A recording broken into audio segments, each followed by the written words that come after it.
GUI. the language, and for some reason it's not letting me choose anything. So I've uninstalled, I've reinstalled, keeps doing the same thing. So Okay. and then I even tried it so I went through a whole thing and I did the bare metal one and tried to put that on it. And so yeah, I was kind of getting myself tied in knots there, I think, to be honest. So. Okay, we'll take a this install shouldn't take much or nothing. Okay. But I need to do it in Microsoft Teams or another sharing platform so we can I can let people take control of my PC and things like that so they can get the experience. Yeah. I've got Teams, so. But Okay. I'd also downloaded Parrot OS and need to find out how to get that onto VirtualBox. Okay. Yeah, I'm not too familiar with that one.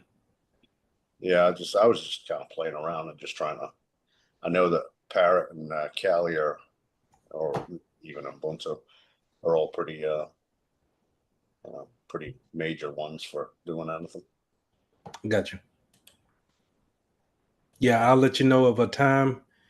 I'll see if anybody else want to join. Okay.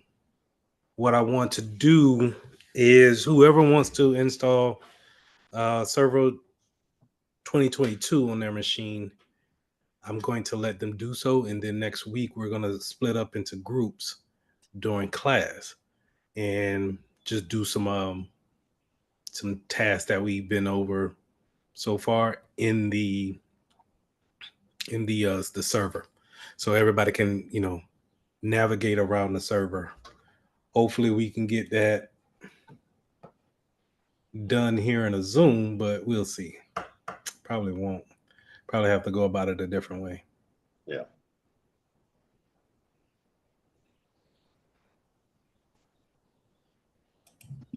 Okay. Hey, Lee. It's Tara.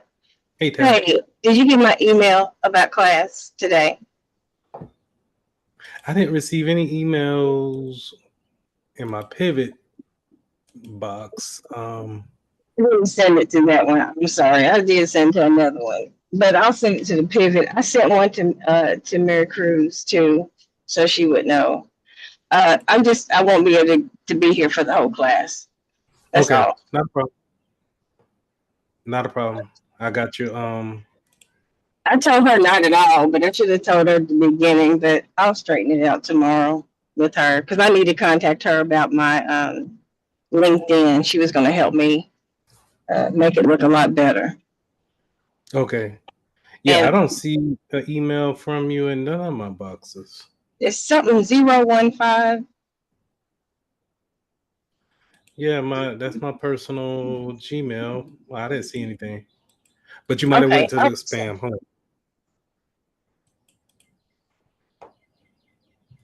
Might have went to the spam, but I'll go ahead and mark you here, and just put a note beside it saying that you already contacted us about leaving early. Okay. All right. Thank you. And you know how you told us if we really were serious about getting a job to apply for 30 to 40 jobs a week? I can't even keep up with all the people trying to contact me. I applied for 34 jobs on Sunday, and I've gotten all kinds of responses. Now, go through your responses. You will have some people trying to lead you on. You will have some people that's going to kind of like give out these ghost responses. But the legit ones will follow up. Yeah. And I wasn't aware that they followed up like that on LinkedIn, and like I need to respond to them super fast. Yeah, those recruiters, they could be a little bit different as far as where they're going to put your resume out at, but they are big steps as far as basically giving your resume legs and being able to get out there and get in front of the right people. I have an in-person interview tomorrow. I'm actually got all kind of interviews. I've already done 3 this week. Probably could have did more, but I couldn't keep up with all that. So I got a finance background, So they really want me to do stuff like that. So I'm trying to figure out how I can work cybersecurity into banking. I know that there's a way to do it. And what would that job be called? I was a mortgage loan officer for years. I've done accounting, I've done payroll. Intuit tried to hire me today, but not paying but they're not paying anything. Nothing. Is it more seasonal for them? No, but that's I think it is. I think it's just they said I would get bonuses too, but I don't know how that works.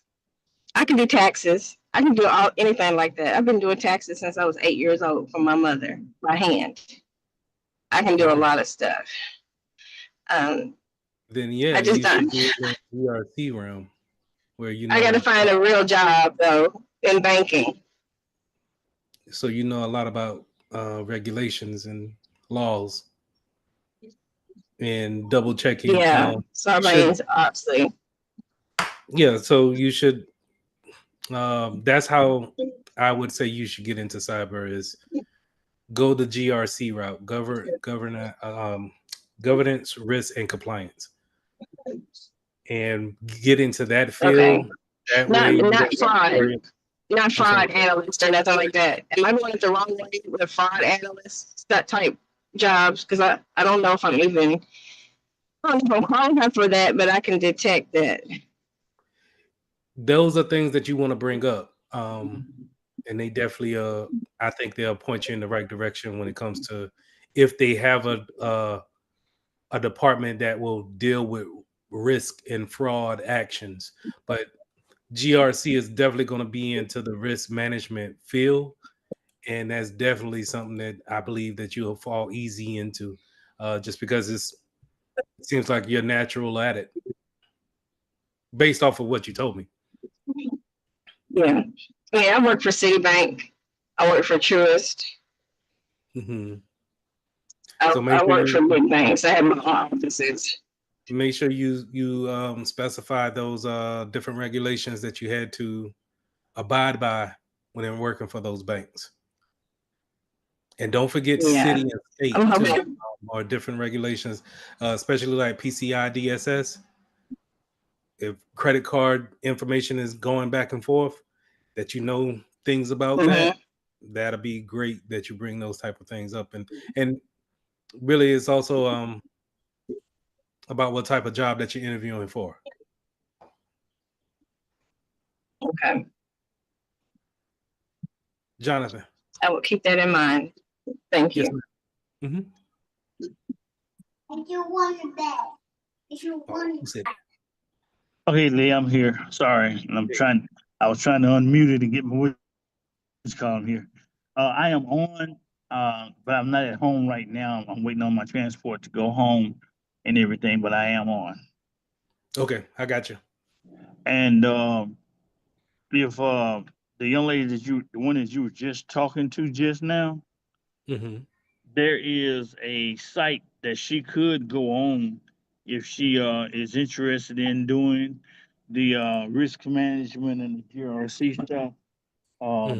There is a site out there, and I can put it in the chat while I'm sitting here if I run across it, that she can utilize to get certified with risk management and stuff like that.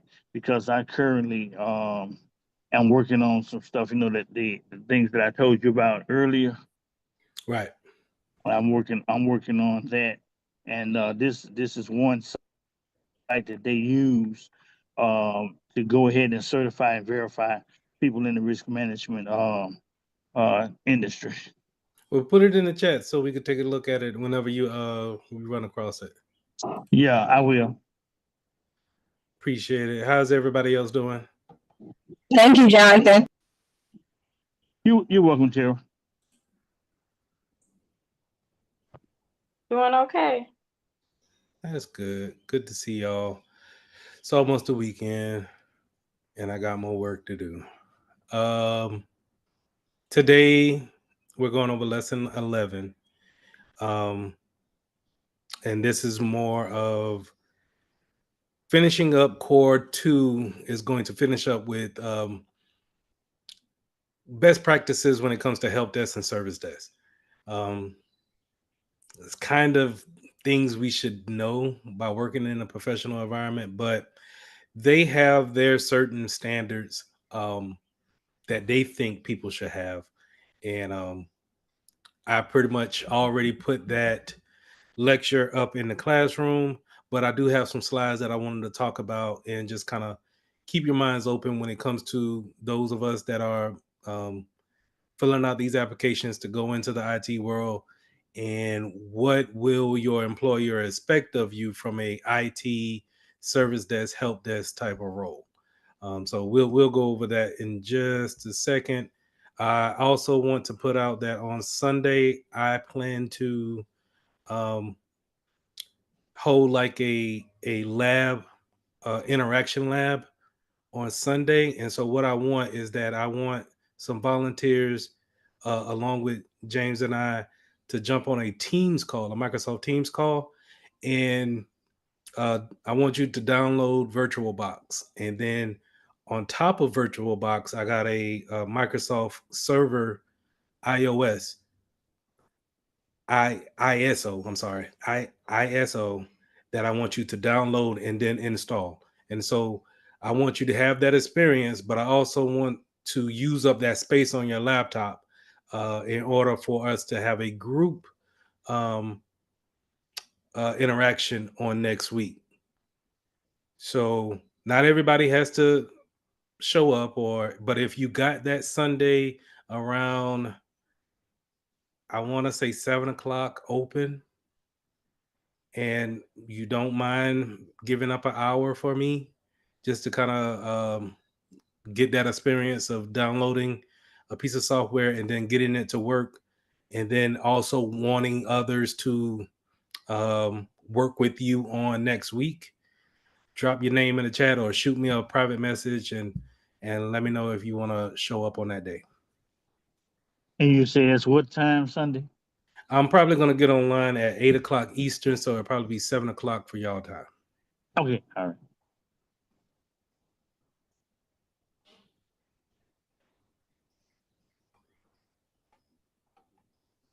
And for those who are driving, please drive carefully. Do not get on the camera like Tara, and just get to your destination. I'm getting off now. Okay.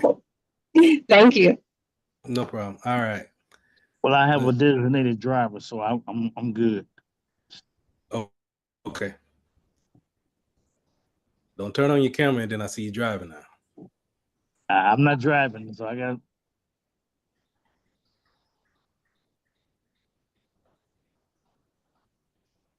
All right. Let's share this screen. Put y'all over there. But I'm happy that y'all are filling out applications. That is awesome. If, like I said, if y'all are looking for these jobs, they're there. And if you write the resume for them to call you, if you put out enough of them, somebody's going to bite and call you back. And that's the only thing you need, is that once they call you back, you know that they are interested in what you have to offer because they read your resume and you wrote to what you can speak to. And the only thing they want you to do is speak to those type of things. Not that. I need to go to my pivot.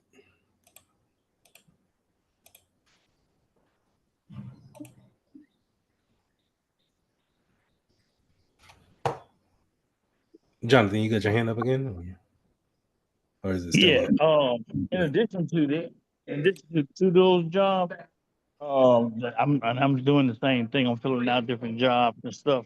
But I also, in reference to what we talked about with me doing my own thing as well. Mm-hmm. I've been talking to a lot of different companies who have introduced me to some tools that we haven't talked about yet, but I know they probably will come up. But I pretty much have narrowed down based on what I've been looking at, about 2 or 3 companies that I'm going to sign up as a partner with for reseller or white label services. Yes, that's also if you can work the market, and what I mean by that is be able to advertise yourself and be able to sell those products and get clients under your belt. You're cutting out the middleman when it comes to someone hiring someone and working for a particular company, and you can dictate what you can do and what you want to uh, branch out to other third parties to let them do that part. So being an MSP is, I think, is a wonderful way of getting into cyber, and you call your own shots. Um, it's just I'm not built for it, and I'm not built for the introducing myself. So I'm not going to go to the city hall meetings or the BBB meetings and shake hands and rub elbows there. That ain't me. I'd rather for you to try to call me and find me, but that ain't working out either. But so you wouldn't have fit in today at the meeting that I was at with people, with business owners who were shaking hands and rubbing elbows with the Shelby County government. Believe it or not, Lee doesn't like to talk to people. You know what I struggle with? I cannot do bright icebreakers. I can't. I pray for it to kind of give me those one-liners that'll just get people to open up and just start talking. I don't get it, man. I just kind of look at you and I'm just like, yeah. All right. Talk to you later. That's me. So, well, you do a great job with us. Yeah, but it's not. Y'all had to like. You know us now, so it's easier. That's now, right? But the class had to be formed. Y'all had to sign up for the class. That's the icebreaker right there.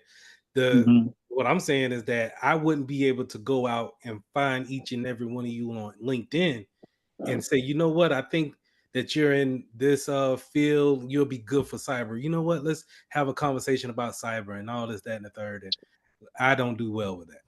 That's just kind of like, hey, I like your profile. Keep it moving. Well, I think Chet and Epiphany are doing real good in that. Yeah, some people are very, very approachable. My wife is like that. My wife is totally the opposite of me, which works well for me, But I just don't get it, man. And I kind of feel like I'm like, if I was to say a little icebreaker to kind of get the conversation going, I feel like feel icky. Like, I shouldn't have said that. It's the military, Lee. I was like that before the military, man. So the military was just kind of my type of people. Makes you worse. Yeah, it's just I can't do it. Just can't. But if you come to me with a problem, I'm all over it. So still trying to figure that out. Standard operating procedures, SOPs. SOPs are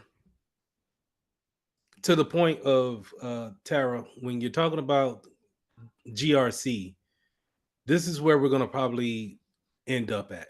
This is also a field of cybersecurity that a lot of people don't talk about, but it is the first thing that we will probably put in play in order to create some type of security.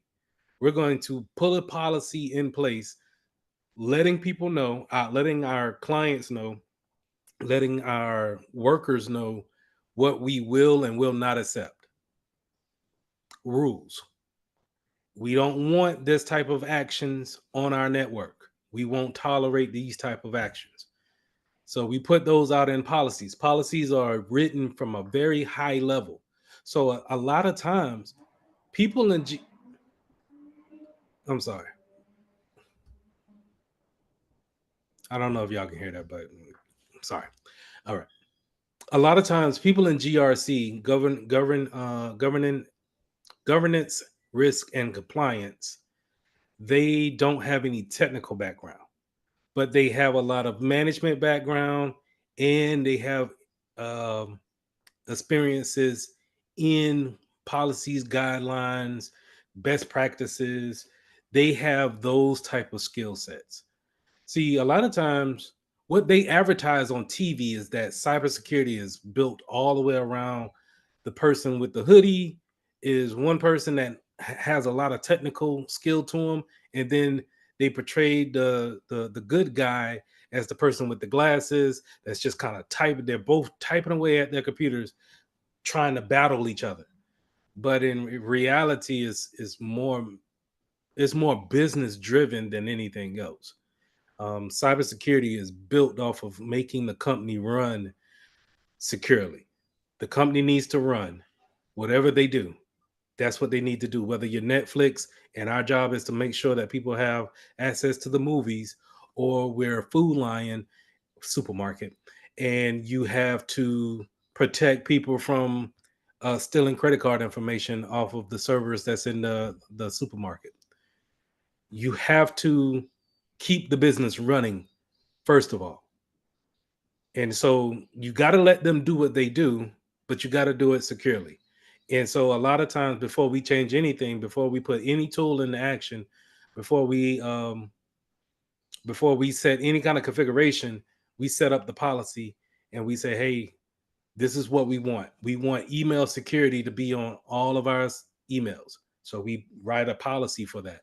Hey, we don't want anybody downloading more than 5 gigabits of data. So we put an acceptable user policy out there before they actually log into our computer.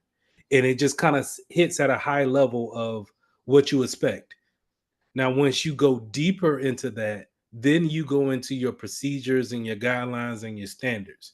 Those are coming down. So if we're looking at it from a airplane type of view, at 10,000 feet, we have the policy. Sees a lot of it's so vague in that policy, but it covers a lot of ground.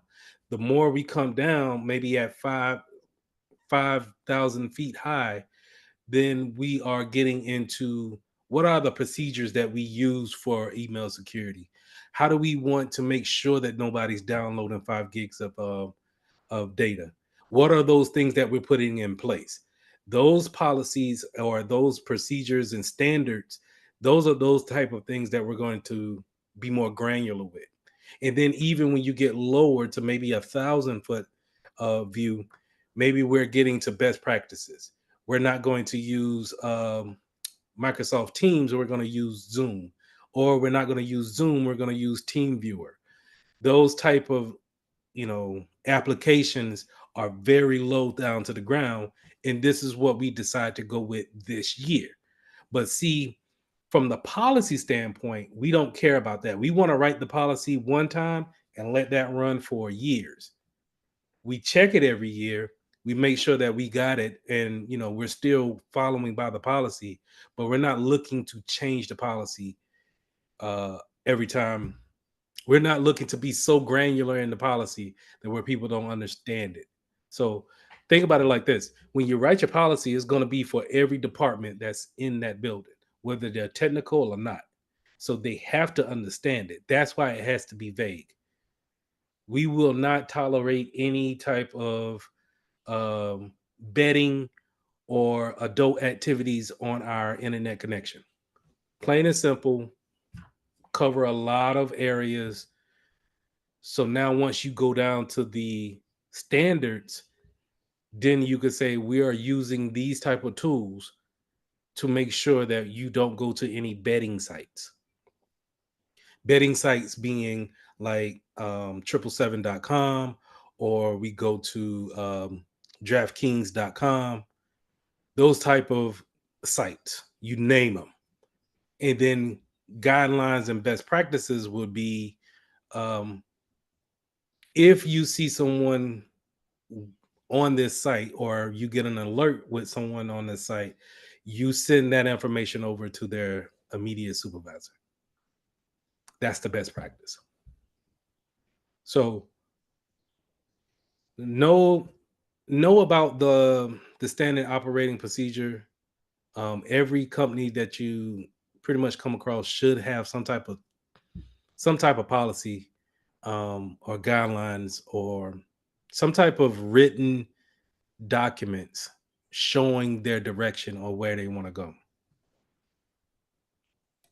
Now, also in this list is you have things such as a new user. And remember when we talked about a couple of classes ago about end users, terminations, onboarding and offboarding, right? So also those, if we have all of these procedures written down somewhere, when you bring new people on, they can refer back to these policies and then follow things that, that person has done before them. It's no guessing game.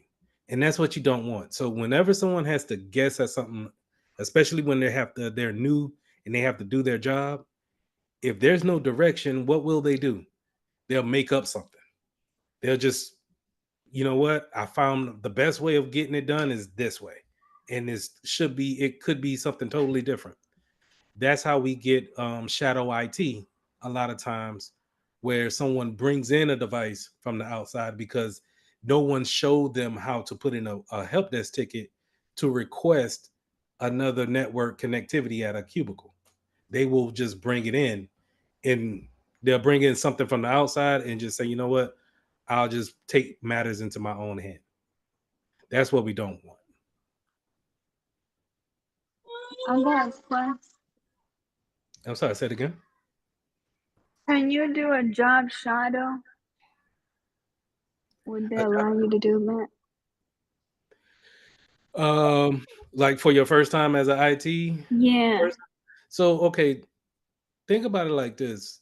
When you get your first IT job, when they hire you, their intent is to make you be successful. Nobody's going to hire you to fire you within 4 to 6 weeks. They're going to let you at least get 90 days. And so with that being said, I think a lot of people will have you train with other people. And of course, those is according to how much experience you have. But of course, those first couple of days, couple of weeks, you may just watch somebody else do tickets just to see their process, their thought process. And you have to understand where things are. And because everybody's network is different and everybody doesn't have the same setup that you think they should have. So to answer your question, yes, they will be some. I think if that company cares about you and this is your first time, they should let you do a job shadow or of their most experienced person or senior person. And I wouldn't worry about it. Yeah, do you think I could do a job shadow now? Yeah. Look, let me tell you something. Let me tell you something. If they bring you into an interview, stop my screen share, get back in front of the camera.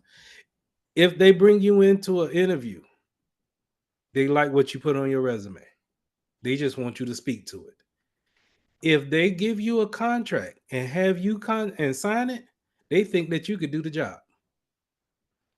Then all that is on you after that, for you to have the confidence to come in and ask the questions and make sure that you get the job done. Sorry if you hear that too. But if they don't, nobody's gonna bring you in an IT job, because here's the thing: if you mess up in IT, the company could stop functioning for a second, right? So they're walking on eggshells a little bit. So they're gonna bring you in with the intent of making you successful. I can almost bank on that. Nobody's bringing you in to say, oh, that was a good 2 months. All right, see you later. No, they want you at least 2 to 3 years. And I would say in the first 90 days, you're probably going to have a good footing under yourself to feel like, hey, I can do this. I can do this on my own.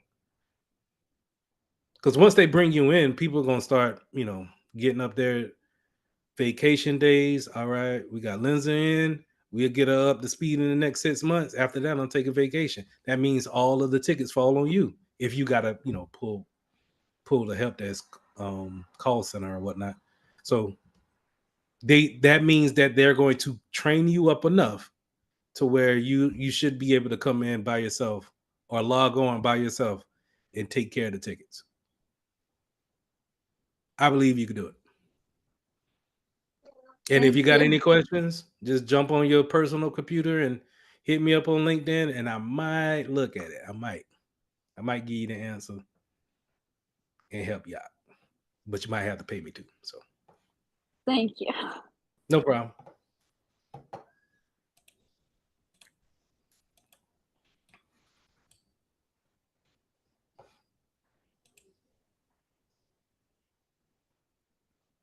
Speaking to that, each company has different ticketing systems.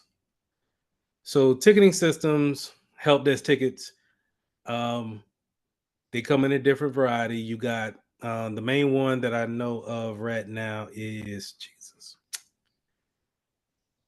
I forget what we use at work. We call it Simon, but it's not. That's not the ticketing system name.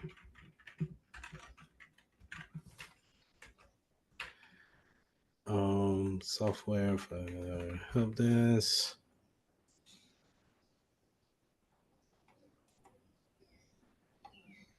What is that name?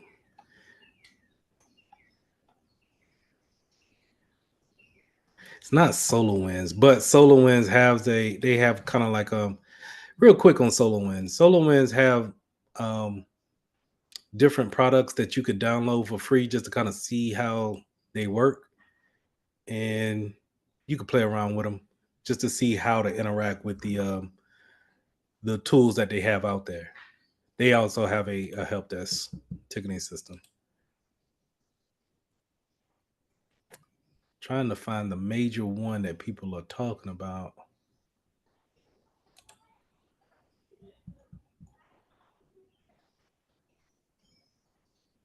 That's SolarWinds. It is called. Have no idea. But anyway, you can see here that you have a ton of help desk software. Now, all of your users will be communicated to about the ticketing system.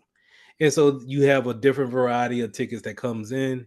And if you're in a smaller environment, you will probably see them as they first hit the queue, which if we look here where the tickets are lined up, this is what we call a queue. And you can just distribute those tickets to whoever you deem that can solve it the best.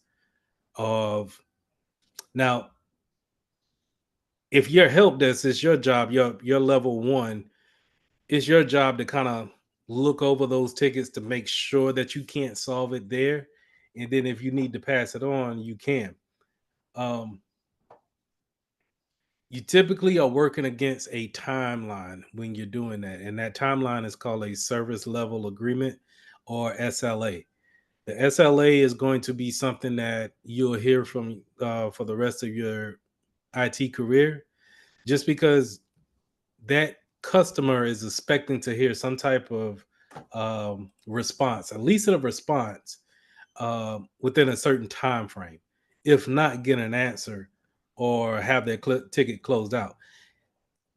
It's not fair all the time of how short the SLA is, but it's typically for a very high ticket, let's say a high priority ticket.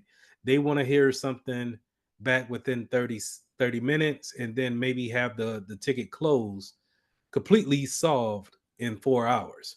That's a high urgent ticket. Whereas a low ticket, you maybe get you can answer back within a day, 24 hours, and then probably have the ticket closed within 2 to 3 days. Okay. Now, once you are past that threshold of whatever the SLA time is, then you get documented on those. Those are your bad points that your leader will have a meeting with you about, hey, let's try to get these tickets done a little bit sooner. Make sure that we reach out to the client as quick as possible and give them an answer, so they're not waiting around. Think about it like this: when you call your mobile phone provider and you're trying to find out an answer about your mobile phone, um, we all don't want to really be on hold to hear that music kind of just going and going and going and going and going. Um, but imagine if, you call into that device provider and they tell you they'll get back with you in a couple of days. Then that raises your frustration level even much higher. And that's how we want to look at our users too. When they are putting in these help desk tickets, they're essentially they can't work at that particular thing anymore until we fix what we can. Now, sometimes it's our fault, sometimes it's not. But over time, you will figure out if something's in your realm or not. And you can get those to the particular person as quick as possible. Updating the tickets. You want to make sure that you're updating the tickets as much as possible. But I can't say that I practice what I preach on that. I could be better at documenting my tickets, but I don't do it as well as I should. And the reason why you want to document the notes in the ticket is because whenever somebody comes behind you, or if you're new to the company, you can look at old tickets to see how things were solved before, and then follow those procedures in order to solve new tickets. Because sometimes what you'll find out is that you get a lot of tickets, repetitive tickets, especially if there's a big issue or outage for a particular application. And we get repetitive in the tickets of, hey, we had to have this person log off and log back on, log off, log back on, and that fixed the issue. Well, if you see that problem maybe 2 months down the road and you research it in the database that the ticketing system has, you could see what people have done 2 months prior, and you just apply those same tactics too. Real quick, let me talk about requests, incidents, and then problems. So problems will be the application works or their processes work. The client may not understand why a particular option is popping up, or maybe an update has happened and they don't understand what's going on. Those can linger a little bit, just because you have to realize what the application did do in the prior time, and then what did it change to. That could be a problem because we don't work with what the client works with on a day-to-day basis. I've learned in the military that I was a radio guy. I knew how to put the radios in any vehicle that we had, but as far as operating the vehicle, the radio, and making sure that I can talk to several different channels, I wasn't too great at it because I just installed it. I didn't necessarily operated it. And so whenever I would go and talk to my buddies that were about to go on mission, I tell them, okay, tell me what it's not doing, and I'll see if I can fix that particular issue. But I can't go through a whole different operation and see if I'm going to hit the problem that you got, because you work with it every day. You know what it should and should not do. And I think the same things applies when it comes to a computer. If you work with it every day, that person works with that application every day, they are typically probably more inclined to tell you more about the application than you can as the professional. But you use that as your advantage by getting them to tell you everything that they can about the computer or the application. Eventually they will say something that you will say, oh, that's a DNS problem. Oh, you can't you're not pulling the IP address. Oh, those things are eventually start to pop up in your mind because it's a baseline of what we're learning here. We have a baseline for it, but then when your clients start to talk to you, they're going to kind of be that other part of the bridge, and you just need to connect the two and say, oh, okay, well, you just probably need to restart it. Like I'm saying that's the obvious, but a lot of times restarts does fix a lot of issues. But I'm just trying to say that's how you merge the two. You take your baseline, you hear their problem, and somewhere in the middle, you take what you learned and say, okay, your problem will probably be here. You just need to fix this problem. And that'll, fix the issue. Did I go over? Okay, no, incidents. So requests, hold on, let me go over requests. Requests are, hey, I need a new application. I need another computer, self-explanatory.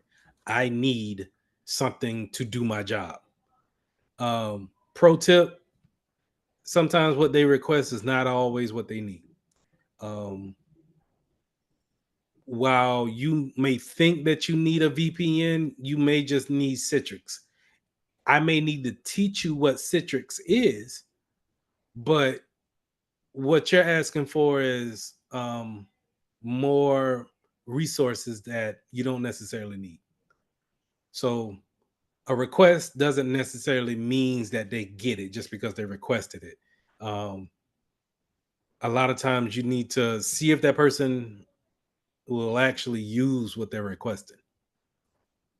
Now, incidents, on the other hand, this is where we can throw in cybersecurity as well.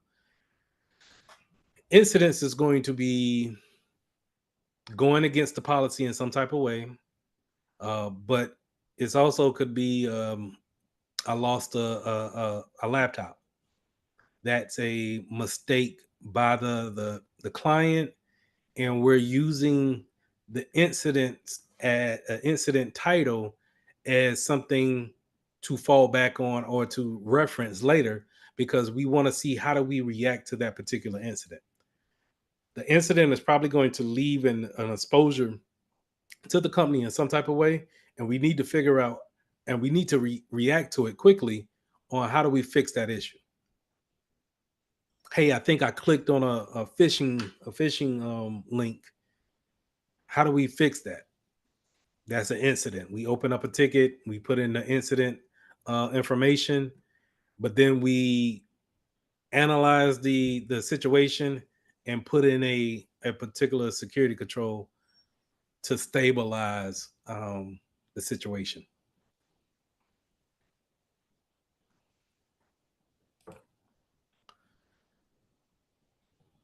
Now, ticket management. Remember, if we're at help desk, then we're probably going to get these tickets first. But then we need to understand if we need to escalate them. Now, we can escalate them up to our senior position folks, but this is not the answer all the time when you get on your first IT job. Try your best to try to answer the issue within the SLA time. Before you send it off to your senior individual, just realize that they're probably working on something for their higher ups that has nothing to do with the ticketing system. So they're probably working on the infrastructure or software configurations. They're doing something that's causing the company to be proactive versus reactive, which is probably going to be the help desk side of things. So, not saying that you should take tickets and then sit on them and let them breach SLA before you send them up to seniority, but try your best to try to fix those things. Maybe, ping them and ask them, could they solve that for you just by saying a couple of words or a sentence or two? Maybe I know where it's at. In other situations, you can escalate to a third party, But the problem with the third party is that since they're not in-house, this is probably you're going to probably have to put that ticket within a holding period to where you don't breach SLA, but you give enough time for someone that's not in your company to be able to read your email and get back with you. So, sending things out to the third party, I have no problem doing those things. I love doing them, actually. I love doing them. But the problem is going back to your customer and telling them that, hey, this is a third party issue. And sometimes your client may think that you have control over your third party too, and may say, oh, well, okay, since you went out and you reached out to Zoom, then make sure Zoom gives you an answer within 2 to 3 hours. I'm trying to get this closed today. It don't necessarily work like that.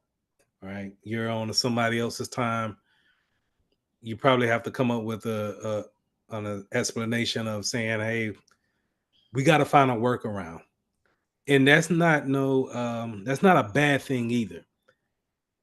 When you see that a ticket is going to take longer than what the SLA will allot, then finding a workaround for the client will be a saving grace. They're going to love that more than anything else. If you can find a workaround that's legit and it falls within the standards of the company, then they'll probably take that as something that they'll do in the future. And you could take all day as trying to figure out what's the original issue.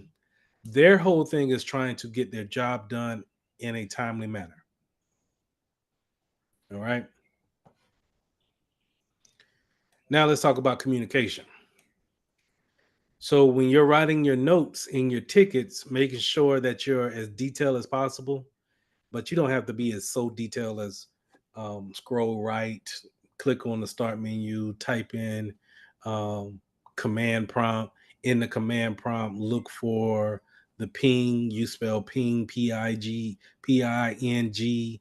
And you don't have to be that granular, but you do want to make sure you hit your steps of where did you find certain things and where did you change those particular settings. If you're vague in them, it's hard for somebody to read it, and then kind of who's new to the environment, it's kind of hard for them to understand what they need to do in order to solve the same issue. Now, these three things, whether it be the description, the notes, or the resolution, they kind of all are going to be the same after the notes, right? The description is just going to, hey, this is what we're looking at. This is what we are experiencing. This is what the client is experiencing. I logged into the computer and had them perform the action for me. These are the actions. And then as you are finding out different breakthroughs, you could put these as the notes. But even if you come to a finishing point on the note of, hey, I fixed the problem, then you can pretty much duplicate the notes and put it for the resolution. Maybe put like, hey, in the future, try not to click on a bad link. You won't get a virus. Any questions?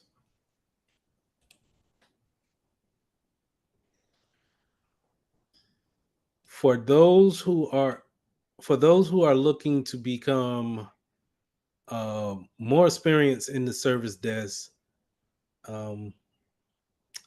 ITIL is a certification that you can get that will give you more experience in the IT field. I mean, the help desk field. So this is a quick certification that you can partake in.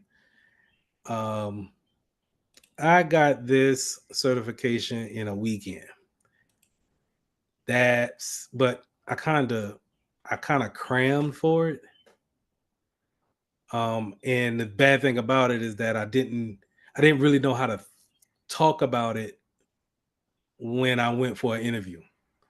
So take your time on it, but it's not crazy hard to understand what they're talking about here.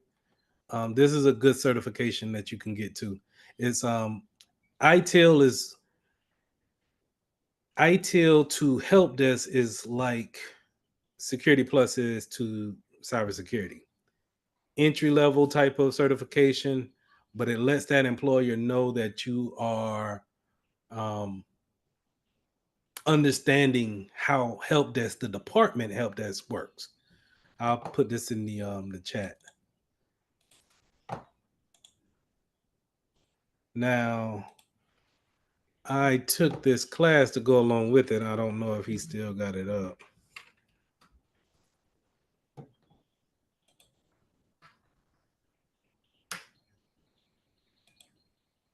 I like to think that I compete with Dion training, but I don't. But I like to think that I do. Let me see Udemy classes.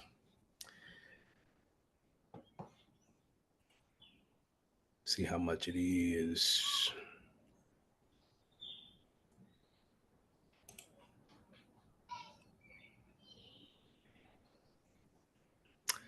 So here's the thing about Udemy. Udemy is a good spot to take some classes, but wait until they do like a sale on it. They have like right now it could be $24, but at some point in time they might have it for $9. And you get a lot of information for these particular subjects. I took this type of class. ServiceNow is the ticketing system. Dang, my bad. Thank you. ServiceNow is the ticketing system I was trying to think about. That's the one we got in-house. That on my laptop. It's only a 15-hour course, but I never took the class because I just didn't know what I was signing up for. It was gifted to me. ServiceNow? Yeah, for system administrator. That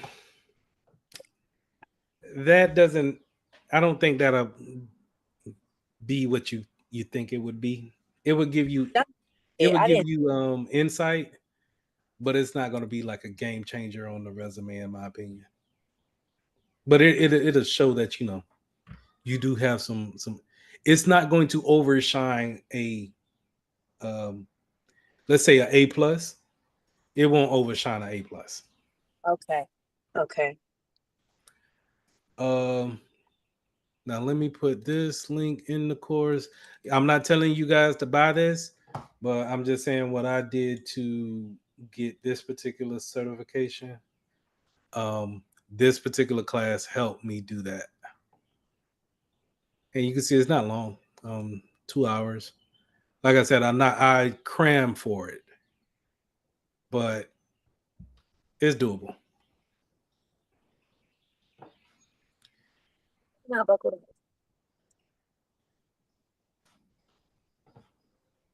All right. So ITIL is going to give you a better idea about what all goes into a service desk, such as the assets, not just computers and laptops or desktops and laptops, but look at monitors, mice, keyboards, speakers, all of these type of things that the company spends money on. The help desk has to keep track of it in some type of way. Sometimes we use ServiceNow to other ticketing systems. Sometimes they have these different inserts in them to where we can put that type of information in it. So typically what we will want to do in the right world is we will want to take this ticketing system and then say, hey, this computer one had these trouble tickets associated with it. And so now if we see like so many trouble tickets with computer one, we can go ahead and take computer one probably and start get it ready for device refresh or a device cycle, where that could be a big project that you do as a newcomer to IT, is that you can roll out new computers to users and make sure that they're upgraded to the latest and greatest, and that they can log on. All of those things count for a great experience. So, but we have to understand what the assets are, physically wise. And then once you get into cybersecurity, then we start talking about the intangible assets, such as reputation. But ITIL will let you know those type of items to look for. Now, mind you, ITIL is going to be still high level, so it's not going to be. And y'all kind of see that here with this class, is that I'm not going so granular to where I'm telling you, hey, this speaker goes with this keyboard very well, and this type of Bluetooth is going with this particular NFC that pairs up very well. I'm not that granular, and that's how A+ or CompTIA kind of makes their certifications. You kind of have to get those things in experience, and you see you see the things that work together well. Those are just hands-on experience that you have to get. And playing with these different types of software helps you understand that.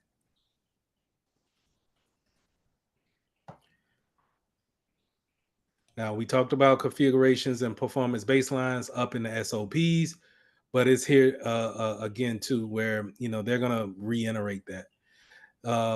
Another main thing that I wanted to talk about on this slide was the change management concepts. Change requests. Change management / change requests is something that every big IT department needs.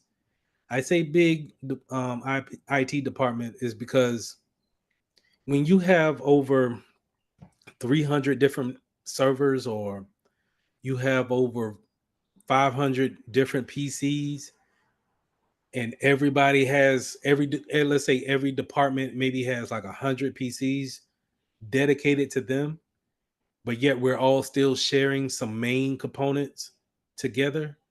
If one department makes a change, it could affect everybody else. And so that's why we want change management in place, to use our ticketing system to put in change requests. We want to be able to say, hey, I'm going to upgrade the server for finance this weekend. If you guys have any applications that's coming off the finance server, it's going to be down for the count between Sunday 2 a.m. to 4 a.m. And if that's the case, and if you're running something in conjunction with that particular server, then you can let your department know what's going on, and maybe even your clients know what's going on for those type of changes. If we deem that the change is not the right time to do it, we can veto that particular change and kind of get it out the way, kill it. You typically will see this during holidays, long weekends, 4-day weekends, 3-day weekends. We don't want to make major changes then, because we're going to probably have you do these type of things that whenever you have a change and something goes wrong, somebody needs to be on call during that night, just in case they need you to jump on a computer real quick. And just for me to go into a rant, that's the reason why I don't understand why more companies don't embrace remote work versus trying to bring people into a place. Because whenever you're doing these type of changes, you're doing it off hours in the early parts of the morning, anywhere from 12 midnight to 5 in the morning. Well, you need to really be done by 4, because at 5, 6, and 7, people need to start, gathering. You need your systems rebooted, ready to go by 7. Jonathan. Okay, so does this go back to the point where we talked a while back, like the system updates, you know, when you're scheduling system updates, even with the firmware and stuff like that, or you may be changing out uh various computers and stuff, taking down systems and putting in new systems, things like that. Yes. When you're Okay. doing those type of changes, those are big changes, man. Because right now everything works. When you're Mhm. looking at a company, everything works. But whenever we start to we change something, one major thing, then it could shut down the next part of the day if we don't know what we're doing, right? So I told you the story about how I was over antivirus, and we sent the application out to everybody that night, and we did not check until 8 o'clock that next morning that people couldn't connect to their computers because of the application that I pushed out. Now people can't work until we didn't get everybody back online to maybe about 10. So that was 2 hours that we wasted. That's 2 hours of my time. But when you look at it, the way a CEO is going to look at it is that I wasted, let's say 100 people, and they all gave up 2 hours. I wasted 200.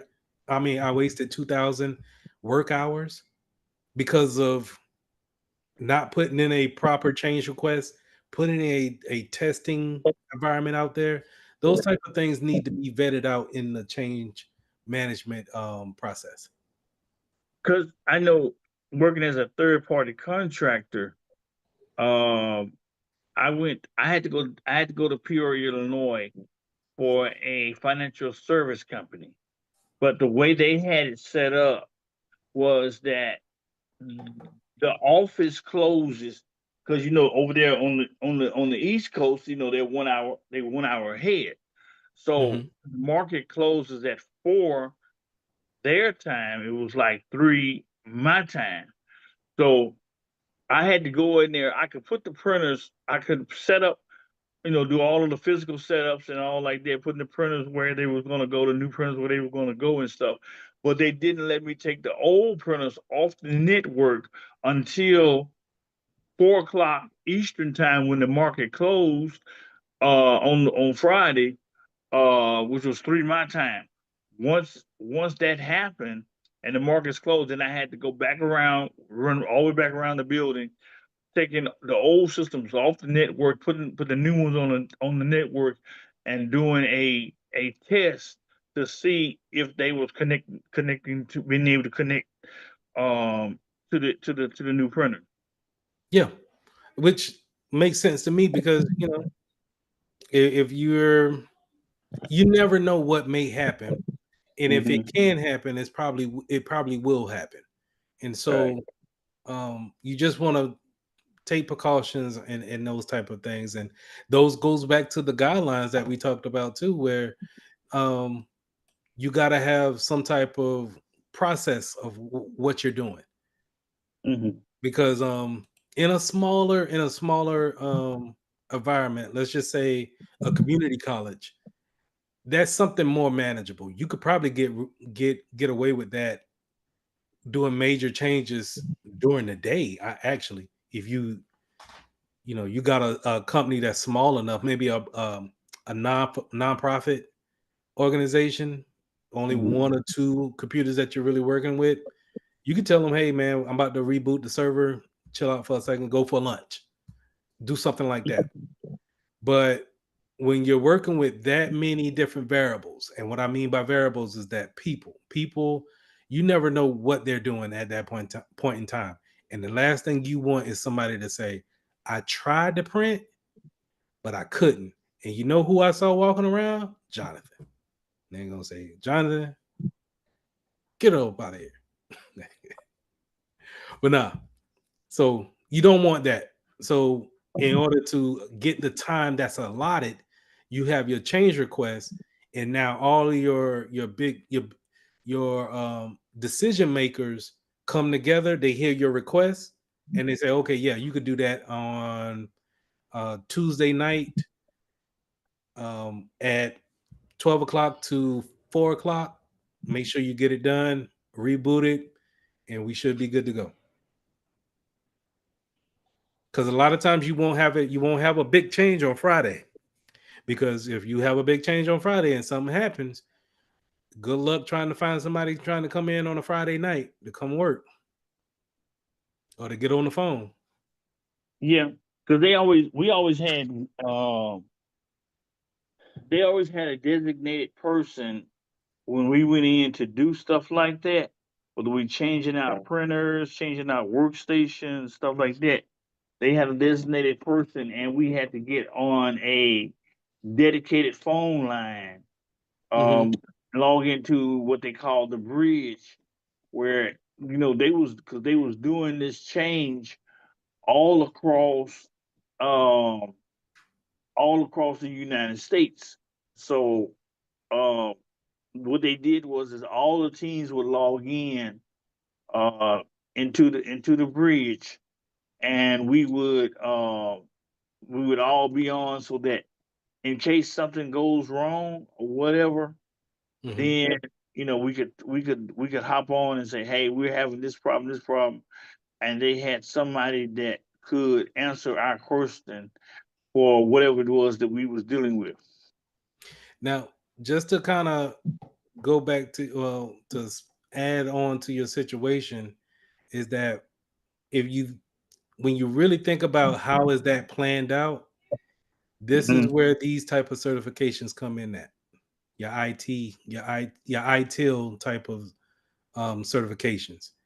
Not saying that they will give you the exact answer on how to do a printer upgrade or a computer upgrade, but they give you the right things to think about when it's going into these type of, hey, I need to upgrade 200 PCs in a month.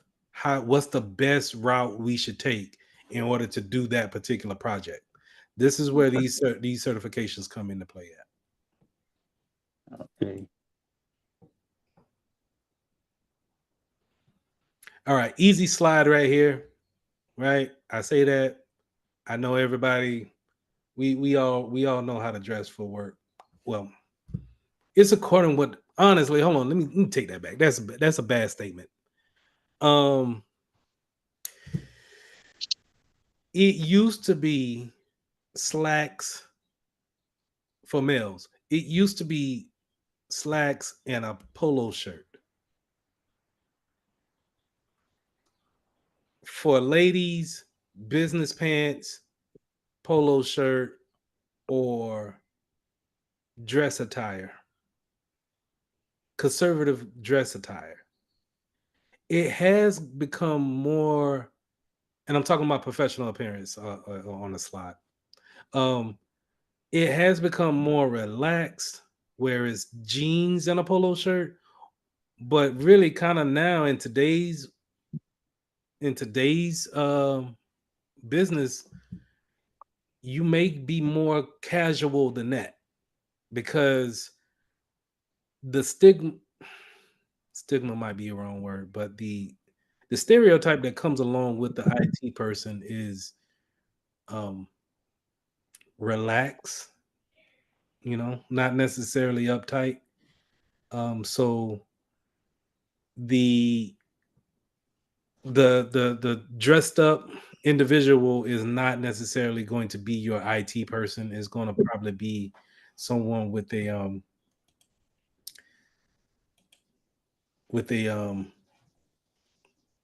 a polo and some maybe jeans now. But it's also really where you're working at the bank. The bank that I worked at, they told us in the onboarding procedure, process, how they expected us to dress, and that's how we conducted ourselves. But I also worked at a TV company, and they didn't care what you wore. So, and that was a Christian network TV company. So I thought that they would be strict on that, but they wasn't. They was just long as it's not offensive to anybody, you can wear whatever you want to wear. So when it comes to CompTIA, just know professional appearance and attire. So it'll be around these areas here of these young people right here. Now, professional language, I think, is across the board. We definitely don't want to use any type of curse words, right? Definitely want to avoid those type of things.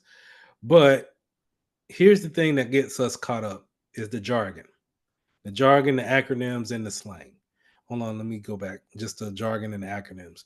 Jargon could be, oh, is your DNS servers is messing up? Do you know how to check your?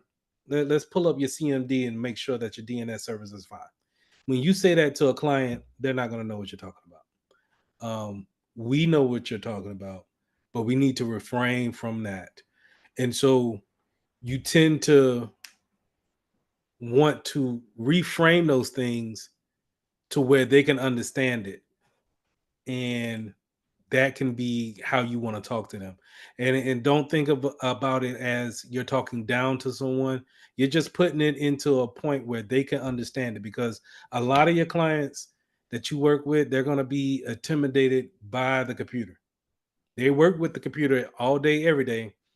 But as soon as you start to change some things, or you are doing something to their configurations, they get a little bit of intimidated, especially if you're going to guide them through something. That could be kind of, tough for them to do. So you just want to make sure that you refrain from the jargon and the acronyms, because they may not know what it is. Like if I was to say URL, someone may not know what a URL is. But if I ask you to open up a tab and then where you put your address at, go ahead and type in espn.com.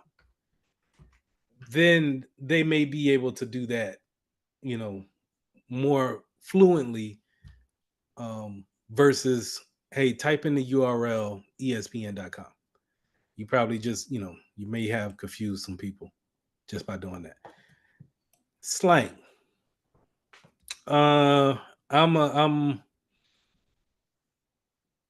If CompTIA is asking you about it, you refrain from slang.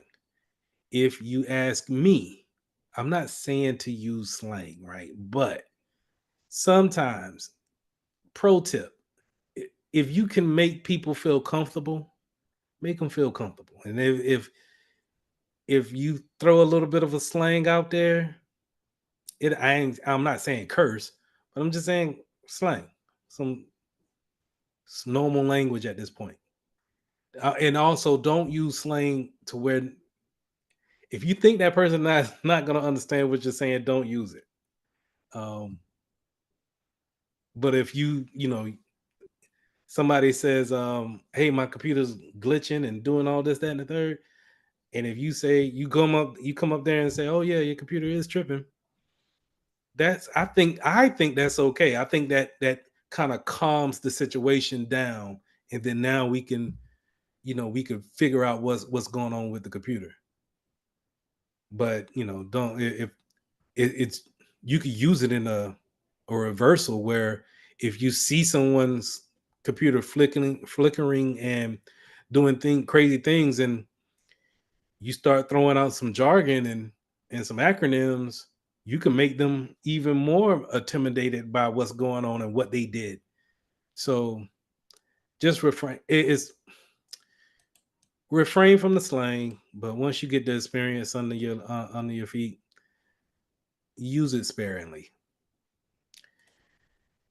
I think we all we understand this. Be culturally sensitive. Be mindful of who you talk to and how you are talking to them, regardless of how they talk to you. Now, this is what they won't put in here. That sometimes you will get language that is not necessarily what you bargain for. I talked to a guy this morning from New Jersey, and he was mad that I put my application on his MacBook, and it was causing his MacBook not to be online, and so we had to do this over the phone. And people from the northern part of the United States can be a little aggressive and very sharp with their words. And he didn't say anything that was offensive to me. He just said that I don't like your application. I wish you never put this on my machine. That's what he said.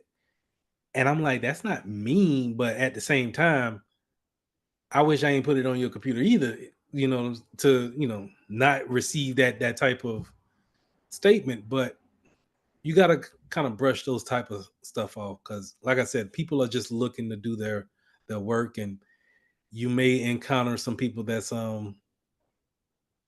that may be in that fast-paced market, and that's how they respond.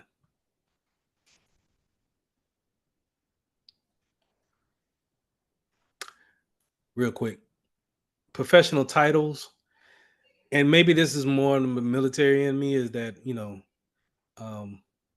yes ma'am, no ma'am, yes sir, no sir. Those are the titles that I will deem to be professional. I don't think you need to call anybody a CFO or yes sir, Mr. CEO. Just, if you're talking to the CEO, just Mr. or Mrs. and keep it professional that way. It can being professional and having the appearance can go a long way with what people will accept. Sometimes they may accept the fact that you don't know the answer at this point in time, and that since you were cordial with them, they will not get uptight and be able to let you go and get help from escalation. All right, last slide I got here is professional communications. My main thing that I think about when it comes to help desk is that you're going to be on the phone a lot. And just make sure you have your greeting down pat. Whenever you pick up the phone, you greet that person with a hey, thank you for calling the help desk. This is Lee talking. How can I help you? Just something simple, just to kind of keep it professional. Also, I would keep that same greeting for personal or after hour calls, especially if they give you a phone call. I mean, a cell phone for after work. Whenever you have to answer that particular phone, hit them with the greeting, and because you never know who you're talking to, and you just want to keep it professional, and you don't want to that's where you don't want to hit them with the slang. They give you a call, hey, what up? What's going on? Unless you know the person and you know who's calling and all that, but hey, thank you for calling. This is Lee. How can I help? Okay, give me a couple of seconds. I'm not at the office right now, but if you give me a couple of seconds, I'll be able to get back to the office and get hooked up, and we can take care of your issues as soon as possible. That'll come with time, but just long as we keep it professional, I think everything will be fine here. Any questions?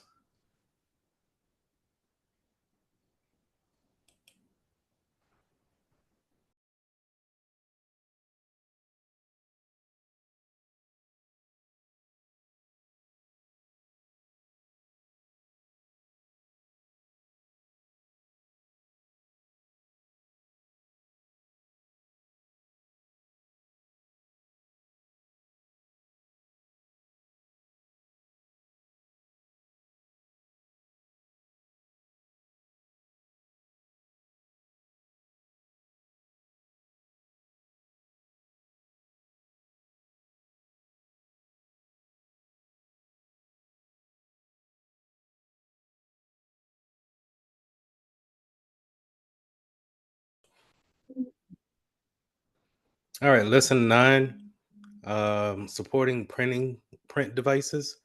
So it's not just your typical printer that we're talking about. We're talking about all printing devices, anything that can create you some type of output of the data that you probably spun up and created. A printer is there to put it in the physical form, something now we can touch, right? So we input things with our keyboards, and then we out those output from the computer would be through a printer or some sort, or really from a visual standpoint too when it comes to your monitor. So those are the things that the computer can give back to us as an output. um, so let's get into it. 9A, deploy printer and malfunction of the devices. So let me make sure that I'm recording. All right. So the first thing we want to do is when we're deciding in any type of environment what type of printer to have, we want to make sure that we put in some thought about the setup.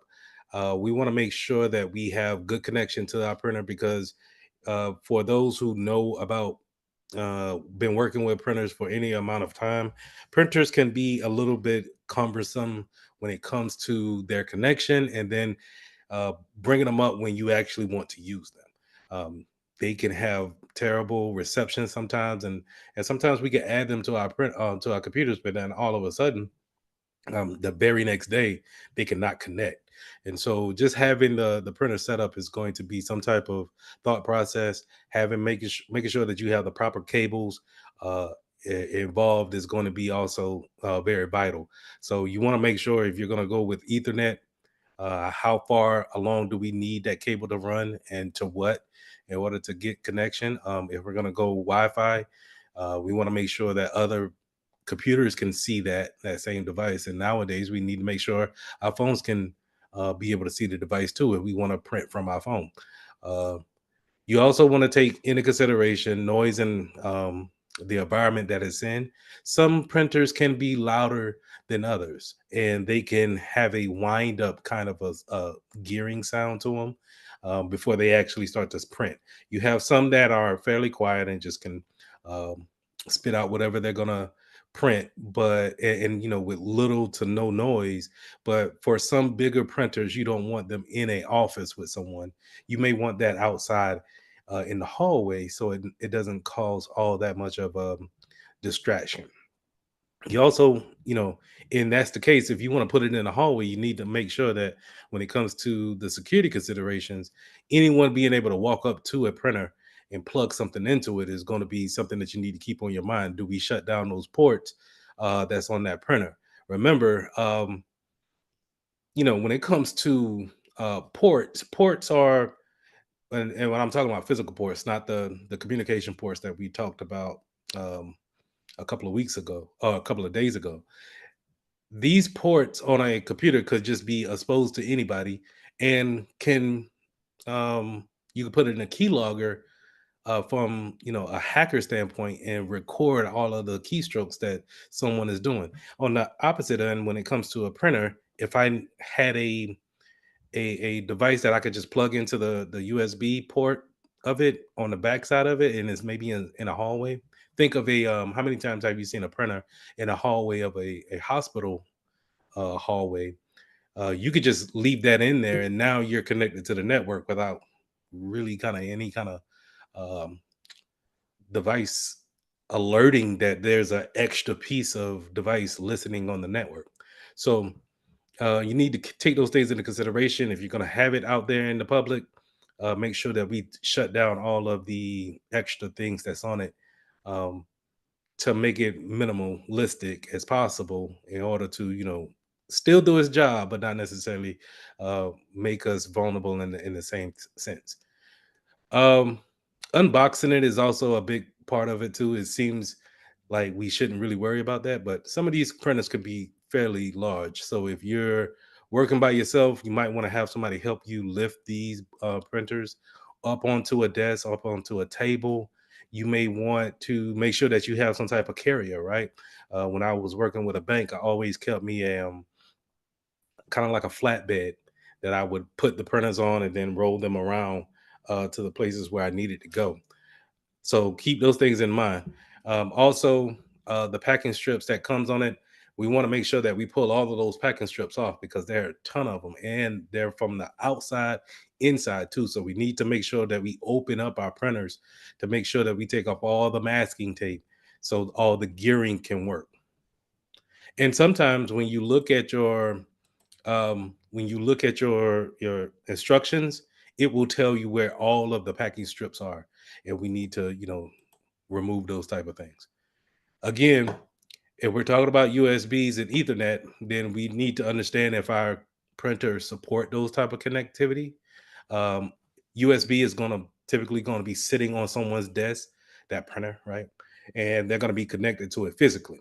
Now, this is great when it comes to connection because they always have a connection there and they see it just like if they were to see any other connection to their hard drive. They'll see it here in this bit right here, or if they go to their printers and scanners, they'll see it always connected here. Now, in the case of mine is connected to the Wi-Fi, but I can guarantee you if I try to, print a test page, I'm probably going to get an error. Like it's just, we'll talk about this a little bit later, but the connection for a printer is just so iffy, and you working in IT is going to be, this is one thing that you just can't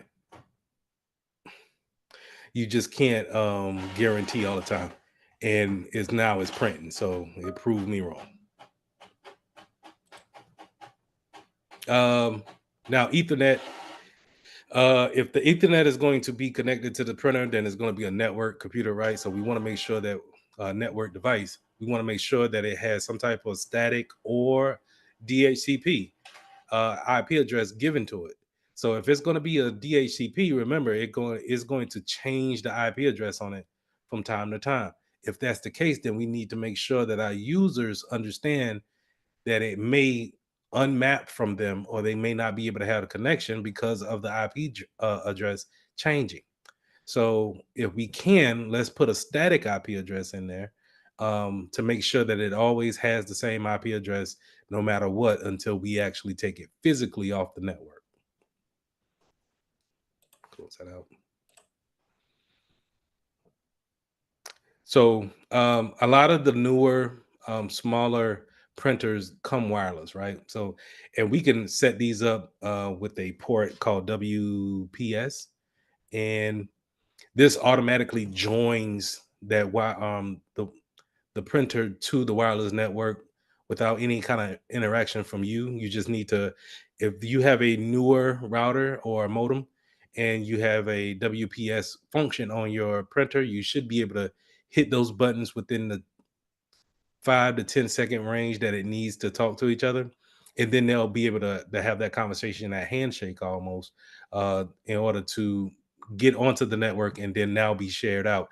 And it comes pre-configured to already have like a static IP address and for other devices to automatically see it and then connect to it. So wireless is great to have.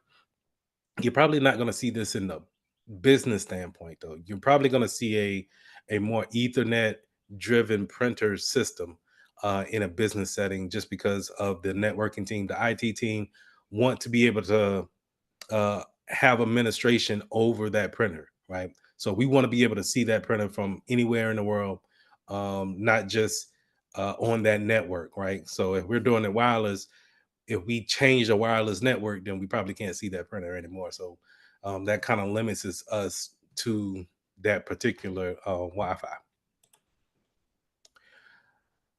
When it comes to your drivers, so every printer that you install is going to have some type of print driver to it. And this is going to be critical. Excuse me. This is going to be critical when it comes to adding the printer and making sure that you can actually see it. Let me see if I can show a printer driver would be. Give me 1 second. Let me think about it. Oh, it'll be the properties. Printer properties. And these drivers, basically, this is the code or the language that the printer will talk in. Not prefaces. Sorry, I'm trying to do two things at once, and I'm messing up the lecture.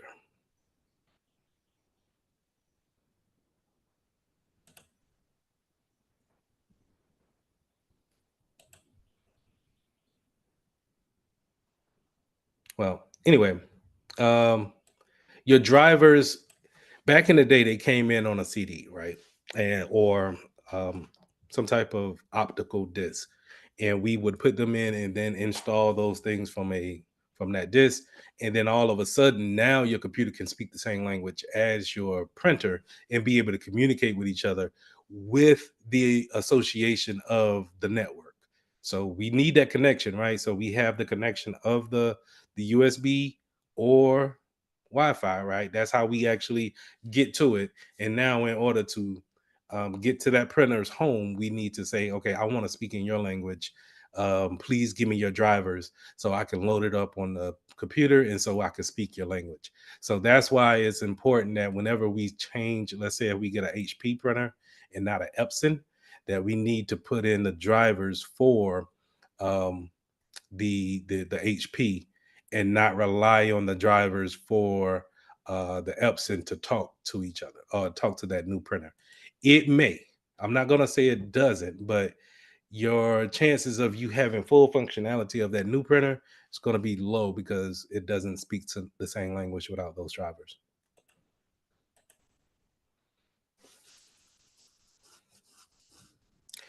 You just saw me into the printer properties, and this is where we can look at different aspects about the printer. Now, I want to go into a different landscape of it, but the printer properties is going to be able to print a test page. You can always go here to see if you have a direct connection to it, or if it's up and online. This is where you can print that test page instead of having it strung up in the queue. You could do it there. I wish I can show you some. Give me 1 second.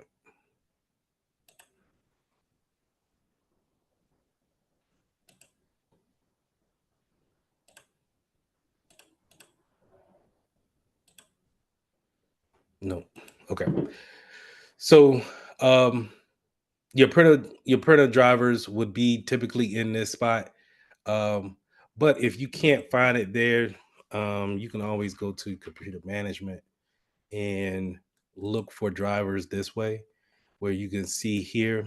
We can drop that down and look at our drivers this way and update our drivers, or uninstall it from here as far as uninstall the device. So, but this is kind of high level troubleshooting. I believe that once you start to go into the computer management window here, you're kind of too far gone on simple troubleshooting, and we're just trying to save face here by making things work. But typically, if we're at this point in technology, if we have to uninstall from the computer management window, we might as well get another printer. It's a little bit too far gone, and if we do happen to make it work in this area, it's probably going to break again within a week, in my opinion. All right. Now, printer preferences is how we actually want the page, the output to look. This goes into the landscape. Typically, I go in here for the landscape and the size of the printout. So this is where I could see if I want it on a straight up and down like a letterhead. I can have it here, change it by hitting preferences, and that should give me some more options here. And now I can say if I want it on the landscape, if I got maybe a chart that I wanted to print out, I could do it that way. If I wanted to print on both sides, only if my printer can do that, I will do that. Not every printer can print on both sides. And then if I wanted the page order, how do I want it to print out? Typically, I like mine to be from back to front. So that last page that prints out like a book. So it that last page will be my front page, and now it's in order. But you can have it, either way how you want it. And probably go into the advanced and get even more options. And this is where you and users will probably be at the most. If it's not a connection issue, then they're probably looking at what type of preferences that I have. It's not printing right. And you want them to, explain to you, how do you want the orientation to be? How do you want the output to be? And then you will go in your preferences definitely to go ahead and get those things squared away. So in a network, we want to be able to share our printer, and typically this is automatic. Once you put it on the network, it should be discoverable by every computer that's on the network. But if it's not, then we may need to have some type of print server to broadcast the printer availability out there, and be able to have so a print server would be for that same example that I had before, the hospital. You would have that print server in the hospital, that printer into the hallway of the, let's say, the second floor, but you have different departments. So you got the radiation department and surgery department on the second floor, and then in order for both departments to be able to see that server, that's print server, in order to see that printer, that print server will then delegate who can see the printer, and then who can print first, or what's the printing order, right? So you don't want to be able to. So when I say the printing order, I mean the print queue. And it may be queue.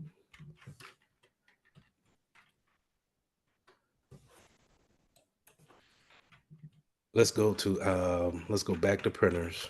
Trying to see the print queue here, and right click on, let's see, open the print queue. It didn't pull up when I tried to type it, but whatever. So in here, this is, sometimes you can go into your print queue to see what is waiting at the printer. So let's say if we do a test page, we should be able to see a test page come up in here and then disappear because is heading to the printer. So this is a print queue. So typically, in a busy setting like a hospital, this will be filled up all the time. But this shows you the order of what's being printed next. And this is also where we can come in here. If we have any issues with that printing, we can restart it, we could cancel it, we could pause it. We could do, typically I come in here and cancel things out. If you get a print queue that's loaded up and it's not necessarily moving anywhere, and it's not trying to get through its works, then you probably need to restart that printer, and we probably need to clear out the print queue, because the print queue is jammed up and it's not being able to send the next print job in a timely manner.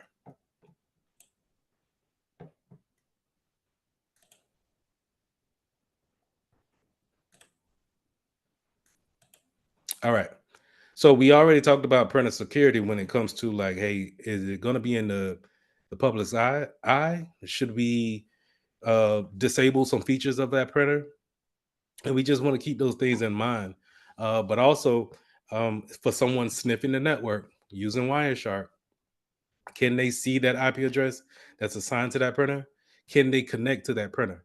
Because a lot of times, just like how we're able to take our default gateway and get to a web browser via the get to our interface on our web browser, we could do the same thing for our printer if it calls, or if it's there for that. So let's put up let's see if we could do some testing here. Printer properties, port. It would be device information. So you can see here in the device information that I get something similar that what I would get for a CMD command, right? I get the name, the model number. Well, it doesn't pull all that, but more importantly, I get this. I get an actual web page that I can go to. And if I hit advance and proceed to it, even though it's unsafe, now I connected via the internet to a web page here on my browser. Now, can I hack this from here? Well, this is public facing, so it's not so much that I can do, but it does give me an idea of what's on the network, and then it also gives me an idea of what vulnerabilities that may be out for this particular printer. So I can easily, when researching it, probably find out if there's some vulnerabilities I could possibly exploit for that. From a cybersecurity standpoint, we don't want this. We don't want this to be accessible by anybody who just ran across or who's savvy enough to pull this type of information down. So we don't want that, and we want to make sure that we hide that at all costs. But if we fail to do that, we can always rely on the audit logs of what's happening and who changed what. Now, logs are there. Remember, on our computer, we have something that's called our event logs, event viewer. And event viewer, remember, records all of the actions that we do on our computer.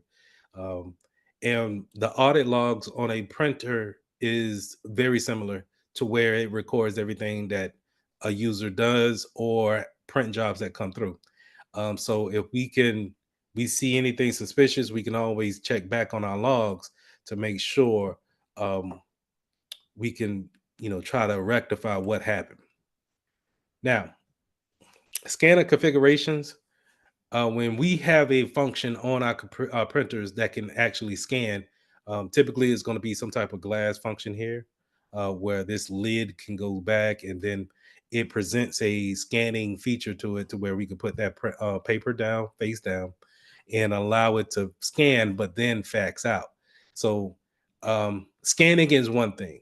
And then what it does is that it uses FTP in order to turn that into a file to transport somewhere else. Remember, FTP is going to be using port 20 and 21, I think, and is going to be able to use those. Remember, FTP is going to be there to, if I wanted to put something in the chat, a document in the chat and send it to you guys, it's going to be using FTP in order to do that. That's the way it communicates that. Well, your printer may be able to use FTP to scan a document or copy a document. You send it from your computer to that printer, and then it uses FTP in order to send it to an email or to a cloud service. Maybe it wants to upload it to the cloud. Maybe it wants to send that to someone's phone. But it uses FTP. It uses that communication piece in order to get those things completed. All right, moving on to print device consumables. All right, so in laser printers, we have different types of printers, right? We have a laser printer, and we're going to be talking about how it actually goes about processing the print job on it. So these are going to be fairly bigger computer printers, and they're going to have a lot of build up to it because it's going to warm up or charge up the drum in order to use the laser to actually project the outprint or the print onto the paper. Okay, so you want to make sure that these chargers that's in these drums, really, these drums are changed out when they are called to be changed out. They will typically give you a error or some type of notification on the printer that, hey, I need to have maintenance soon. And then you can either put in an order with that particular company's maintenance department, and they can send you a maintenance kit out, and we can change out these rollers as well as this drum here in order to keep some type of clean printout. When you typically don't change these out, the print out could be, it looks spotty, smudgy, and while you can read it, it doesn't look as clean as it could be. And so we want to make sure we change those things out. And these rollers, they typically look like this. Now we'll go over that in a lab that I'm going to do how to change out these rollers. These rollers, once they get older, this is why it looks smudgy. They are bringing that paper through and applying the smudges on from a dirty roller. So we need to make sure that we go ahead and change these out. If anybody complains about the printout is not as clean as it should be. All right. So with the laser printer, loading the paper is going to be a major thing too. Being able to have the right size, and then going back onto your software, your computer, and changing that size too to match it in order to get the right printout. Changing out the toner cartridges is going to be a little bit different. So if we see here in this picture, these toner cartridges can either come separate or they could come as a full group. And typically this is all coming from the manufacturer. In the cases that I've seen, I've rarely ever seen these type of laser printers in a home environment or in a small office environment. These are fairly big machines that's probably sitting in a bank or a hospital, things of that nature. So if that's the case, then we want to make sure we get with the manufacturer to get the replacement toners and be able to recycle the old ones or send them back to the company. Sometimes they take them and they tell you to bring them back or send them back, and they tell you to take, when you're taking the new one out of the bag, to replace the old one in there and then send it back to them. Now, this is all, under that whole maintenance kit of it. The maintenance kit is going to be filled with those type of replacement parts. And we want to make sure that we, you don't have to necessarily wait for the printer to say, hey, it needs a maintenance kit. You want to listen to your clients to say, hey, the printout is not as smooth as it should be. It's real smudgy. It's showing double lines, things of that nature. And when you get those type of things, then we want to go through a proper kind of like a troubleshooting process where we change out the toner, see if that does it. We change out, we get a maintenance kit, and then we start changing out rollers to see if that fixes it. Change out the drums, see if that fixes it, so on and so forth. And sometimes, in my experience, I would just go ahead and do a whole maintenance kit just to kind of put everything on the same playing field and not worry about this is new, but this is a little bit old, so I have to come back in a couple of months to fix that. I'll just rather change everything and have it on the same playing scale, and then that way, when I come back, I know that I'm just bringing another maintenance kit and replacing everything. Now we have inkjet printers, and this is where we have different rollers that it rolls through, and it's going to use a thermal or like a dot process in order to create that actual picture. Is going to be bubble for bubble, or kind of like dotted notations on that paper in order to give you the output that you're looking at. Very sharp. It's going to be a sharper output than the laser printer, and it's going to be typically a smaller build printer than the laser printer. So we look up inkjet. These are typically going to be for smaller companies. Probably going to be on your desktop in people's offices. That's it's not as loud, and it's not going to be as robust for a larger printout than a laser would be. Okay, so you see the Xerox right here. This is major. You can print out books with these things, but this is not going to be in your typical office, where an inkjet might be a couple of $100, maybe $300, right? So you can see here the cartridges are a lot different, and it's not as big as the ones that we've seen here.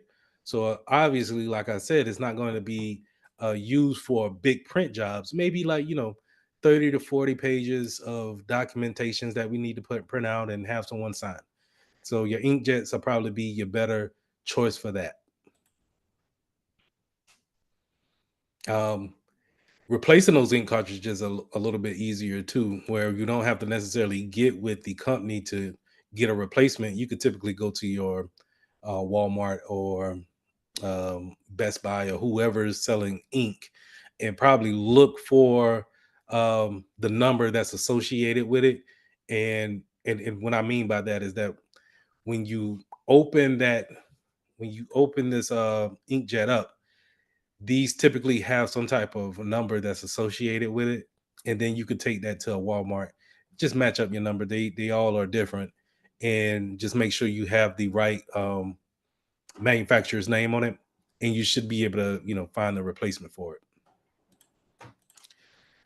Now we have thermal printers that's also going to use some type of heating element in order to use on their printouts. Now these are typically small or very small printers.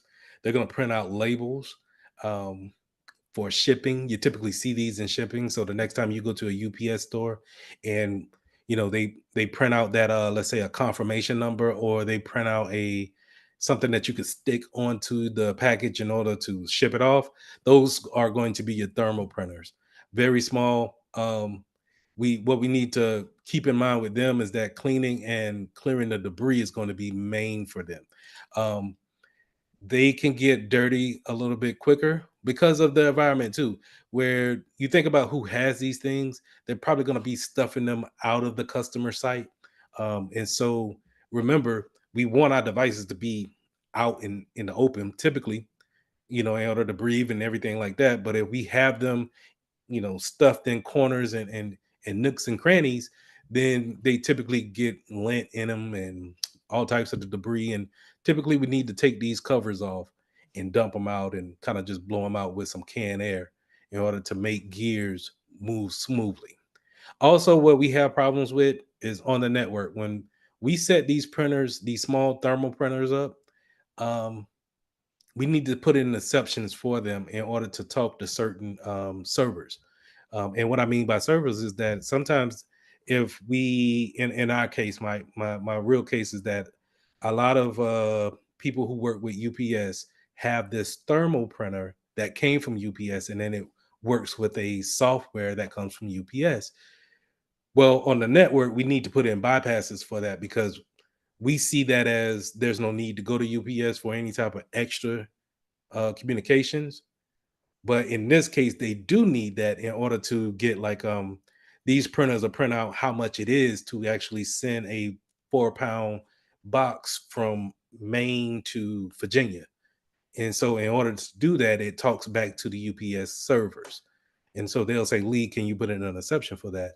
And I need to, try to find all the exceptions that I can for that printer, so I'm not bombarded with that every time they get an order in. All right. So lastly, we got impact printers. So these are the old school printers with the dots on the side. If you know, like I know, this is what your report card came in on. They definitely don't do that anymore. But these typically had transparent papers on them, or carbon papers and impact papers, where you would get different. You would, in one printout, you can get like 3 different copies. And back in the day, they used to be like a white, pink, and then another color. And we would, sign the white and you would have your paper, your parent sign the white part of it, keep the pink part because you could tear them apart. You can keep that and then turn the other one in. But anyway, long story short, these printers are not in style anymore, but you can run into them in places like a car dealership that will need to have like a multiple copies. This is really the last places that I've seen it was just a car dealership that just needs multiple copies and have that multiple signature on one, but it will it will go all the way through each paper.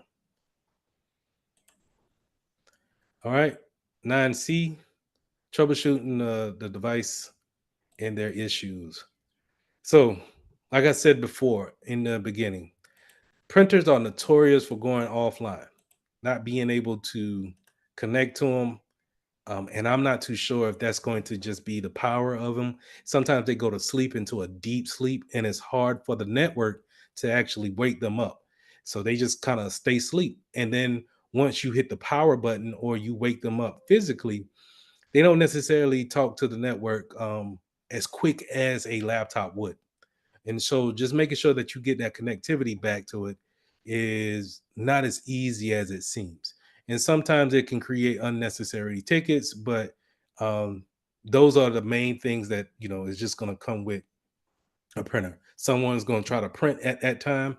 No one printed in a long time. So now we need to wake that printer up to make that connection happen again. And sometimes it may even result in you removing the printer and then adding it back manually in order to kind of refresh those connections. Printer jams are always something that's can be a thing, especially with the laser printers.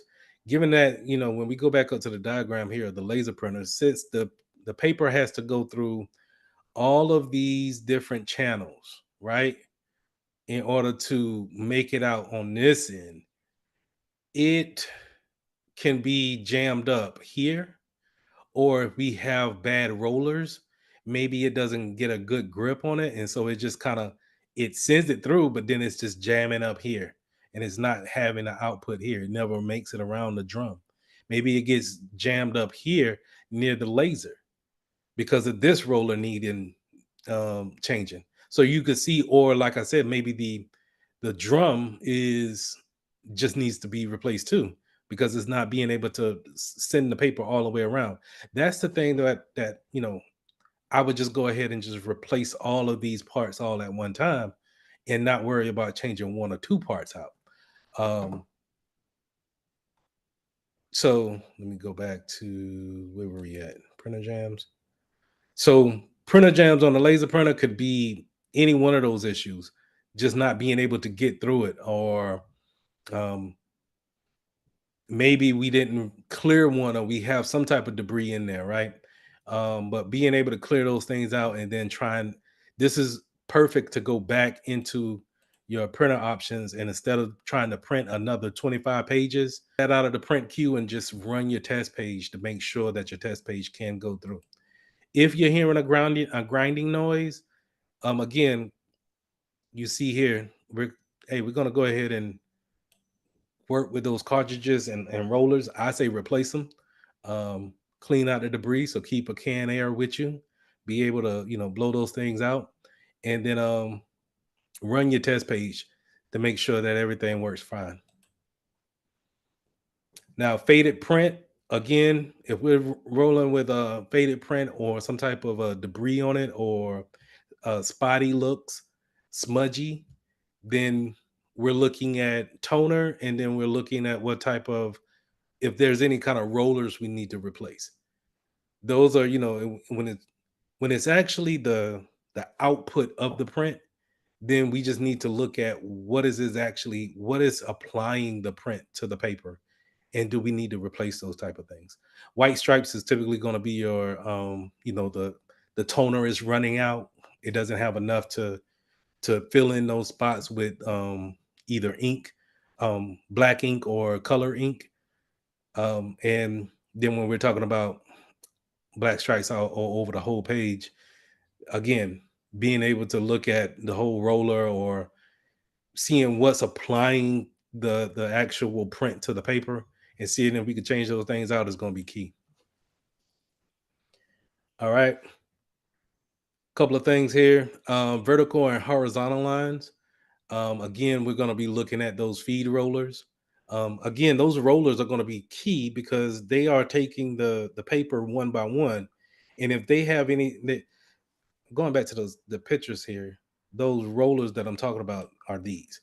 These are, it looks like it's a hard piece, but this is kind of like a foam. And it can easily pick up dust that you see here, right? Or that you can see right there.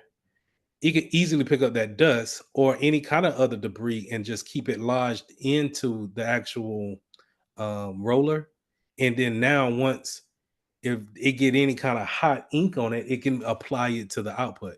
So we just want to take these out and just put them in with some new ones, and hopefully that fixes our issue. The fuser unit. So if that fuser is not putting the toner to the paper, then if you print a print job and then a blank piece of paper comes out, then we're probably going to be looking at, all right, we out of toner, or putting in a fuser on a laser printer. I also talked to you guys about the double and the smudges, or it kind of have like double lines. Those are going to be your drum. That's going to be the main corporate there. So that drum is on a laser printer is going to be this big piece right here. We'll see it in that in the lab that I do. You'll see how the drum actually looks. Okay. All right, last slide here. We got print job issues. Again, we're talking about jams or any type of feed issues. Then we want to go in there. We want to make sure and being able to. You can restart the print job if you want. I always say cancel it. Cancel everything out. Make sure it resets everything. But restart is kind of doing that too. But what I found that when you restart a process, sometimes it keeps the same configurations, the properties there. And so it's just going to give you the same thing over and over again. But if you cancel everything out, kind of let things die down and go back to a default setting, then you might get some success out of that. And that's why, I got that highlighted too by clearing the drive, clearing the queue. So we just want to, it's not necessarily a, hey, follow steps 1 through 10, and that's going to get you printing. That's not necessarily the key every time. It may jump from different scenarios of what works and what doesn't work. We just need to be patient with our printers and patient with our clients to make sure that we can try to get them in the best position possible. All right, that's all I had. Y'all let me know if y'all got any questions, and I'll see y'all in the next lesson.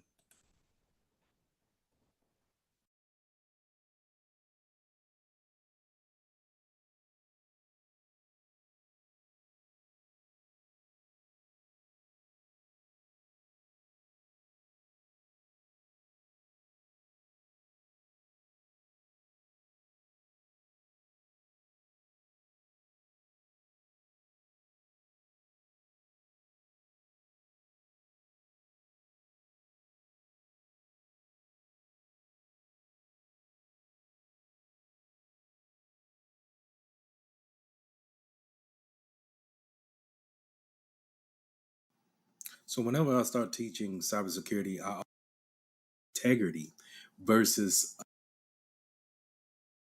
or that we will do a lot.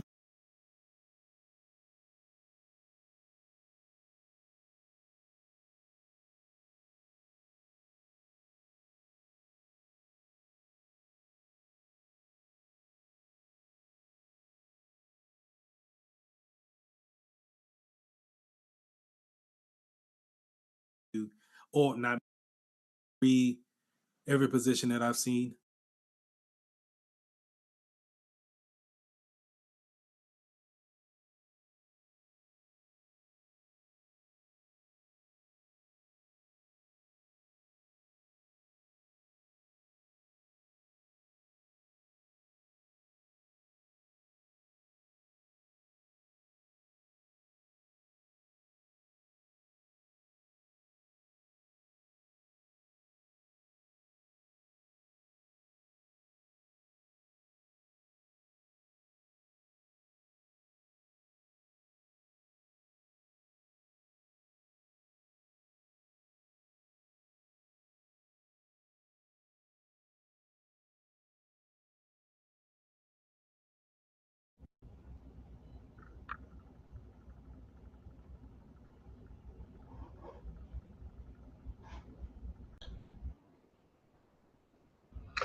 Even though we are out today, I wanted to make sure that I jump on and give this lesson because I don't want to double up on those lessons coming up.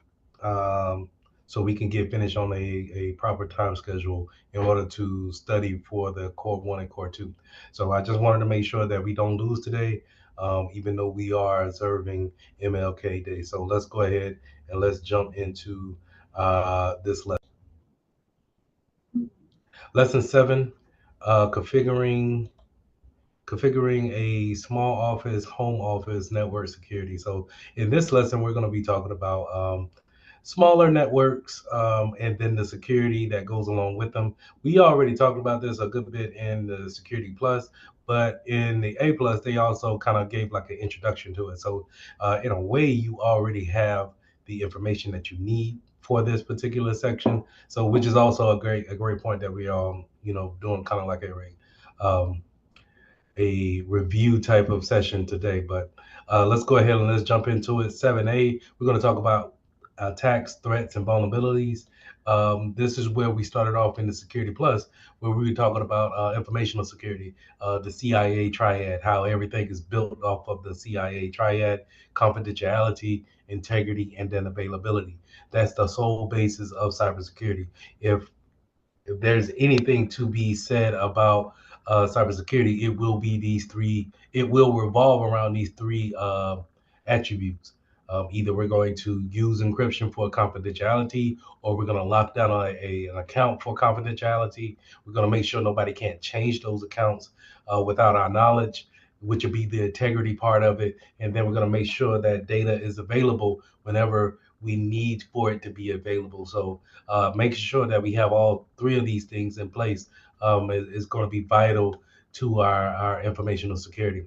Now, cybersecurity and informational security, sometimes they go hand in hand or interchangeably when it comes to the words, but really, cybersecurity is probably your processes that you put in place, and those are things that we entitle those network routers and firewalls and IDSs and all those different appliances that we put in conjunction with the processes of informational security, where we're applying security tactics to information that we have in the business.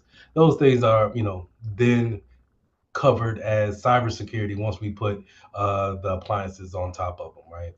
Now, when it comes to security assessments, everything that we do needs to have some type of assessment to it before we actually tackle it. We won't know what to protect unless we do some type of assessment of it. And the reason why I say we don't know what to protect or how to protect it is because we don't know if it's important to us or if it's not. If it doesn't have some value, some monetary value to it, or does it's intangible, and what's important to it is the importance of the reputation to the company. So those security assessments allow us to see those type of things. It's more of a list that we check and make sure that, okay, you know what, our recipe is important to our cookie business. So therefore, it holds a lot of value to it, even though it doesn't have a dollar amount attached to it, but it does have an enormous amount of value to the company. So if that's the case, then maybe we want to spend a little bit more on the security appliances that we apply to it. Maybe the processes need to be a little bit more stern. Maybe we have two-factor authentication when it comes to everything that's revolving where this recipe is sitting at on our servers, who can access it, when can they access those things, and can anybody just change the recipe? Can anybody just take out and say, instead of a fourth of salt, we're going to put 3/4 of a salt, and really just kind of throw our whole business plan off? So those security assessments is always needed in order to give us some type of clear mindset of, how are we going to approach our security posture. Now, this formula that you see here is always true.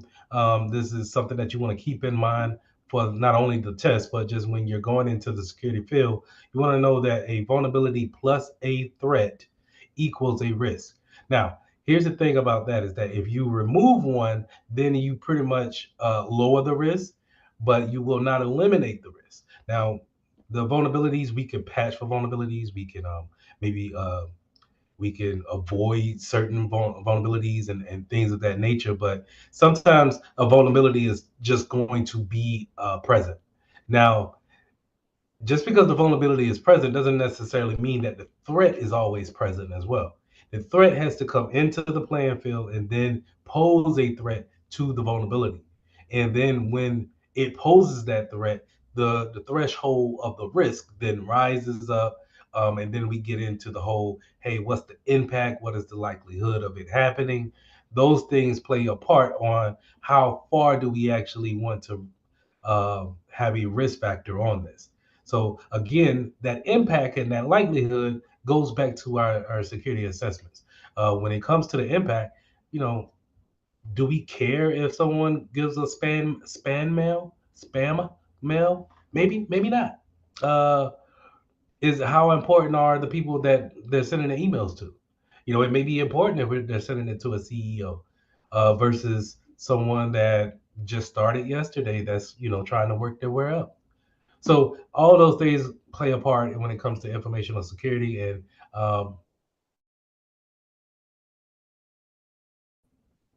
you know, it all works together. And believe it or not, when it comes to the real world, these are different categories where, you know, they have different roles. Um, you're just not a security analyst and you cover all of these subjects here. You may have one particular uh, thing that you actually do in your role as a position a cybersecurity analyst that plays a part to the cybersecurity posture for that particular business. All right, moving on to vulnerabilities. Remember, vulnerabilities could be a multitude of things. It's just not a, you know, hey, we have an error in the code, or hey, someone gave a weak password. Those are all vulnerabilities, right? You need the threat of a hacker to actually take advantage of those vulnerabilities, but those vulnerabilities are there. And a lot of times when it comes to patches, vulnerabilities will ebb and flow, right? They will go up one month, and then when we patch them, they will go down. And but the next month we're going to have a rise in vulnerabilities again because of the you know, the millions lines of code that is constantly a building point of, you know, things that we need to fix, we need to be aware of. So vulnerabilities are not just software based; they can be tangible based, where, you know, things that we, maybe someone left the door unlocked, maybe someone is letting someone. We'll talk about it in the next slide. Piggyback into the building.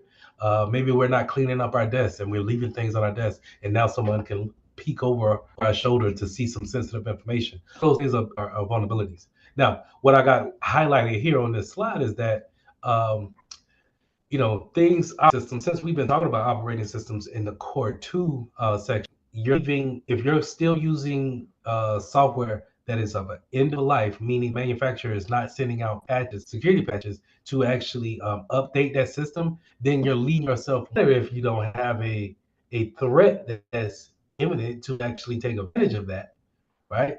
But now the risk factor of it does rises up because you're working with some no future of it being patched, and so you're just kind of leaving yourself open, waiting for something to happen.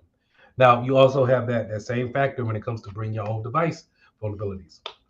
A lot of network admins, they don't like bring your own device attributes, to where we're bringing in our own cell phones, our own tablets into the system, into the network, and we're, you know, performing business tasks on our personal device.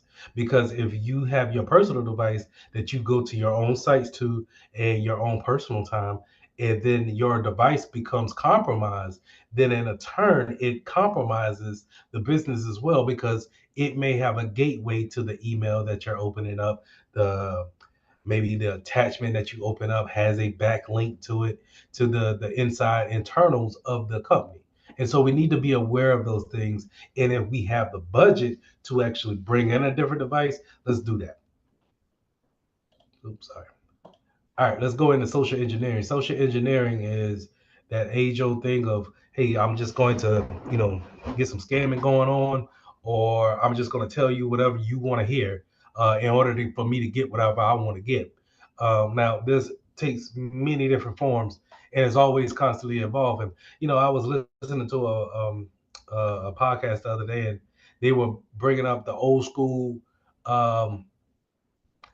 like spam in regular mail. Like back in the day when I was growing up, you used to get like a stack of mail in like the state newspaper, and it would just kind of be a lot of sales papers and advertisement, but in there it may be some type of advertisement saying that you're going to get a free boat if you send in this a reply to it.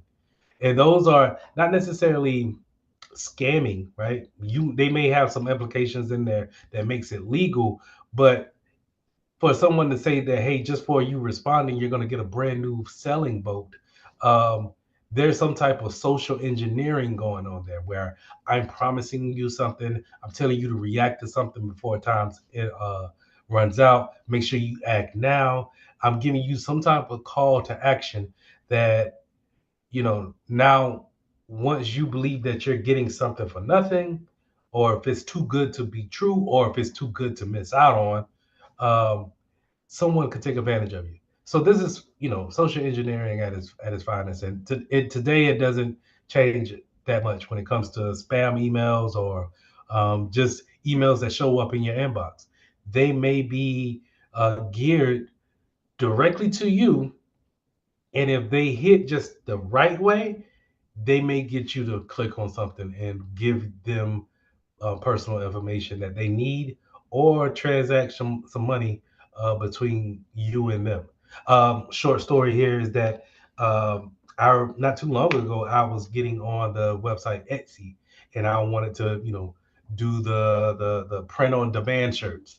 And so I was setting up my account, and as soon as I set up my account on Etsy and did my transactions to make sure that I had my bank linked up and everything, I started getting these spam messages. And it was just, I thought it was funny. But then, I was ignoring them for the most part. But one day they asked for $147, and they just kind of stopped all communication. I was like, wait a minute, I just got scammed. How can I be the cybersecurity guy and get scammed? But it happened. They caught me at the right time. And I'm not saying that just because I study cybersecurity all day and I talk about it all day that I'm not out here just knowing everything. If they catch you at the right time, you're caught.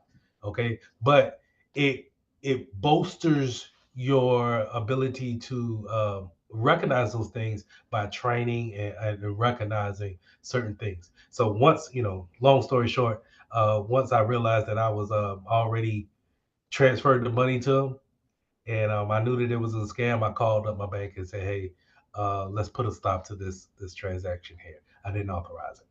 And luckily I didn't, have that money go through, but it was just the fact that I fell for it. So phishing, well, let me go back and you get these two right here. Dumpster diving. So you have people that will go into the dumpster outside of a business and look for sensitive information. A lot of times we do throw things away and we're not shredding that information. We're just kind of just crumpling it up, and we don't have a service to actually come and pick that stuff up to properly dispose of it. Now, you do have companies like Iron Mountain that picks up trash and professionally shreds that trash so it can, get rid of any type of sensitive information. You can't even just, get the regular shredder that just cuts it in like 8 long pieces vertically, because, if someone really wants the information out there, let's just say if it's banking information on it, where it's account numbers and routing numbers, and there's a big bag of shredded stuff, I could just go and dumpster dive, pick up the bag of shredded paper, take it home, and if I'm really strapped for money, maybe I could just put all that stuff together and figure out where all those pieces go, and then now I have access to, say, hey, go ahead and transfer this money from this account to this account.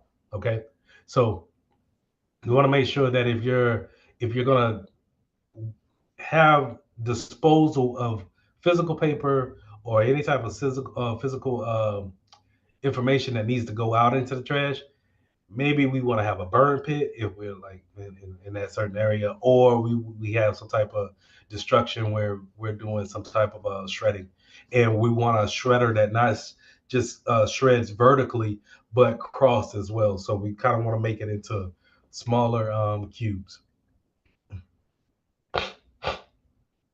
Excuse me. Shoulder surfing. Now, shoulder surfing is, like I said before with the clean desk example. Someone's, walking by you and they are able to see your screen. And that's just pretty much, you're not paying attention to them because you're focused towards your monitor and you're actually just doing work.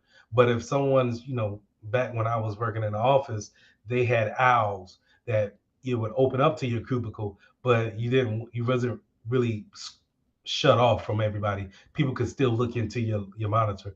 And if you were going to have a space like that, then you probably wanted to have some type of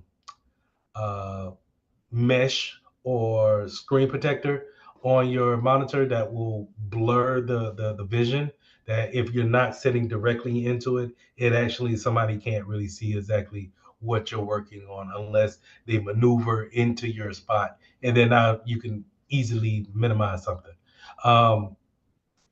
This also goes right into tailgating and piggybacking. Self-explanatory. If you really want to get access to a building, just wait till someone opens a door and walk right behind them. Do not give it any space, because humans' natural ability is to be nice and to hold the door open. You guys and me as well, we're from the South, so Southern hospitality is a thing. And so just closing the door on a person is just not what you want to do. But in certain cases, when you don't, if you're working for a particular company, especially if I would say is government driven, you're giving government information away, take tailgating and piggybacking seriously. If you don't know that person, they don't have a badge, or you just ain't seen this person, direct them to that doggone check-in station, man. Don't put your job in jeopardy for that. And so just keep those things in mind when it comes to piggybacking and tailgating. That those are different physical forms of social engineering. Of, hey, I'm gonna just walk behind you. And what you gonna do? Be rude and close the door in my face? Probably not. I even seen that happen in the military a lot. It's just a normal courtesy thing to hold the door for people. Now, we're all familiar with phishing. Those phishing emails come in many different forms, many different ways of putting those emails out and then making them cater to a particular person. Now, when you cater directly to someone, you're getting what they call spear phishing here. And that's, spear phishing is directly for one fish, right? Whereas just a regular fish, once we put a hook into the water, we don't really care who bites, we just want a bite, right? Where spear phishing, I'm looking directly for Lee. Lee has the position that I want. He has the assets that I need. I'm trying to social engineer him, right? Now, whaling, on the other hand, is we're going for the big fish, right? Don't care about the small fish. Don't care about the spear fishing. It's kind of a form of spear fishing, but I'm going for the big fish. I'm going for CEOs, CFOs, anybody chief in their name, executive in their name. I'm trying to manipulate them. And maybe I do a little bit of research on that. And really, when you really think about it, look at the people who are in directors positions or over a particular company. Look how much information you get on that person just by looking them up or Googling them, or looking at the company and then looking at the person for the executive board. They give a ton of information out about that person. And so it's easy kind of to tailor an email that might just get their attention. And it's not like, you know, if you're going for the president of a particular college, HBCU, maybe you're not wanting to just talk about, hey, the Southern Classic. Maybe you want to talk about an actual event that's happening on the campus that students know about, and you bring that directly up to that president.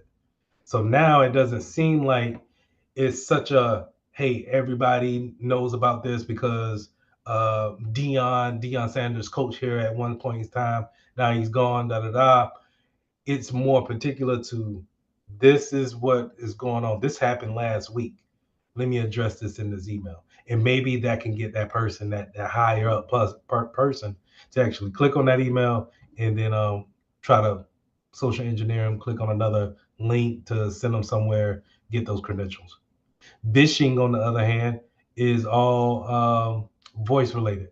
So this is over the phone. This is picking up those spam calls and listening to them trying to sell you insurance or give you some type of loan, or, you know, some of them are, those are mostly spam when they're trying to, it's a legit business. They're just, you know, they bought a list off of someone, an email list, and they're just going through the list of people trying to see if they can sell their services to you.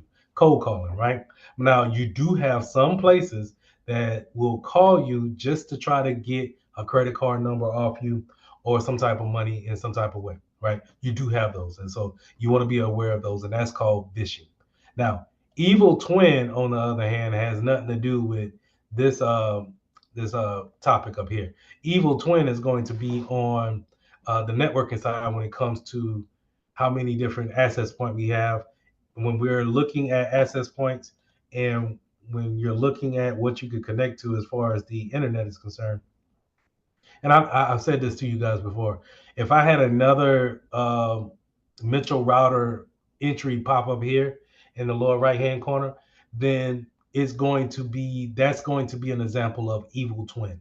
I don't know which access point I need to connect to. And so if I connect to the wrong one, then maybe I might put in some type of credentials that could be read by someone that I don't know who.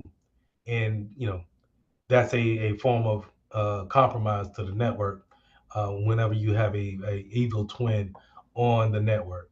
We typically want to get away from an Evil Twin by having network access controls put in place to make sure that you just can't put something on the network and then get people to hook up to it.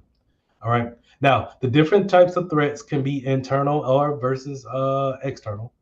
Now, that could be a insider threat, which is, you know, hey, Billy is disgruntled. He didn't get the promotion. You know what he's going to do? He's going to drop a ransomware bomb or a logic bomb in there before he leaves. And he's going to quit on Friday, but he's going to set this up the whole week prior.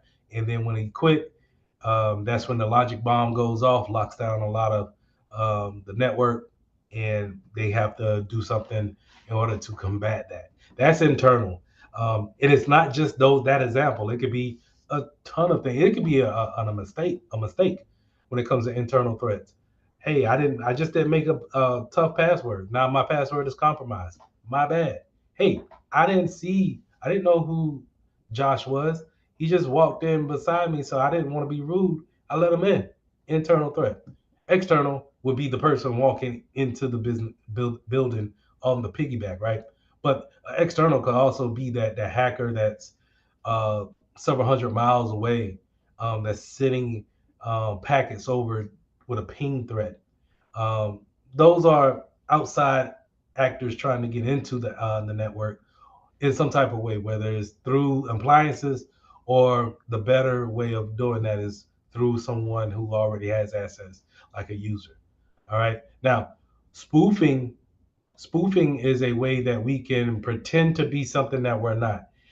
In this case, in A+, what they're typically going to say is that if you're spoofing something, you're spoofing some type of router or switch, right?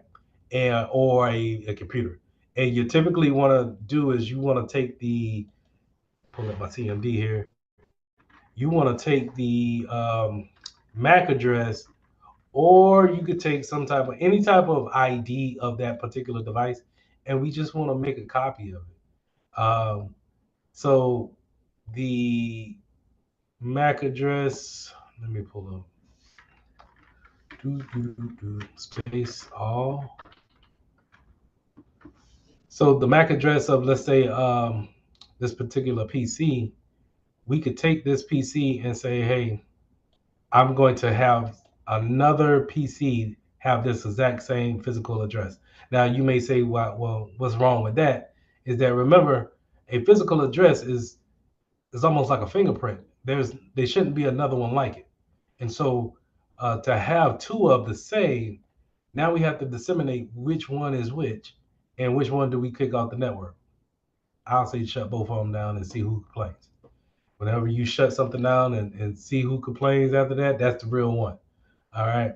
But when you're spoofing something, I can take this address, this physical address that's just supposed to be for this computer, and now if I'm on the network sees me as a trusted device. You get what I'm saying? And now it's able to share things with me, and I can try to get into places where I don't need to be, given my access.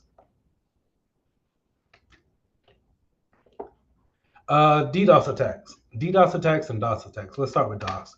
DOS is a denial of service attack. This is where you're trying to give out some type of service. Maybe you're running a website. That's your service. The denial is someone being able to shut that web server down and you're not able to deliver whatever it is that you deliver. That's a denial of service attack. Now, this could be also internal, external. It could be, typically what we think about is someone external having a DOS attack on somebody internal.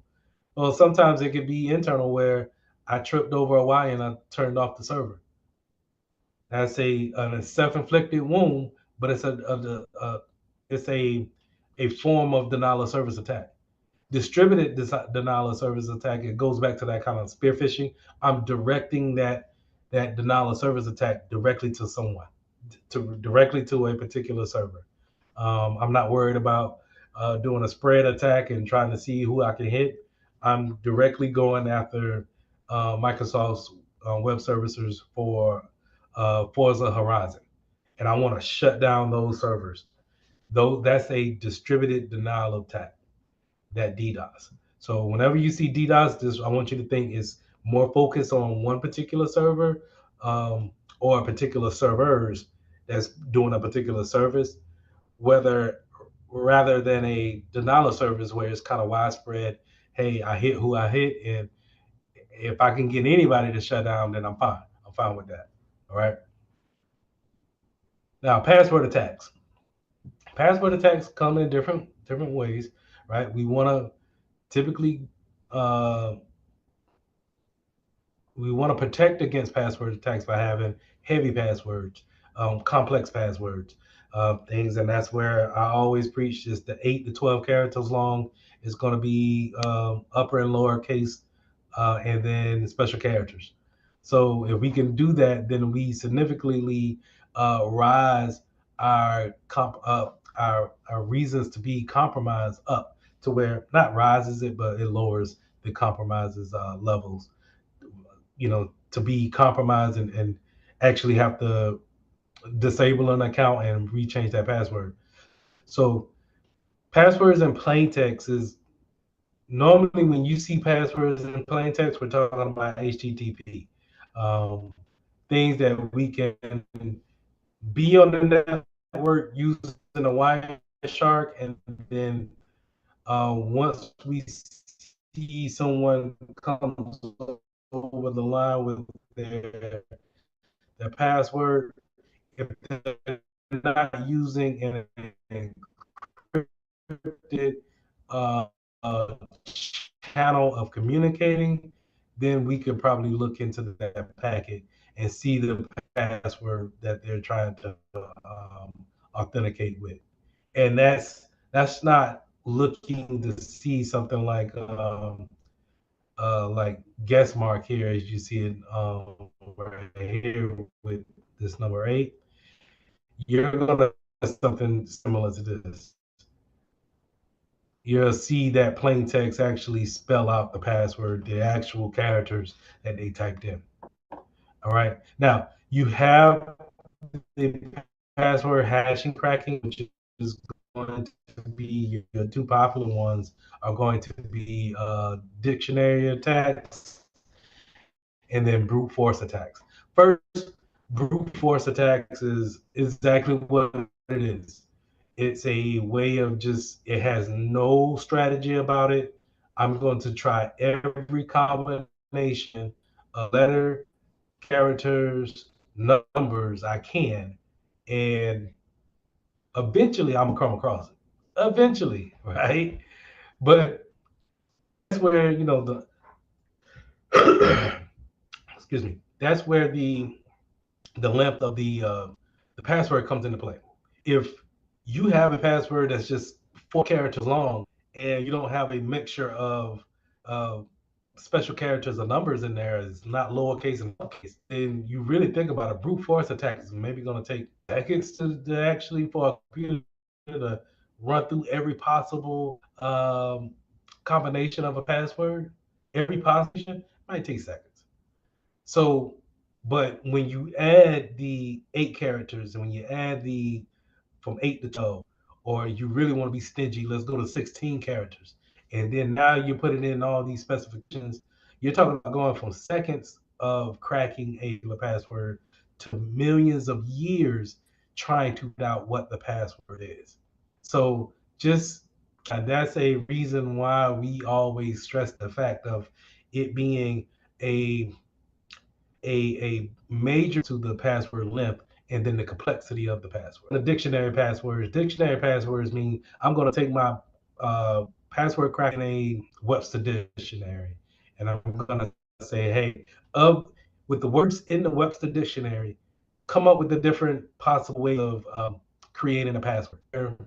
And you know, that's where again the complaint can come as far as how do we combat that, because in where we're at, where we speak English, there's only so many words in Webster dictionary. 9 times out of 10, people are not going to be using crazy words out of there.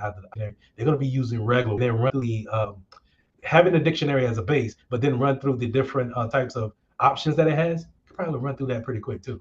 So what you want to do in order to combat that is that some places say that, hey, you can't have 3 letters in a row that actually form some type of phrase or word in some type of way. You want to make sure that that's separated in all costs. And so they may have some different types of combinations that you can use in order to create the password.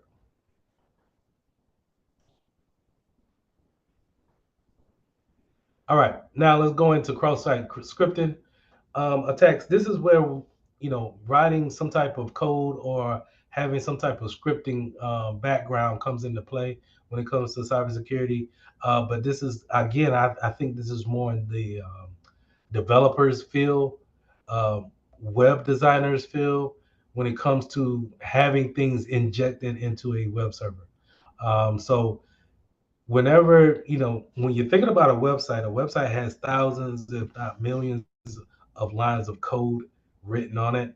And in order to have some type of cross-site scripting, you're talking about taking some type of malicious code and then implanting it into a well-working website in order for it to pull in some information, pull out some information, whatever the case may be, maybe redirect someone to a particular site, but it's using the code that's there in conjunction with what we want the user to do next once we throw that arbitrary code in there. Another form of this is SQL injection. So when I think of SQL injection, I want you guys to think of buffer overflows.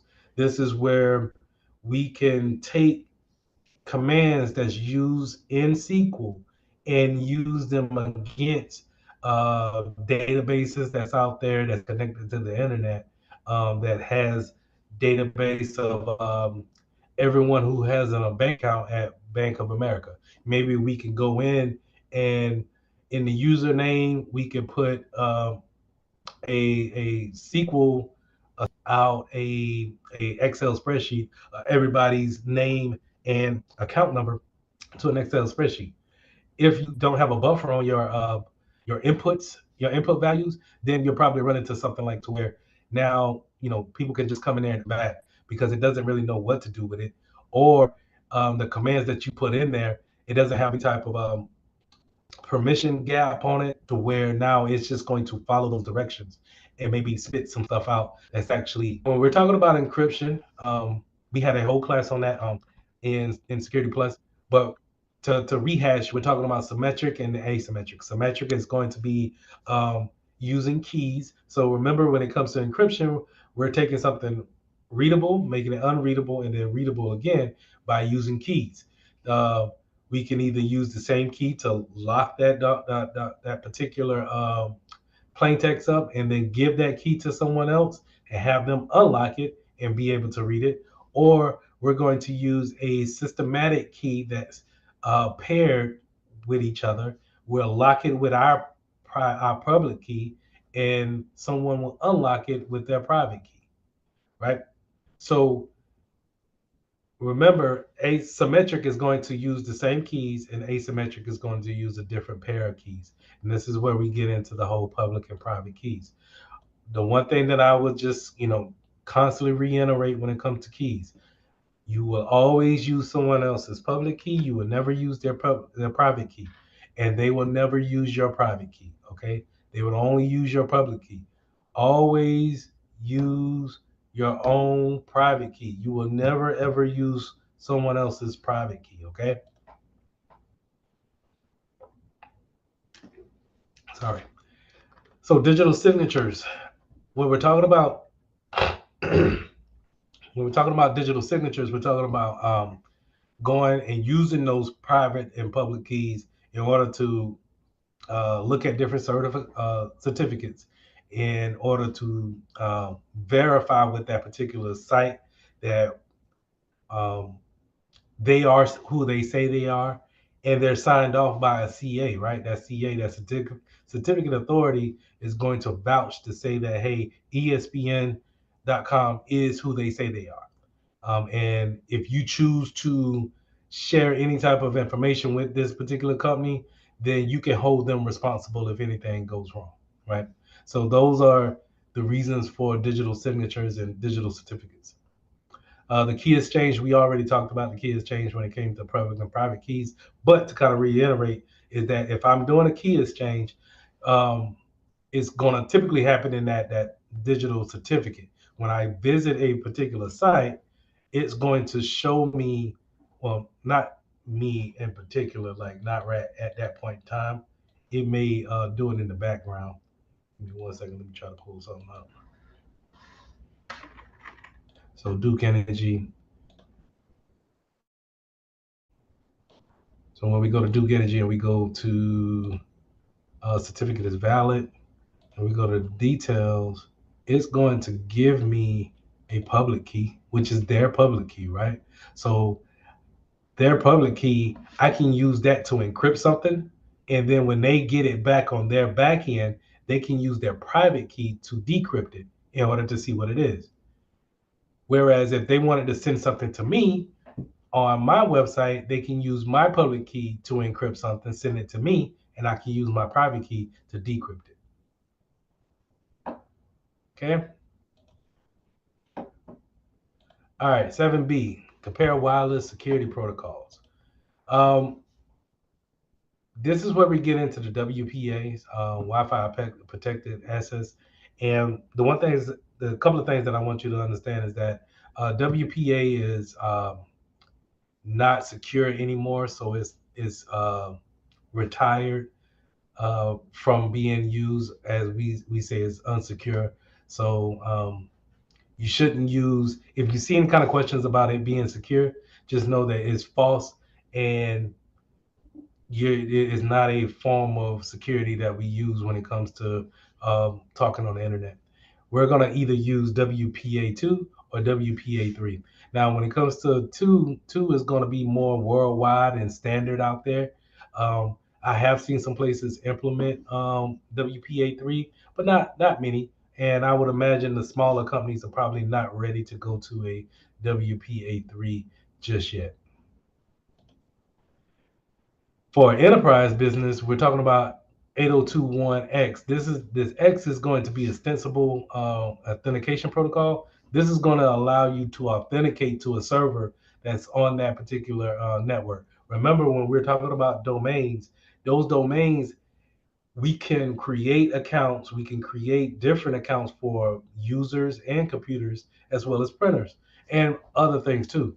And in order to authenticate, to let that server know that we are supposed to be on the particular network, we have 802.1 that's going to be able to look at our account, look at that server, that directory, and be able to talk to each other to say, hey, is Joe supposed to be on this particular network? Yes, this person authenticated not too long ago. They're good to go. They can only see this particular set of rules.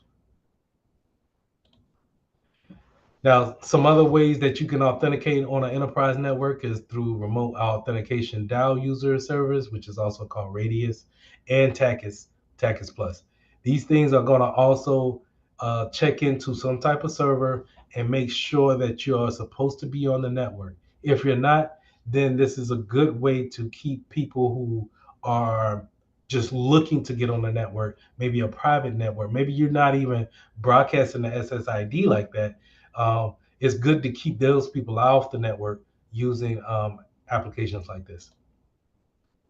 All right, 7C, the router security. Or the home router security. So when we're talking about routers in the home, these are pretty much plug and play.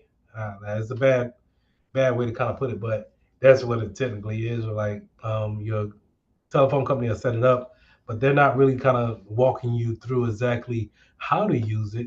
If you're just setting it up for the first time, they probably just set it up and leave, and then they'll give you the password to it, and you connect it, and then you just go about doing your regular Wi-Fi business. But you gotta understand that they're giving you a router that can be logged into, and I would suggest you log into it at least to change the password and set your network up how you want it, if you feel comfortable doing so. So always, if you can, change the password. Change the default password of that router. So anybody who may have worked at the telephone company before doesn't have access to your machine later. Now, you heard me be a big component of firmware updates, because I really do believe in something like firmwares is something that we overlook time and time again. We should always look for our firmware to be updated and then restart the appliance if need be. But having your firmware up to date is not always gonna give you a notification that there's a new firmware up there. You have to kind of make like a conscious decision to go out there and check to see if there's one out there for your particular device. Now, your home router, your home LAN is going to have some type of SSID, and you can see this in the enterprise too, but it's going to be more prevalent in a private network type of deal. This is where mine is Metro Router, and I have some other ones that's on the 2.4 gigahertz and downstairs. These are what we use to identify whatever Wi-Fi network we want to get connected to. Some people have suggested disabling broadcasting those names out. To each his own. I think in each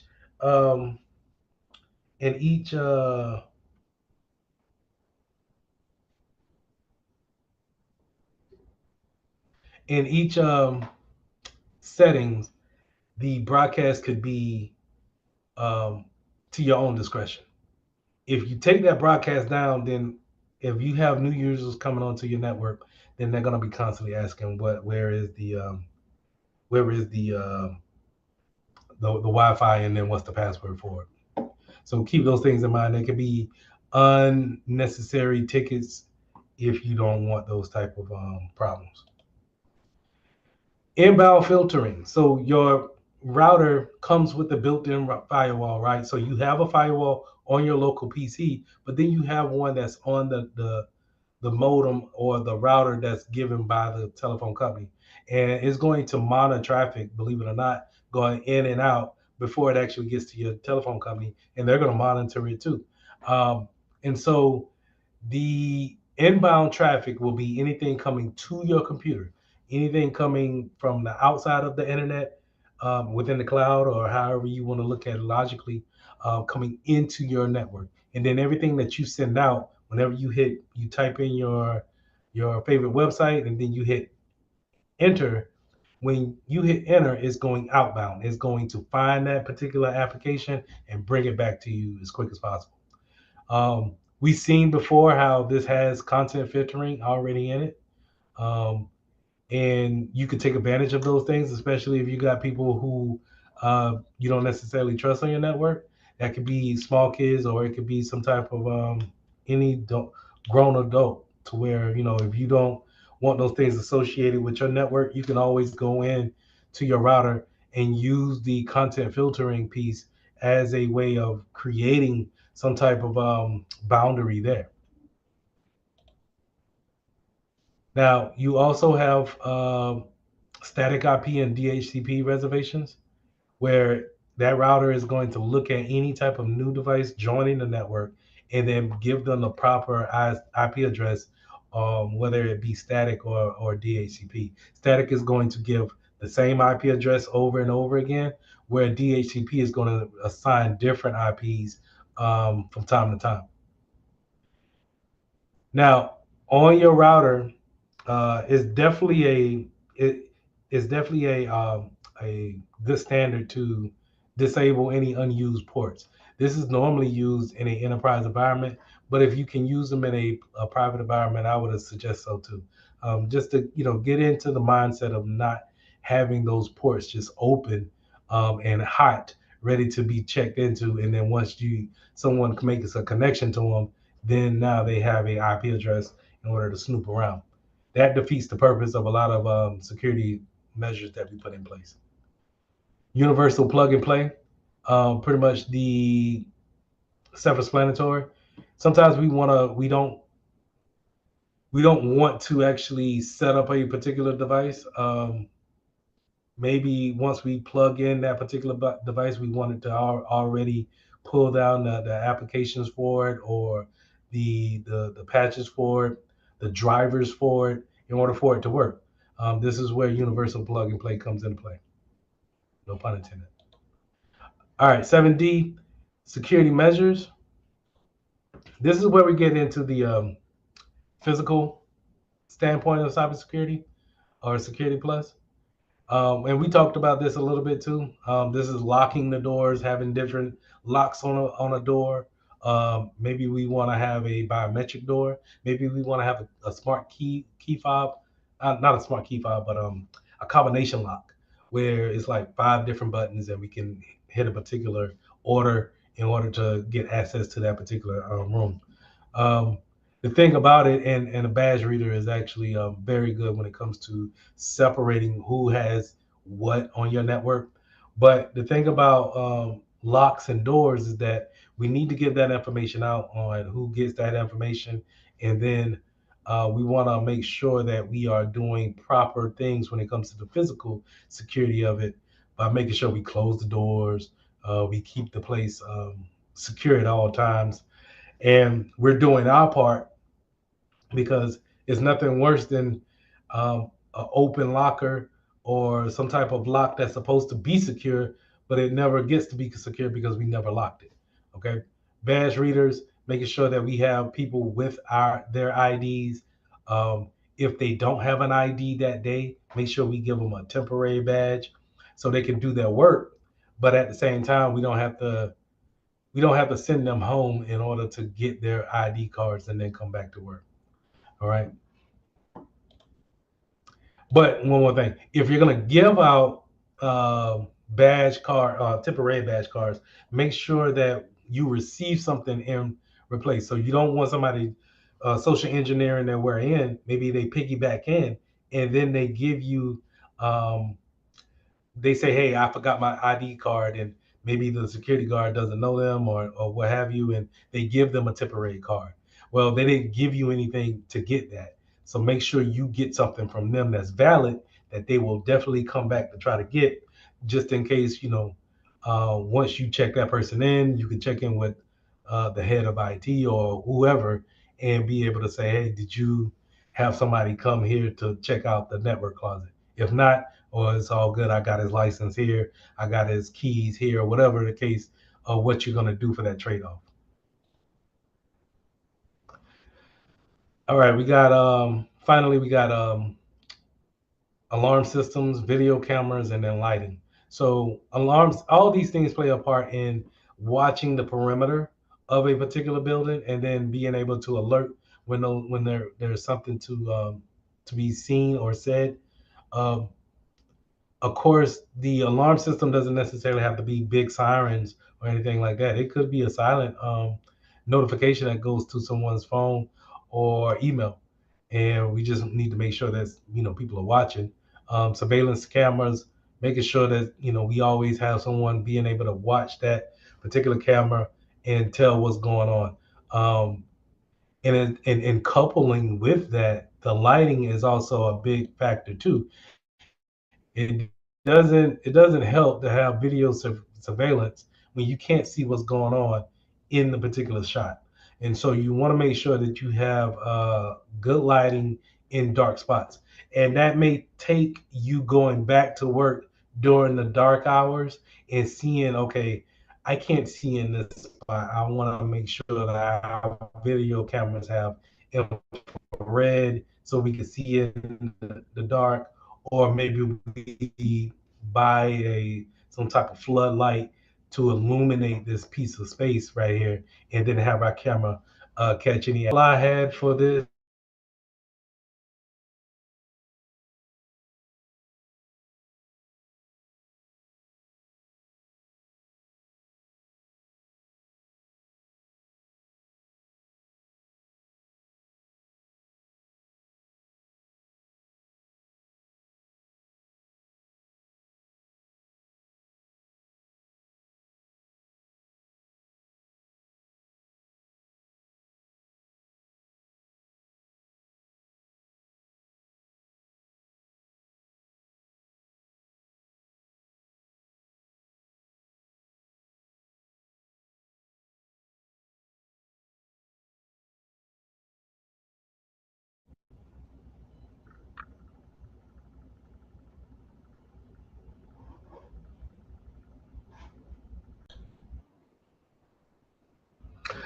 Even though we are out today, I wanted to make sure that I jump on and give this lesson because I don't want to double up on those lessons coming up. So we can get finished on a proper time schedule in order to study for the Core 1 and Core 2. So I just wanted to make sure that we don't lose today, even though we are observing MLK Day. So let's go ahead and let's jump into this lesson. Lesson 7, configuring a small office, home office network security. So in this lesson, we're going to be talking about smaller networks and then the security that goes along with them. We already talked about this a good bit in the Security Plus, but in the A Plus, they also kind of gave like an introduction to it. So in a way, you already have the information that you need for this particular section. So which is also a great point that we doing kind of like a review type of session today. But let's go ahead and let's jump into it. 7A, we're going to talk about attacks, threats, and vulnerabilities. This is where we started off in the Security Plus, where we were talking about informational security, the CIA triad, how everything is built off of the CIA triad: confidentiality, integrity, and then availability. That's the sole basis of cybersecurity. If there's anything to be said about cybersecurity, it will be these three. It will revolve around these three attributes. Either we're going to use encryption for confidentiality, or we're going to lock down an account for confidentiality. We're going to make sure nobody can't change those accounts without our knowledge, which would be the integrity part of it. And then we're going to make sure that data is available whenever we need for it to be available. So making sure that we have all three of these things in place is going to be vital to our informational security. Now, cybersecurity and informational security, sometimes they go hand in hand or interchangeably when it comes to the words. But really, cybersecurity is probably your processes that you put in place, and those are things that we entitle those network routers and firewalls and IDSs and all those different appliances that we put in conjunction with the processes of informational security, where we're applying security tactics to information that we have in the business. Those things are, then covered as cybersecurity once we put the appliances on top of them, right? Now, when it comes to security assessments, everything that we do needs to have some type of assessment to it before we actually tackle it. We won't know what to protect unless we do some type of assessment of it. And the reason why I say we don't know what to protect or how to protect it is because we don't know if it's important to us or if it's not. If it doesn't have some value, some monetary value to it, or does it's intangible, and what's important to it is the importance of the reputation to the company. So those security assessments allow us to see those type of things. It's more of a list that we check and make sure that, okay, you know what, our recipe is important to our cookie business. So therefore, it holds a lot of value to it, even though it doesn't have a dollar amount attached to it, but it does have an enormous amount of value to the company. So if that's the case, then maybe we want to spend a little bit more on the security appliances that we apply to it. Maybe the processes need to be a little bit more stern. Maybe we have two-factor authentication when it comes to everything that's revolving where this recipe is sitting at on our servers, who can access it, when can they access those things, and can anybody just change the recipe? Can anybody just take out and say, instead of a fourth of salt, we're going to put 3/4 of a salt, and really just kind of throw our whole business plan off. So those security assessments is always needed in order to give us some type of clear mindset of, how are we going to approach our security posture. Now, this formula that you see here is always true.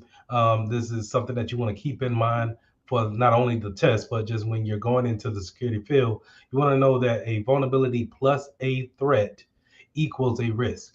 Now, here's the thing about that is that if you remove one, then you pretty much lower the risk, but you will not eliminate the risk. Now, the vulnerabilities, we can patch for vulnerabilities. We can maybe we can avoid certain vulnerabilities and things of that nature. But sometimes a vulnerability is just going to be present. Now, just because the vulnerability is present doesn't necessarily mean that the threat is always present as well. The threat has to come into the playing field and then pose a threat to the vulnerability. And then when it poses that threat, the threshold of the risk then rises up. And then we get into the whole, hey, what's the impact? What is the likelihood of it happening? Those things play a part on how far do we actually want to have a risk factor on this. So again, that impact and that likelihood goes back to our security assessments. When it comes to the impact, do we care if someone gives a spam mail? Maybe not. Is how important are the people that they're sending the emails to? It may be important if they're sending it to a CEO versus someone that just started yesterday that's trying to work their way up. So all those things play a part when it comes to informational security, and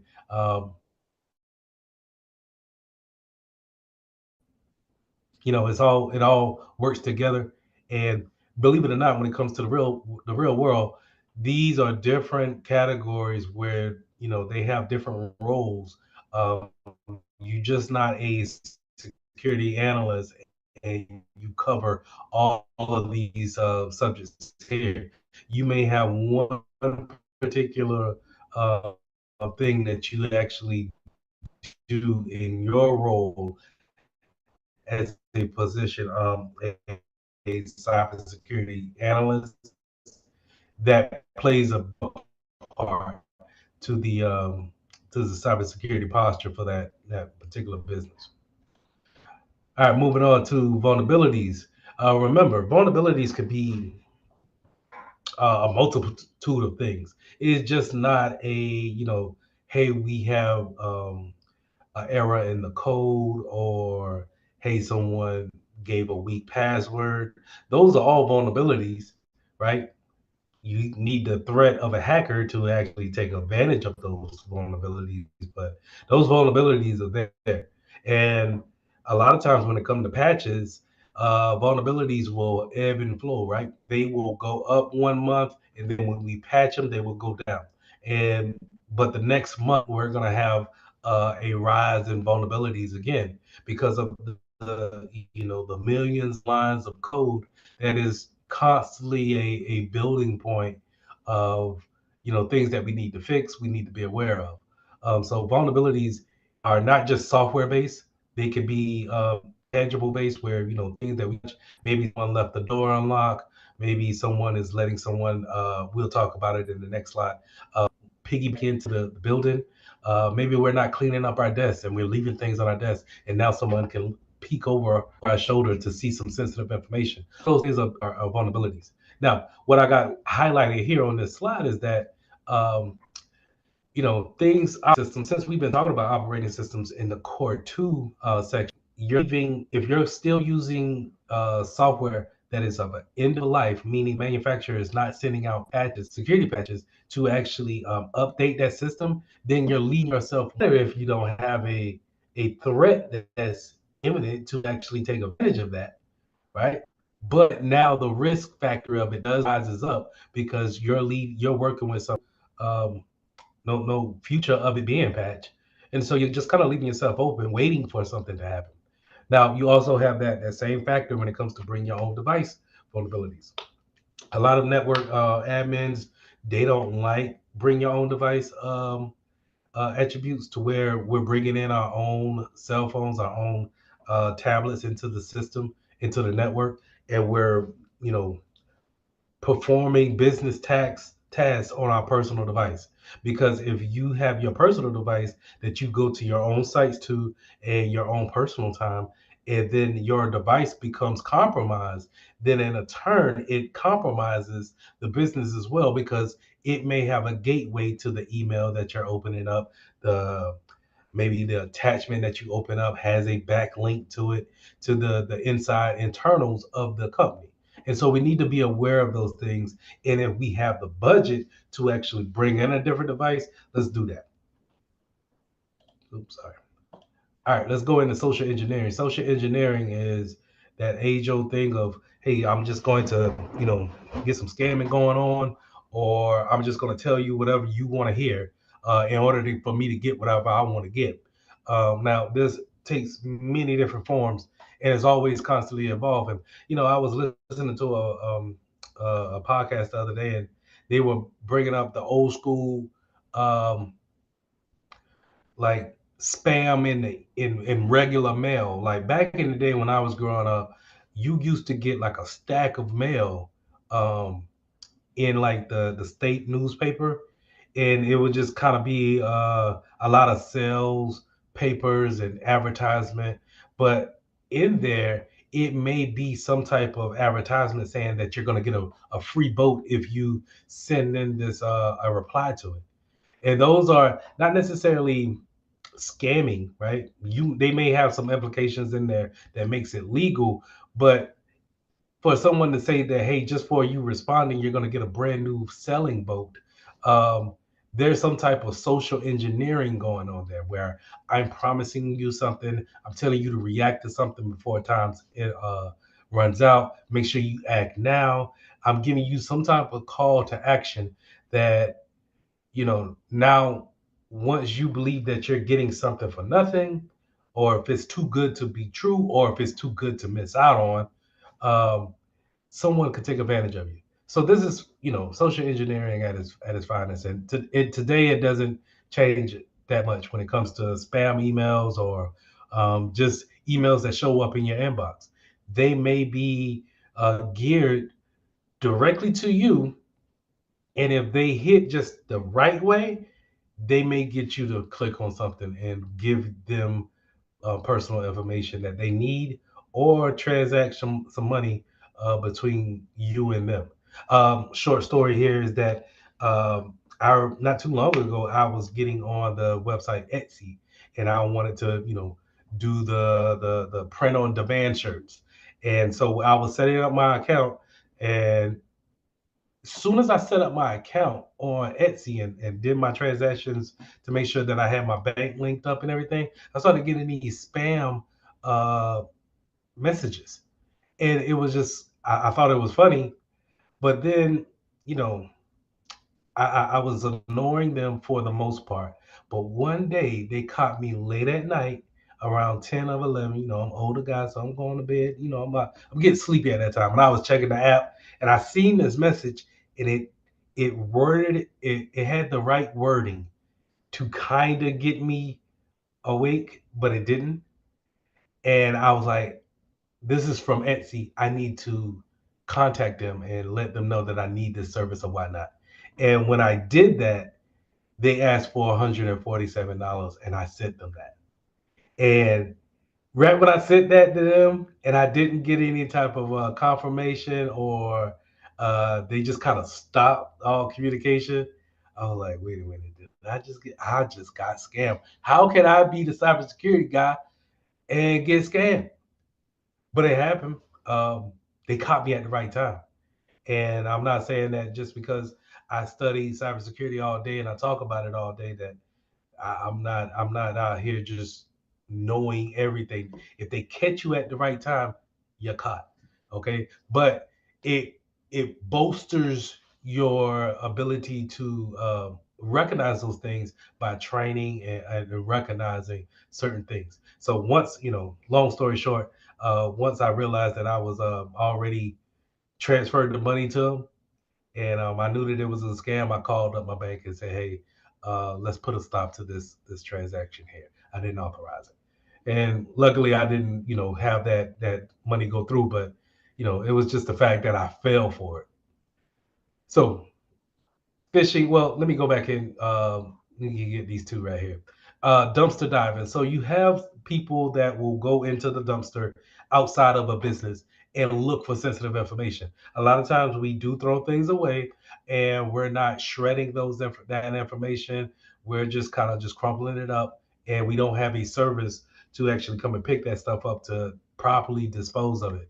Now, you do have companies like Iron Mountain that picks up trash and professionally shreds that trash so it can, get rid of any type of sensitive information.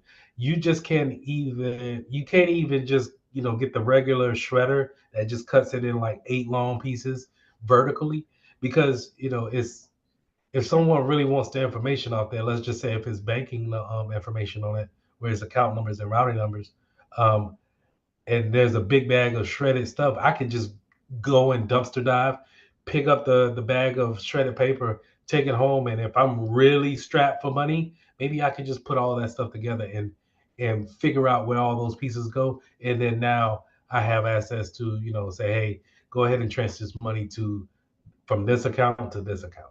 Okay. So You want to make sure that if you're gonna have disposal of physical paper or any type of physical information that needs to go out into the trash, maybe we want to have a burn pit if we're like in that certain area, or we have some type of destruction where we're doing some type of shredding, and we want a shredder that not just shreds vertically but crossed as well. So we kind of want to make it into smaller cubes. Excuse me. Shoulder surfing. Now, shoulder surfing is like I said before with the clean desk uh, example. Someone's walking by you and they are able to see your screen, and that's just pretty much you're not paying attention to them because you're focused towards your monitor and you're actually just doing work. But if someone's back when I was working in the office, they had owls that it would open up to your cubicle, but you wasn't really shut off from everybody. People could still look into your monitor. And if you were going to have a space like that, then you probably wanted to have some type of uh, mesh or screen protector on your monitor that will blur the vision, that if you're not sitting directly into it, it actually somebody can't really see exactly what you're working on unless they maneuver into your spot, and then now you can easily minimize something. um, this also goes right into tailgating and piggybacking. Self-explanatory. If you really want to get access to a building, just wait till someone opens a door and walk right behind them. Do not give it any space, because humans' natural ability is to be nice and to hold the door open. Um, you guys and me as well, we're from the South, so Southern hospitality is a thing. And so just closing the door on a person is just not what you want to do. But in certain cases, when you don't, if you're working for a particular company, especially if I would say is government driven, you're giving government information away, take tailgating and piggybacking seriously. If you don't know that person, they don't have a badge, or you just ain't seen this person, direct them to that doggone check-in station, man. Don't put your job in jeopardy for that. And so just keep those things in mind when it comes to piggybacking and tailgating. That those are different physical forms of social engineering. Of, hey, I'm gonna just walk behind you. And what you gonna do? Be rude and close the door in my face? Probably not. I even seen that happen in the military a lot. It's just a normal courtesy thing to hold the door for people. Now, we're all familiar with phishing. Those phishing emails come in many different forms, many different ways of putting those emails out and then making them cater to a particular person. Now, when you cater directly to someone, you're getting what they call spear phishing here. And that's, spear phishing is directly for one fish, right? Whereas just a regular fish, once we put a hook into the water, we don't really care who bites, we just want a bite, right? Where spearfishing, I'm looking directly for Lee. Um, Lee has the position that I want. He has the assets that I need. I'm trying to social engineer him, right? Now, whaling, on the other hand, is we're going for the big fish, right? Don't care about the small fish. Don't care about the spearfishing. It's kind of a form of spearfishing, but I'm going for the big fish. I'm going for CEOs, CFOs, anybody chief in their name, executive in their name. I'm trying to manipulate them. And maybe I do a little bit of research on that. And really, when you really think about it, look at the people who are in um, directors positions or over a particular company. Look how much information you get on that person just by looking them up or Googling them, or looking at the company and then looking at the person for the executive board. They give a ton of information out about that person. And so it's easy kind of to tailor an email that might just get their attention. And it's not like if you're going for the president of a particular college, HBCU, maybe you're not wanting to just talk about, hey, the Southern Classic. Maybe you want to talk about an actual event that's happening on the campus that students know about, and you bring that directly up to that president. So now it doesn't seem like it's such a, hey, everybody knows about this because Deion Sanders coach here at one point in time. Now he's gone. Da da da. It's more particular to, this is what is going on. This happened last week. Let me address this in this email, and maybe that can get that person, that higher up person, to actually click on that email and then try to social engineer them, click on another link to send them somewhere, get those credentials. Phishing, on the other hand, is all voice related. So this is over the phone. This is picking up those spam calls and listening to them trying to sell you insurance or give you some type of loan, or some of them are, those are mostly spam when they're trying to, it's a legit business. They're just, they bought a list off of someone, an email list, and they're just going through the list of people trying to see if they can sell their services to you. Cold calling, right? Now, you do have some places that will call you just to try to get a credit card number off you or some type of money in some type of way, right? You do have those. And so you want to be aware of those, and that's called phishing. Now, Evil Twin, on the other hand, has nothing to do with this topic up here. Evil Twin is going to be on the networking side when it comes to how many different access points we have. When we're looking at access points, and when you're looking at what you could connect to as far as the internet is concerned. And I've said this to you guys before. If I had another Mitchell router entry pop up here in the lower right hand corner, then that's going to be an example of Evil Twin. I don't know which access point I need to connect to. And so if I connect to the wrong one, then maybe I might put in some type of credentials that could be read by someone that I don't know who. And, that's a form of compromise to the network whenever you have a Evil Twin on the network. We typically want to get away from an Evil Twin by having network access controls put in place to make sure that you just can't put something on the network and then get people to hook up to it. All right. Now, the different types of threats can be internal or versus external. Now, that could be a insider threat, which is, hey, Billy is disgruntled. He didn't get the promotion. You know what he's going to do? He's going to drop a ransomware bomb or a logic bomb in there before he leaves. And he's going to quit on Friday, but he's going to set this up the whole week prior.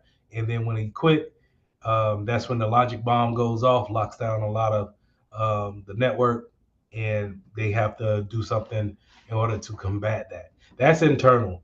And it's not just that example. It could be a ton of things. It could be a mistake when it comes to internal threats. Hey, I just didn't make a tough password. Now my password is compromised. My bad. Hey, I didn't know who Josh was. He just walked in beside me, so I didn't want to be rude. I let him in. Internal threat. External would be the person walking into the business building on the piggyback, right? But external could also be that hacker that's several hundred miles away, that's sending packets over with a ping threat. Those are outside actors trying to get into the network in some type of way, whether it's through appliances or the better way of doing that is through someone who already has access, like a user. All right. Now, spoofing is a way that we can pretend to be something that we're not. In this case, in A+, what they're typically going to say is that if you're spoofing something, you're spoofing some type of router or switch, right? Or a computer. And you typically want to do is you want to take pull up my CMD here. You want to take the MAC address, or you could take any type of ID of that particular device, and we just want to make a copy of it. So the MAC address, let me pull up space all. So the MAC address of, let's say, this particular PC we could take this PC and say, hey, I'm going to have another PC have this exact same physical address. Now, you may say, well, what's wrong with that? Is that, remember, a physical address is almost like a fingerprint. There shouldn't be another one like it. And so to have two of the same, now we have to disseminate which one is which and which one do we kick off the network. I'll say shut both of them down and see who complains.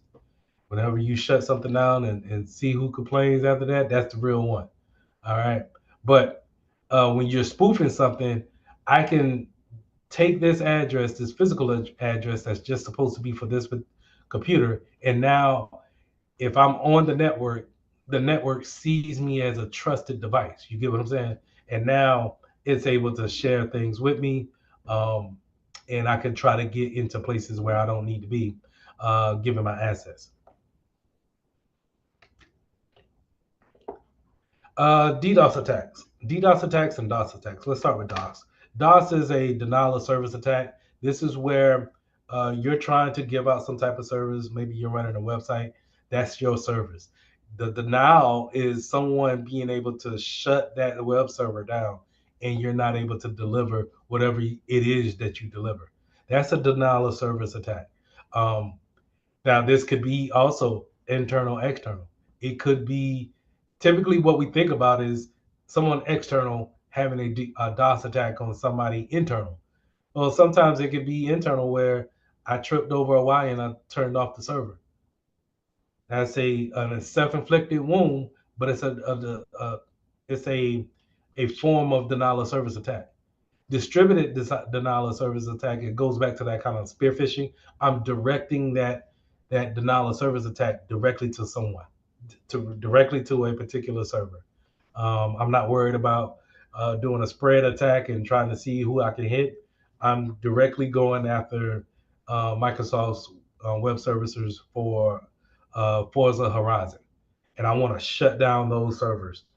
Though that's a distributed denial attack, that DDoS. So whenever you see DDoS, I want you to think it's more focused on one particular server or particular servers that's doing a particular service, rather than a denial of service where it's kind of widespread. Hey, I hit who I hit, and if I can get anybody to shut down, then I'm fine. I'm fine with that. All right. Now, password attacks. Password attacks come in different ways, right? We want to typically we want to protect against password attacks by having heavy passwords, complex passwords, things, and that's where I always preach is the 8 to 12 characters long is going to be upper and lower case, and then special characters. So if we can do that, then we significantly rise our reasons to be compromised up to where not rises it, but it lowers the compromises levels. To be compromised and actually have to disable an account and rechange that password. So passwords in plain text is normally when you see passwords in plain text, we're talking about HTTP. Things that we can be on the network using a Wireshark, and then once we see someone comes over the line with their password, if they're not using an encrypted channel of communicating, then we could probably look into that packet and see the password that they're trying to authenticate with. And that's not looking to see something like guest mark here, as you see it right here with this number 8. You're gonna something similar to this. You'll see that plain text actually spell out the password, the actual characters that they typed in. All right. Now you have the password hashing cracking, which is letter, characters, numbers. I can, and eventually I'm gonna come across it. Eventually, right? But that's where, you know, the excuse me, that's where the length of the password comes into play. If you have a password that's just 4 characters long and you don't have a mixture of special characters or numbers in there, it's not lowercase and uppercase, then you really think about a brute force attack is maybe going to take decades to actually for a computer to run through every possible combination of a password. Every possible might take seconds. So, but when you add the 8 characters and when you add the from 8 to 12, or you really want to be stingy, let's go to 16 characters. And then now you're putting in all these specifications. You're talking about going from seconds of cracking a password to millions of years trying to figure out what the password is. So just that's a reason why we always stress the fact of it being a major to the password length and then the complexity of the password. The dictionary passwords mean I'm going to take my password crack in a Webster dictionary and I'm going to say, hey, with the words in the Webster dictionary, come up with the different possible ways of creating a password. And, you know, that's where, again, the complexity can come as far as how do we combat that. Because in where we're at, where we speak English, there's only so many words in Webster dictionary. 9 times out of 10, people are not going to be using crazy words out of there. They're going to be using regular. Then run through the having a dictionary as a base, but then run through the different types of options that it has. You can probably run through that pretty quick too. So what you want to do in order to combat that is that some places say that, hey, you can't have 3 letters in a row that actually form some type of phrase or word in some type of way. You want to make sure that that's separated in all costs. And so they may have some different types of combinations that you can use in order to create the password.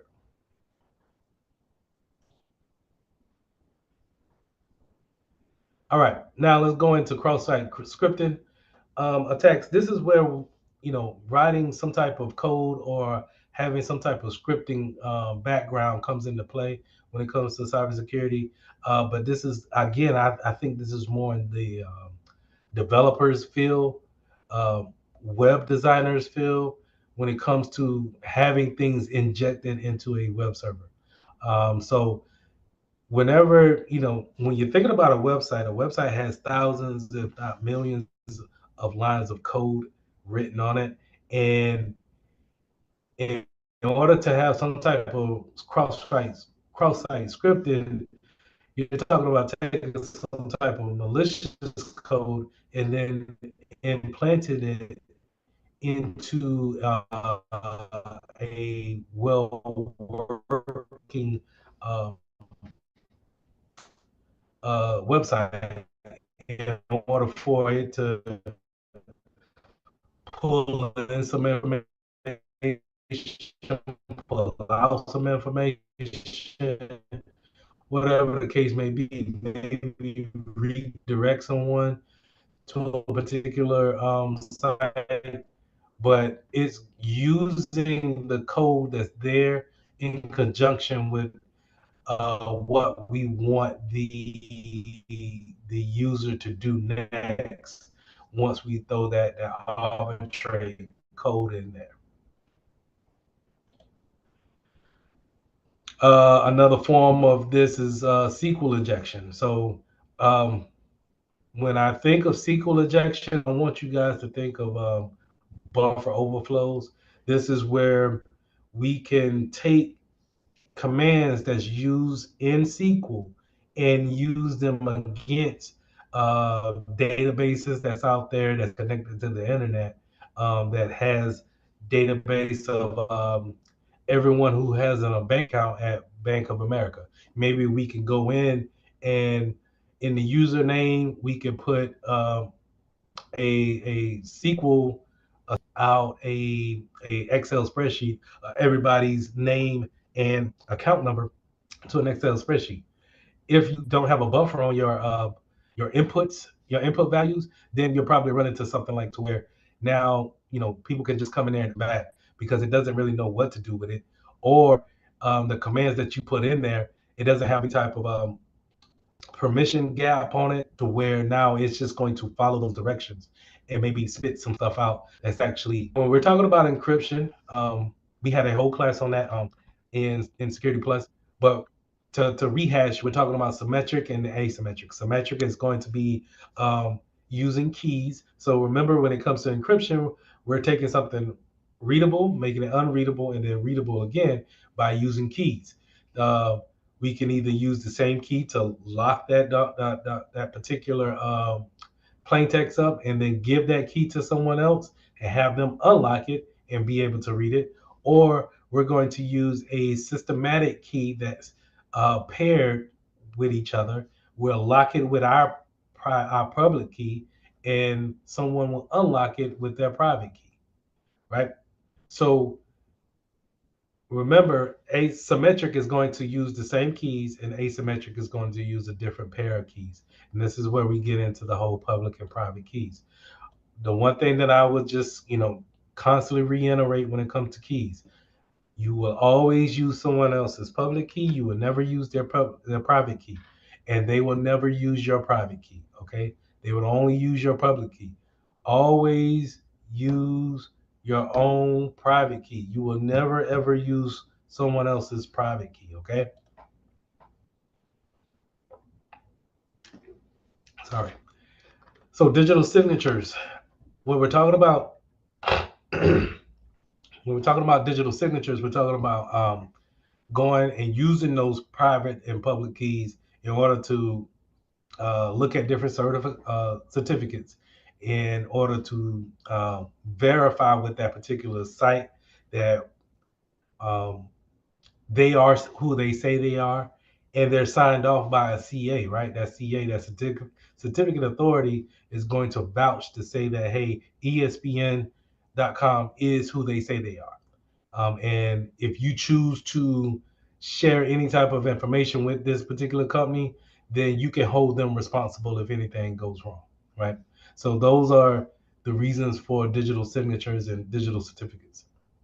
The key exchange, we already talked about the key exchange when it came to public and private keys. But to kind of reiterate, is that if I'm doing a key exchange, it's going to typically happen in that digital certificate. When I visit a particular site, it's going to show me, well, not me in particular, like not right at that point in time.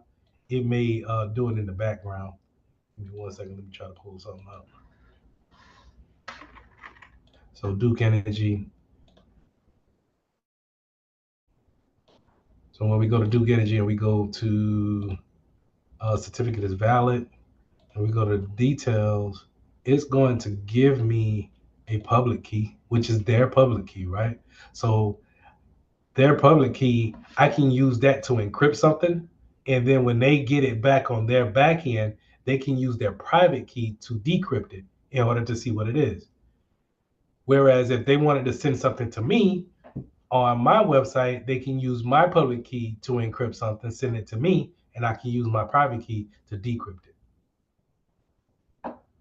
Okay. All right, 7B, compare wireless security protocols. This is where we get into the WPAs, Wi-Fi protected access. And the couple of things that I want you to understand is that WPA is not secure anymore. So it's retired from being used, as we say, is unsecure. So you shouldn't use, if you see any kind of questions about it being secure, just know that it's false, and it is not a form of security that we use when it comes to talking on the internet. We're going to either use WPA2 or WPA3. Now, when it comes to 2 is going to be more worldwide and standard out there. I have seen some places implement WPA3, but not many. And I would imagine the smaller companies are probably not ready to go to a WPA3 just yet. For enterprise business, we're talking about 802.1x. This X is going to be extensible authentication protocol. This is going to allow you to authenticate to a server that's on that particular network. Remember, when we're talking about domains, those domains, we can create accounts. We can create different accounts for users and computers, as well as printers and other things too. And in order to authenticate, to let that server know that we are supposed to be on the particular network, we have 802.1 that's going to be able to look at our account, look at that server, that directory, and be able to talk to each other to say, hey, is Joe supposed to be on this particular network? Yes, this person authenticated not too long ago. They're good to go. They can only see this particular set of rules. Now, some other ways that you can authenticate on an enterprise network is through remote authentication DAO user service, which is also called Radius, and TACIS Plus. These things are going to also check into some type of server and make sure that you are supposed to be on the network. If you're not, then this is a good way to keep people who are just looking to get on the network, maybe a private network. Maybe you're not even broadcasting the SSID like that. It's good to keep those people off the network using applications like this. All right, 7C, the router security. Or the home router security. So when we're talking about routers in the home, these are pretty much plug and play. That's a bad way to kind of put it, but that's what it technically is. Like your telephone company will set it up, but they're not really kind of walking you through exactly how to use it. If you're just setting it up for the first time, they probably just set it up and leave, and then they'll give you the password to it, and you connect it, and then you just go about doing your regular Wi-Fi business. But you gotta understand that they're giving you a router that can be logged into, and I would suggest you log into it at least to change the password and set your network up how you want it, if you feel comfortable doing so. So always, if you can, change the password. Change the default password of that router. So anybody who may have worked at the telephone company before doesn't have access to your machine later. Now, you heard me be a big component of firmware updates because I really do believe in something like firmwares is something that we overlook time and time again. We should always look for our firmware to be updated and then restart the appliance if need be. But having your firmware up to date is not always gonna give you a notification that there's a new firmware up there. You have to kind of make like a conscious decision to go out there and check to see if there's one out there for your particular device. Now, your home router, your home LAN is going to have some type of SSID, and you can see this in the enterprise too, but it's going to be more prevalent in a private network type of deal. This is where mine is Mitchell router, and I have some other ones that's on the 2.4 gigahertz and downstairs. These are what we use to identify whatever Wi-Fi network we want to get connected to. Some people have suggested disabling broadcasting those names out. To each his own. I think in each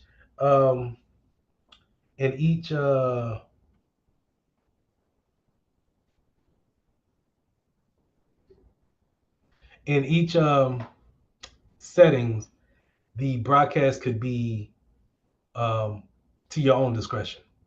If you take that broadcast down, then if you have new users coming onto your network, then they're going to be constantly asking where is the Wi-Fi, and then what's the password for it. So keep those things in mind. They could be unnecessary tickets if you don't want those type of problems.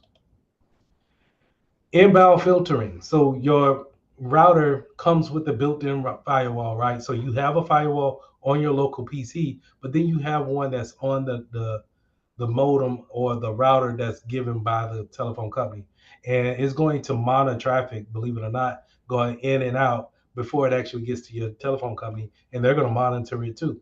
And so the inbound traffic will be anything coming to your computer, anything coming from the outside of the internet, within the cloud, or however you want to look at it logically, coming into your network. And then everything that you send out, whenever you type in your favorite website and then you hit enter, when you hit enter, it's going outbound. It's going to find that particular application and bring it back to you as quick as possible.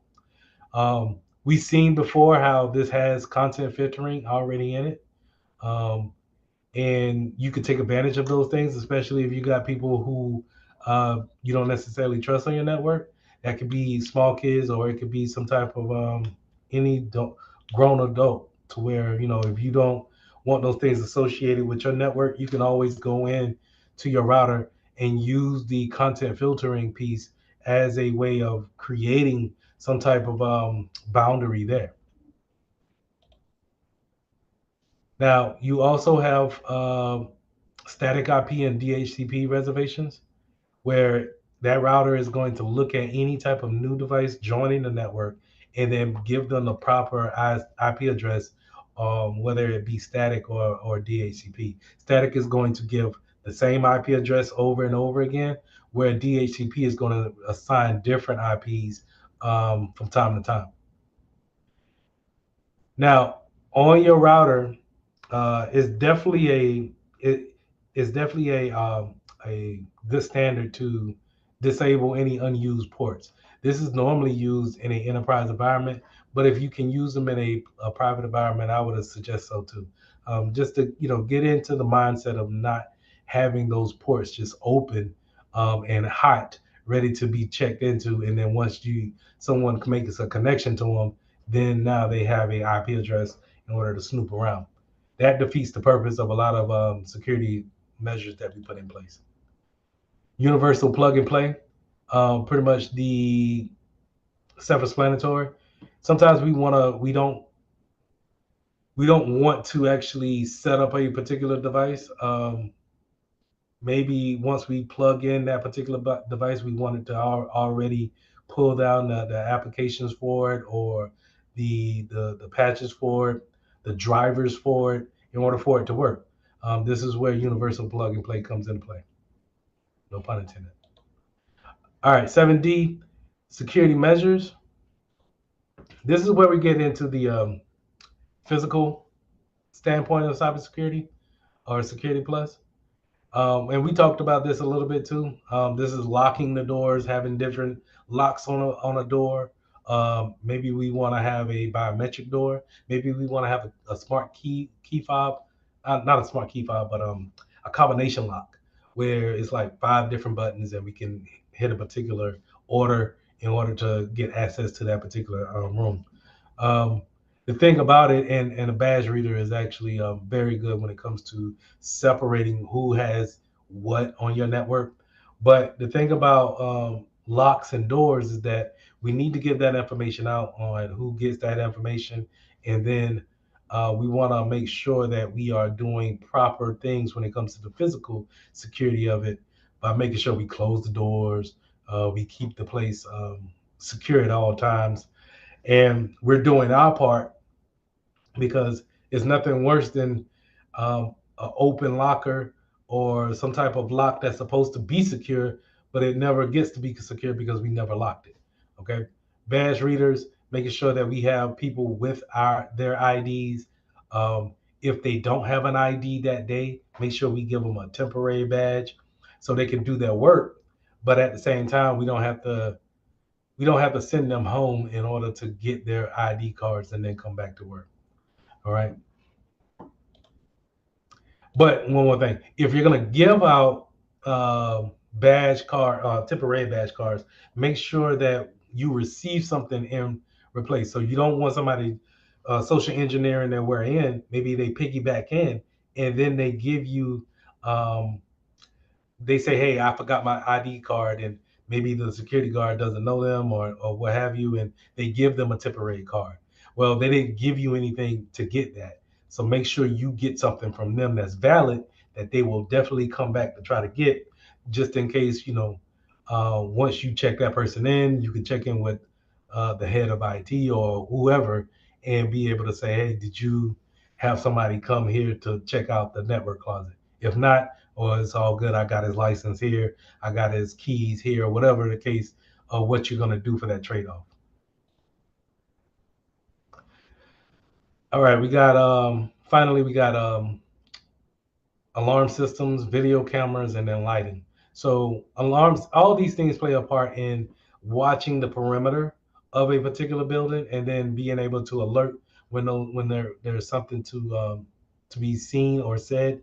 Um, of course, the alarm system doesn't necessarily have to be big sirens or anything like that. It could be a silent notification that goes to someone's phone or email, and we just need to make sure that people are watching.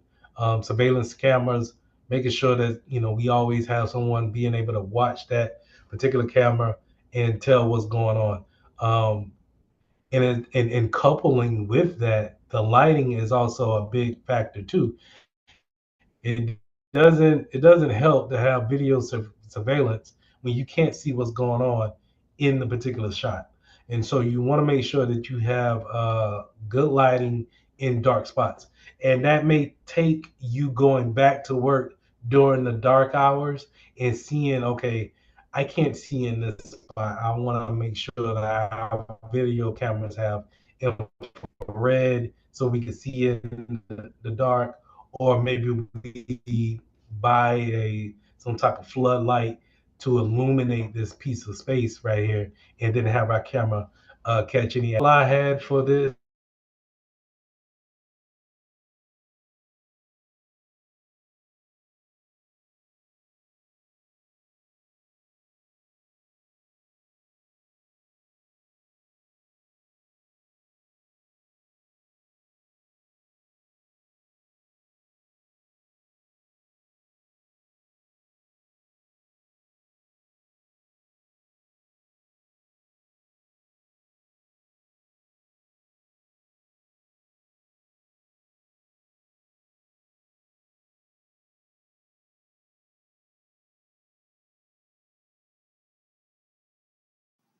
So whenever I start teaching cybersecurity, integrity versus or that we will do a lot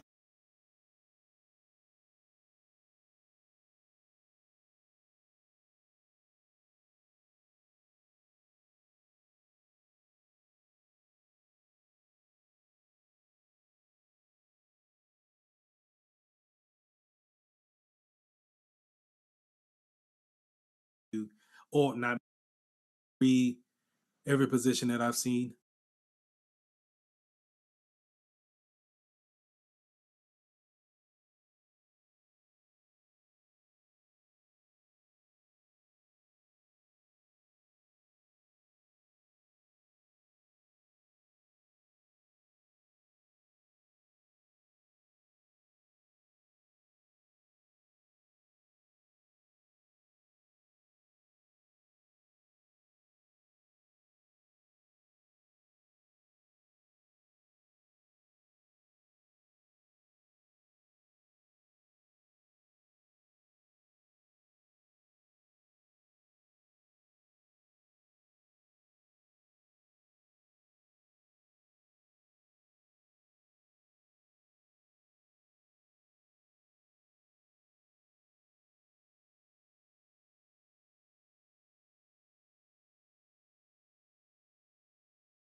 So whenever I start teaching cybersecurity, integrity versus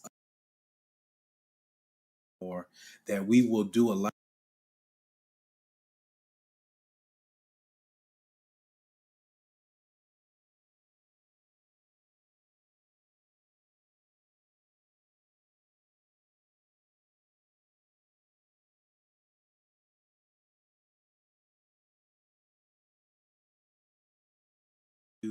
or not every position that I've seen.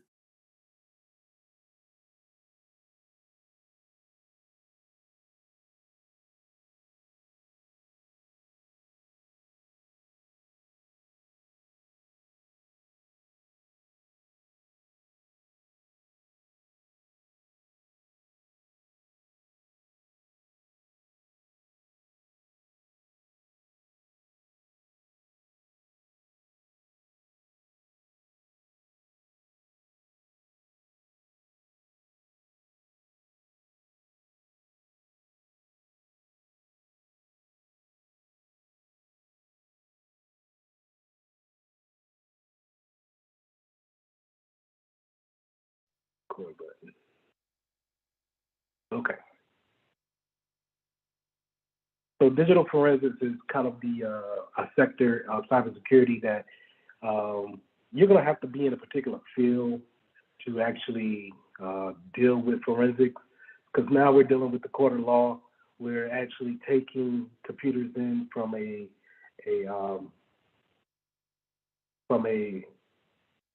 law standpoint. I'm sorry, I'm not showing my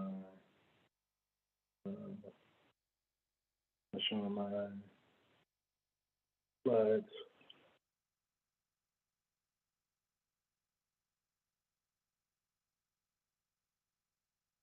All right, digital forensics.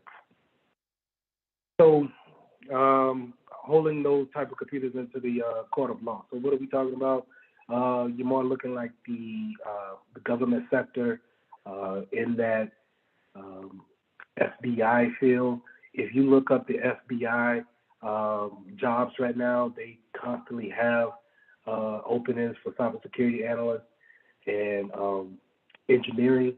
So the big sector there where they want individuals coming in who are able to use the software on certain computers that they may be crime related, right?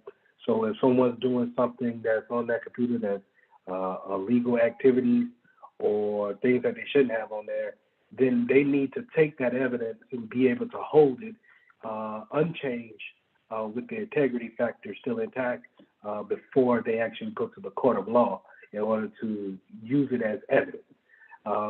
The hard thing about that is that when you discover that someone is doing something illegal, you instantly change the instance of the computer. And what I mean by that is that just by you opening files and closing files, you change the logs that are on the computer. So it's always a probability of being unsanitary, so to say, right? Because you're not even though you're not actually committing a crime, you're actually doing some investigation by you just opening up documents or maybe taking a copy of the whole hard drive. You're actually writing things over to the original hard drive, and that could be thrown out in the court of law, and it can't hold up because the integrity has been compromised. So digital forensics, the one thing that they teach you in the Security Plus factor is the chain of custody.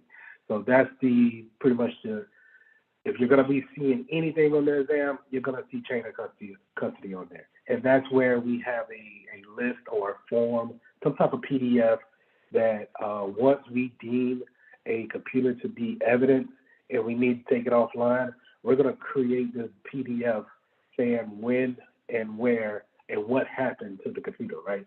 So we're going to take it offline and put it in a safe, and that needs to be documented.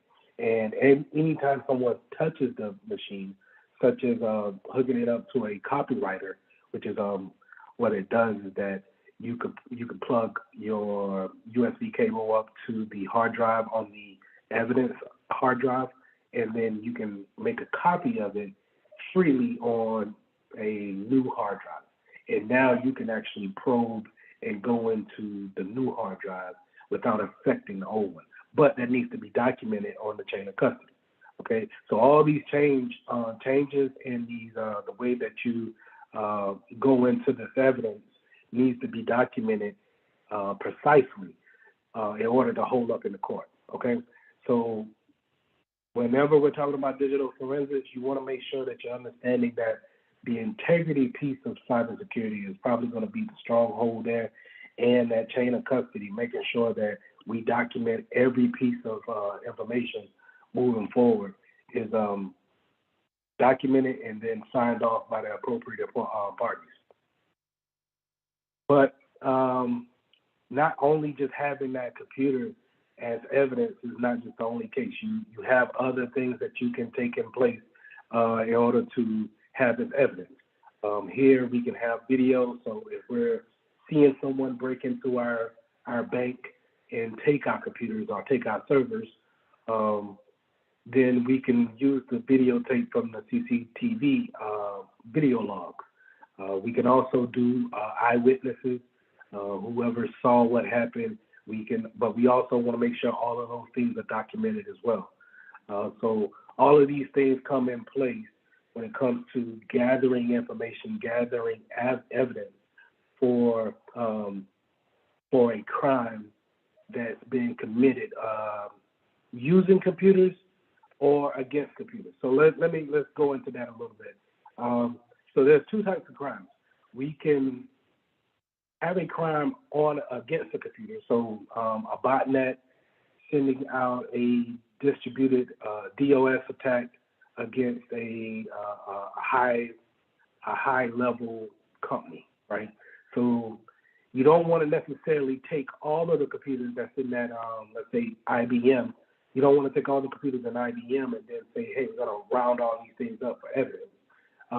What you want is the computer or the main bot, if you can, you get one of those bots to get that evidence and then prove that it was a crime against another set of computers.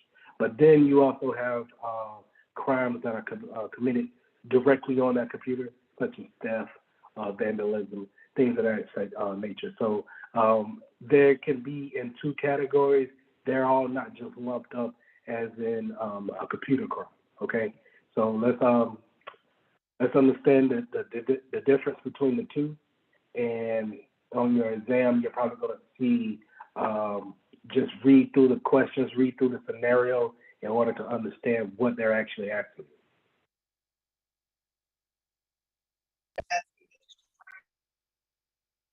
Yes, ma'am.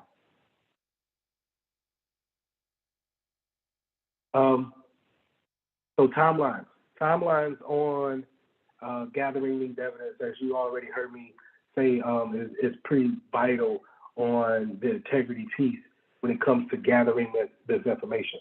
And every computer is going to log down what happens on the computer. There's no hiding it, and you can delete the logs, but that's a good indication that you've been compromised, you've been hacked, if someone erases the logs, right? So on your regular computer, you can always go to your event viewer, at least on Windows, and your event viewer is going to log down all of the applications, your applications tasks, as well as people who log into your computer. It's going to log all this stuff down and have a timestamp on it. So this is important whenever we want to bring this up in the court of law, because now we can say, hey, it happened on this particular time and date. Now, in the case of incident reporting or incident response teams, such as, we're actually hunting a threat, we can use the event logs to figure out when did an attack happen, and then now we can go and look at other network devices, go and look at other different systems around that same time frame to see exactly where did the attacker go, how did they shift from one system to the next, all by looking at the logs. And the logs is, like I said, a lot of people don't know that they're there.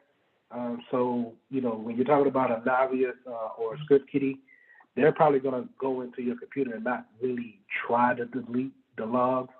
But a more experienced hacker, a nation state type of, you know, group of hackers, they'll probably go into a port server and probably try to delete those server logs. Now, we can put in configurations to prevent that, or you have to be a part of a administrative group in order to stop the deletion of the logs. But 9 times out of 10, it's going to be logged here, right? And we can just go in and see what's going on. This is a good way to see if you have a application that's crashing all the time. Come into your event log, see what's going on. More than likely, you're going to just, you know, once you get into that troubleshooting field, you can just go ahead and troubleshoot it by uninstalling and reinstalling. You don't necessarily have to come into the logs, okay? But I wanted to show you guys this just because it logs everything from the time of you getting that computer and start to make changes to it.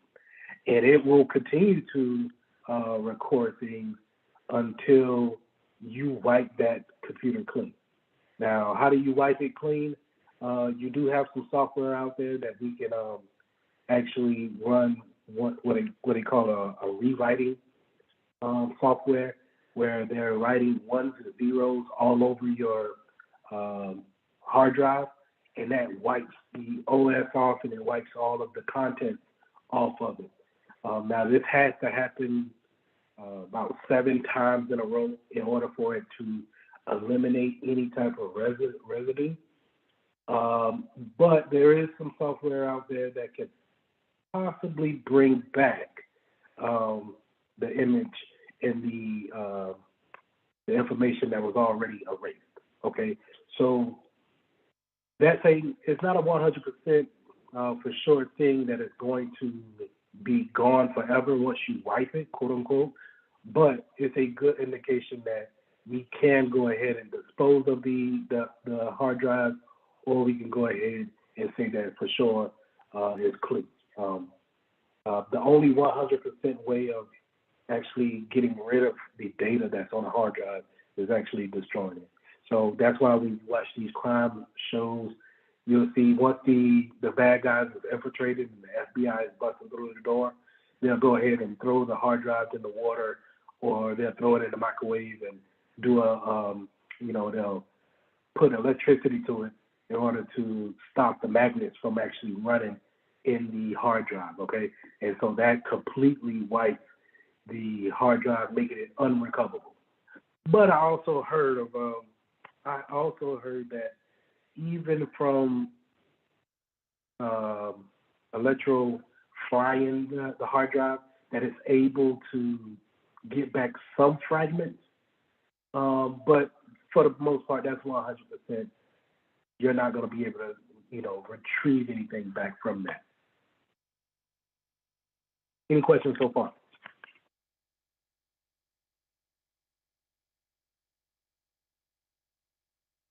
So just let me put a little cap on the event logs here. So I want to go to security. So if you look here, so I'm in my security window and I'm under the window log. So this is going to log every thing that happened from the applications that's open up, the security, who logged in, what username, and I think I have a screenshot of where the password is actually logged at.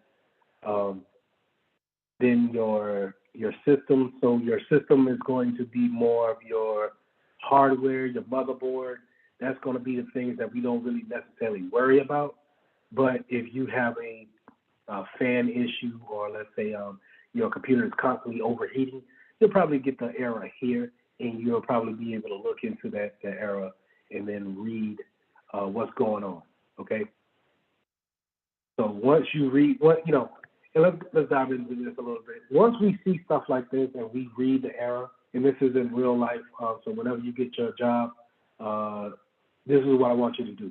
Whenever you get things like this and you're reading the actual description of the problem, if you don't know what it is or you want more information on it, it's a simple, highlight and then let's copy it, or Control C, throw it into a Google search and let's do more research on it, okay?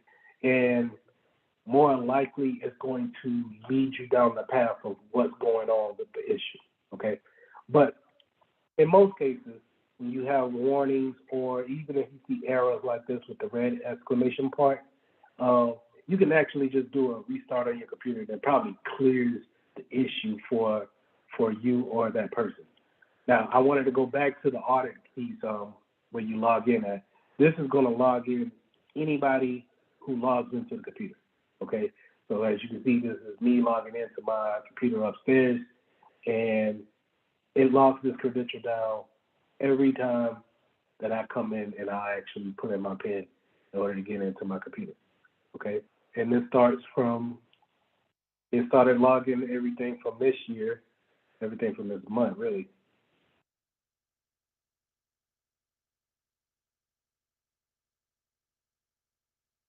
I wonder where the rest of it is at.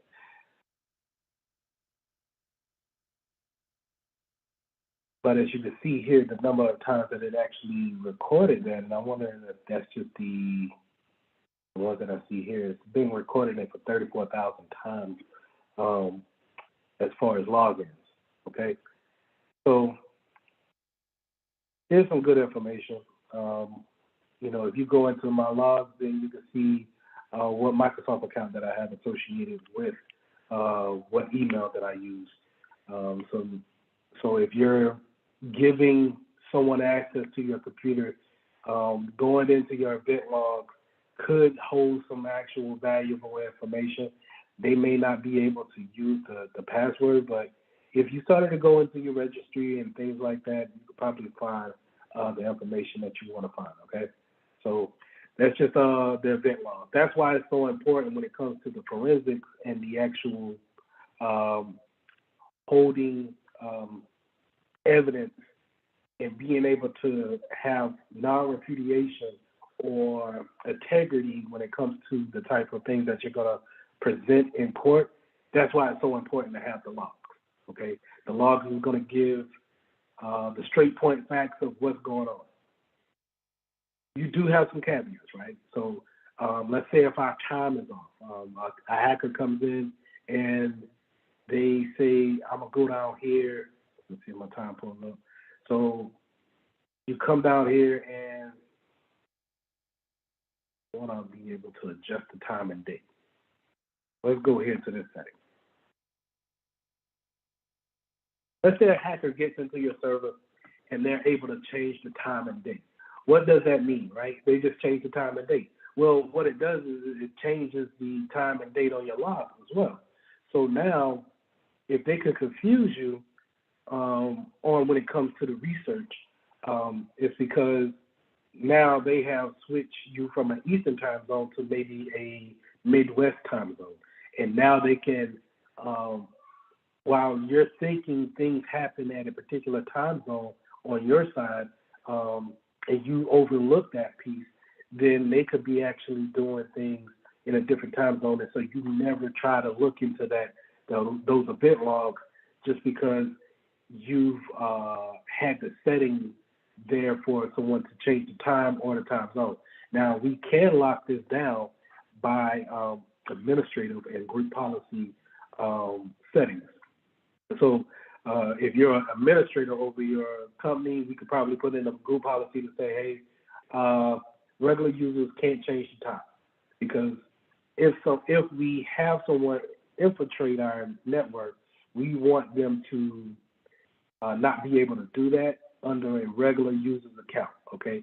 So we're going to bet that they're not going to be able to get an administrative account, but if they do get a regular account, that they at least they can't change the time and date, so we can actually don't have to worry about that piece.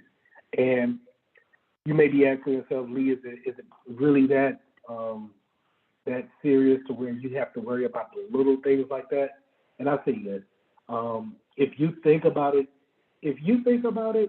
then the hacker has thought about it. Okay, so if you think that, hey, it's a little too small, I don't have to really worry about that, from somebody else's point of view that's trying to get what you got, they're probably going to use that. They're not just going to take one path into your network. They're going to go about it in many different avenues. And as security professionals, we need to be able to close off every avenue that we possibly can without hindering the business. Okay, so even a minor change to the configuration of time is big, because that's something that we can not worry about. So if someone else brings it up later on that year, saying, hey, I got a user that's trying to change their password, why is that the case? You already have an answer for it, and we can move forward on that. Okay, so timelines are important. Having those things set to where your event logs are synchronized with them, very important when, keeping that integrity of your evidence. So being able to keep that evidence is also going to strengthen the point of integrity and non-repudiation. So when I say keep, I mean more like, are we keeping the computer encased in a safe somewhere? Are we keeping it at the police station? And make sure that, whenever we do move these things from a particular building or from a room, that we're updating that chain of custody every time we move it, okay? It also says here on that slide, a write blocker. I'm going to show you a write blocker real quick. So let me open up a window. A write blocker, I called it a copywriter earlier, but a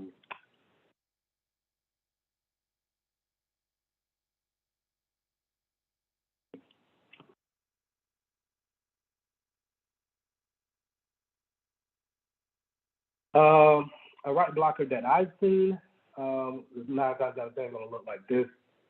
I wouldn't say 9 times out of 10. This is what I've seen. That's a bad picture. Similar to this. So what this does is that you have your hard drive here that's going to come out of your computer, and it's going to use the plug-in cables to plug into this device, which is the write blocker, and then that device, that's not what I want. Because two-way street, where is it? Okay. Better. All right, so hard drive, going to use the connectors to actually power it on. So that's when you see your red cable, your black cable, and kind of like a remote cable here. This is going to give it power in order to move the magnets inside, okay? Now it's going to use this data cable here in order to copy the disk from here over to your computer using a USB connection here. Now what that does is that you could probably put this onto a file somewhere onto your computer, or hey, if we really high speed, let's spin up a VM and let's put a copy of this OS that's on this hard drive, or let's spin up a VM and let's put the copy of this disk onto our VM. Okay, so if there's anything malicious on it, we can put it on the VM. We don't have to worry about it attacking the local machine. We can blow away the VM whenever we feel like it, okay? The write blocker is so important is because it's not going to change anything on this original disk, okay? So if we had someone who was committing a crime against a dentist's office, they were stealing people's medical records, and we caught that individual. Let's say we got their hard drive. We're able to take that hard drive out of their computer, plug it up to our write blocker, and we're filling out our chain of custody at the same time. And then what we're going to do is we're going to make a copy from their hard drive to our VM, okay?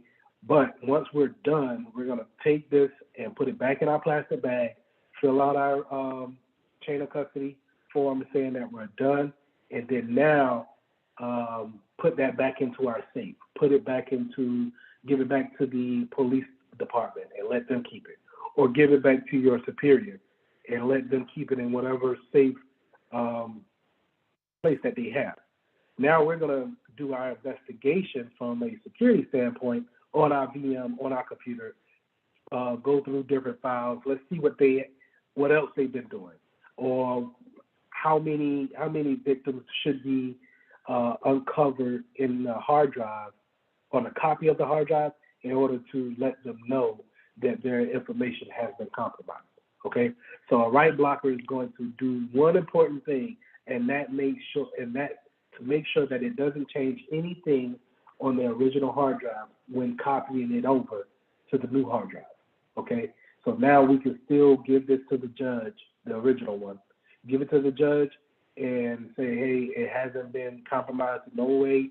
We only took a copy of it and we wrote it down on our chain of custody. We used this particular write blocker to not change the integrity of it, and so it should hold up in the court of law. Okay, so that's your write blocker in a real world scenario. Again, I haven't seen it. I've seen it at Ag First, but we didn't use it. But we did have it in stock, and I haven't seen it at this new place that I'm at, only because I don't think we're mature enough to have such a robust type of process just yet. Okay, so I don't think that we're threat hunting to that point, and I think that's a little bit out of our scope. So that was lesson 18. Lesson 19 went into risk management. Before I jump into risk management, any questions about the digital forensic that we just went over?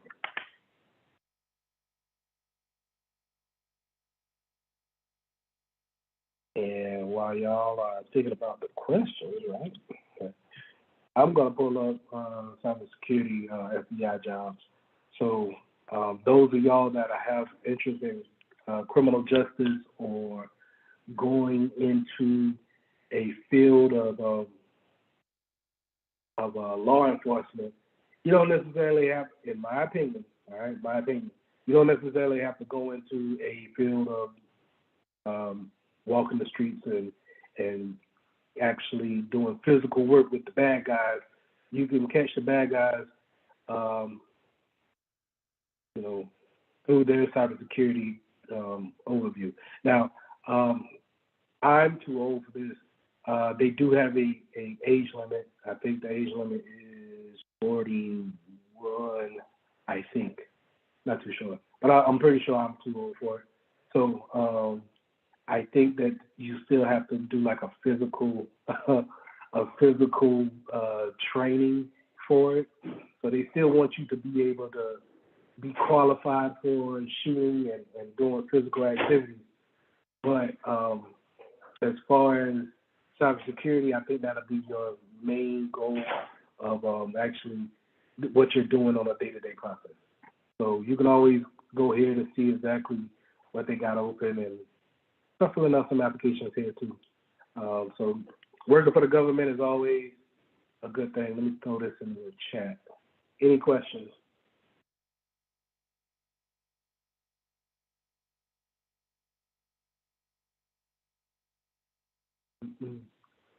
All right. Risk management. Risk management is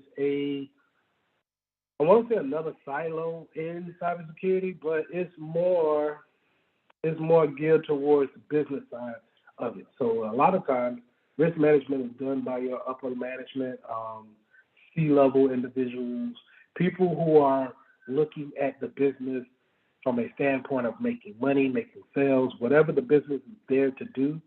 Risk is probably going to be in their field of judgment. Okay, and as a cybersecurity professional, you need to be able to understand risk from a business standpoint, but at the same time, from a risk from a security standpoint too. You know, since I've been teaching the class to you guys, then, you know, I always kind of went at you with the sense of fear, right? There's somebody out here looking at this. They could be doing this. They could be doing that. And I never really kind of gave you a confident way of looking at things, right? And so your mindset of risk could be negative. So what I mean by that is that I would imagine that you probably look at cybersecurity like lock everything down, don't let nobody in. If you don't let nobody in, then there's no way we can get hacked, right? But that's not the way the business runs. No business runs like that. You have to take a risk in order to get a reward. But you can also take a risk and suffer the consequences as well, right? So we have to be that perfect balance in between to understand that, yes, having our information in the cloud is risky, but it gives us such a wonderful way of being versatile with our data, and we can back up things, and we can always have it on demand, okay? So now you have to weigh the two out. Is it so bad that we're giving someone our private recipe to the fried chicken that gave us millions? Is it so bad that we're giving them that to where we could lose it? We could lose out on millions. But if we do give them that recipe, then now we can have that recipe ready for remote locations and on different parts of the world. And now that opens up a different opportunity in different parts of the world in order for us to make money, right? So the risk could be very, very rewarding on one hand versus that company that we're using for a cloud solution may go out of business in a year. So we need, as professionals, we need to be due diligent on the research that we do. And then we need to make a sound decision on which one we're going to take. Will we go with the new startup cloud company, or will we go with a Microsoft or a Google? Just because we know they're robust and they're reliable sources of resources that we can use, and we won't have to, that risk comes down a little bit. Versus, if we do this, then we can reap the benefit. The company can go into a whole nother stratosphere as far as revenue. We are willing to take this risk. Ultimately, it comes down to the business owner, right? It comes down to whoever runs that business. If they're risk takers, then as a security professional, you're going to have to be more conscious on how you apply security, because you're going to be taking a lot more risk. So you need to come up with different ways to mitigate the problem if it happens, okay? So that's the overview. Let's go ahead and go into this slide here. So what I got on the slide is the phases of risk management and the risk assessment. So that's the document that I put into the chat. We'll get to that in just a second. So the phases of risk management goes like this. You want to recognize the essential functions of the company. What do we do? Let's go with the Wally K Foundation. The Wally K Foundation is a nonprofit organization that's working in the community, in different small communities within the Columbia area, district, right? So we want to know, how does Wally K stay in business? What makes them come back day after day after day? What are their goals? What are they trying to achieve, right? And as we figure out what are their goals and what are they trying to achieve, then we can say, okay, how are you doing this? Are you using computers? Are you using phones? Do you throw events, which they all do, right? She has events that are monthly, so she always brings a group of people together. So you got to think, are you emailing these people? Are you giving them sensitive information for that? Are you spending? Do you have a spending budget of being able to hold an event? So all these things come into place. And while you're doing this is kind of like an interview process with your business owner. So as a security professional, let's say you're a consultant, you're going to go into that. You're going to set up a 30-minute interview with the owner of Wiley K Foundation or the board. You sit down with the board and you just ask them questions about how do you actually run business, your business. And they tell you because they are the expert of that, okay? Then it's your job to look at the vulnerabilities versus those functions, okay? So this is where your skills in cybersecurity comes into play. Your skills that you've been learning in the Security Plus course comes into play. Because now we can say, hey, we do most of our job by emailing and having people gather at our facility. So now you would think, okay, what are the vulnerabilities in email? We all know phishing, spear phishing, social engineering, things of that nature. We bring those vulnerabilities up, okay? The actual conferences, or let's say the functions that they have at the gym, then we could say, okay, social engineering at the gym, and then the physical security that we have there. Maybe we want to look at the vulnerabilities on the Wi-Fi, okay?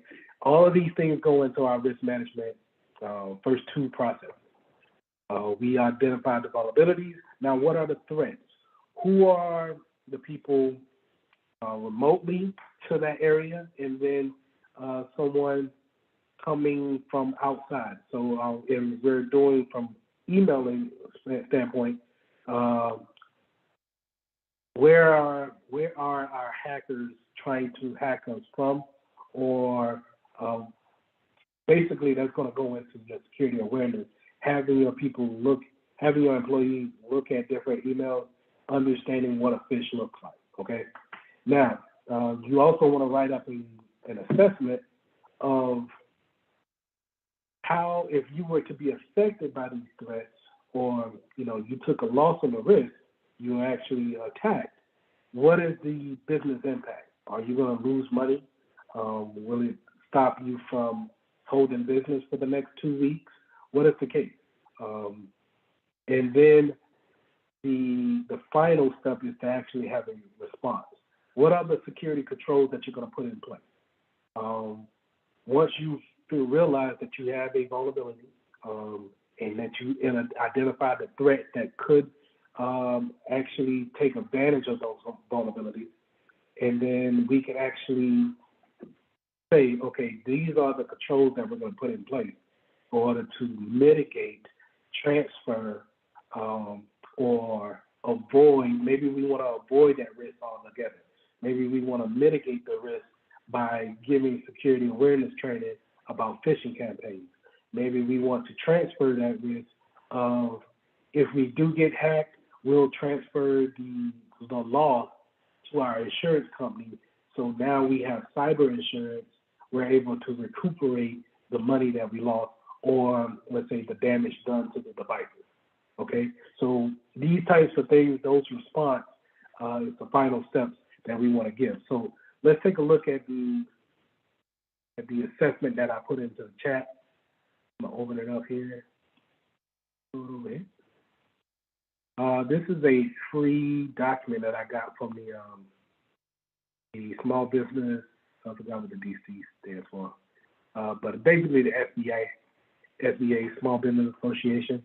They're giving this form out from their cybersecurity standpoint department that they have there to help small businesses have cybersecurity have kind of like a department there in order to afford cybersecurity solutions. So this is a good document, right? So I'm using this myself just because it asks the questions in that assessment that you want to ask your customers. And so they break it down into different sections. You got physical security here, and then you got mobile devices, login passwords. We'll go over that in just a second. The website, the social media site. What type of data backup? What kind of data storage that you're using as a small business? But I like this part as well, where they ask you more in-depth questions of who's responsible for the cybersecurity solutions in your company. More likely, that's going to be your business owner, right? Especially if it's a small business. Do you have vulnerability scanning, intrusion detection? A lot of people don't know that they have these things in place, and maybe that they don't. And this is a good document to have to go to a company and say, okay, let's do a cybersecurity assessment on you. And you can just ask these questions, and now they can understand the type of posture that their company stands when it comes to cybersecurity. So let's go back up to the questions that they were asking on physical security. So we'll look at a couple of them in each section. So we have what is malware, virus, and intrusion detection is in place. What AV do they have in place on their computers? Okay, and so now you would ask that question to, we're going to keep with the example of Wally K. We would ask that question to the board, and if they know, they don't. If they know, they would give you that answer. If they don't, you would just simply, put yes or no, and then whatever they think is in place or not. Okay, and then you would also ask questions such as, are the hard copies of files locked? So remember when we did the physical walk around in the building, we seen that the drawers were open, right? So these are things that they can keep their mind on, like, you can fill this out and give them a copy of it and say, okay, I want you to work on the physical part. We will work on the software parts of it. So let's go down to the mobile devices part where they ask, can a company remotely lock or wipe your device if lost? Remember, we went over this the other week where having a mobile device management software on those laptops and tablets and cell phones is important, because if we lose it, then we can remotely wipe the information that's on those devices, okay? So those are things that we could ask them, and they can, if they never thought about it, now they can, and maybe they go and look at certain solutions. They got things for the login and passwords, how many users you have at an admin level, which is a very important thing to know. But a lot of small businesses may not know. Medium size it may be according to who you're interviewing. If they have like an IT guy there, they could probably answer that. But in most cases, especially if the cybersecurity posture of a company is very poor, a lot of people might have admin rights that they shouldn't have. Just go back to my example of changing the time and date. That's an administrative type of asset that a lot of people have and may not realize that they have those things. Okay. Real quick, social media. Who has access and authorization to put out social media content? Very important, right? And you may say, why is that important? Well, I may deface your social media. Let's say if you don't have anything personal or sensitive on your social media site, but I can put images. Let's say if I get a church social media site, if I'm able to log into their Facebook, and then I put inappropriate posts on their page, then how does that affect the reputation of the church moving forward? So it's very important to not just, make sure the password is locked down, make sure that it's not written down somewhere in someone's office. It can hold a bigger risk factor to it. Okay, keeping up with the risk thing of it, it can hold a bigger factor to it.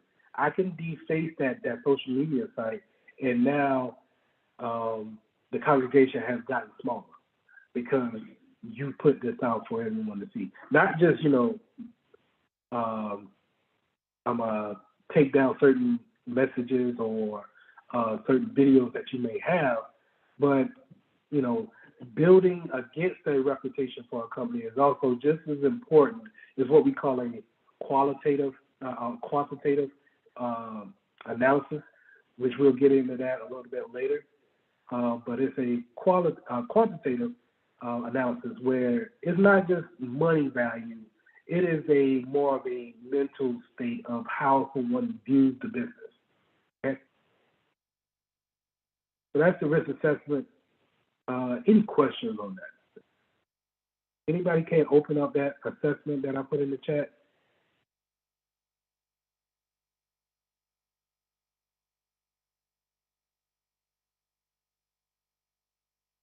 All right.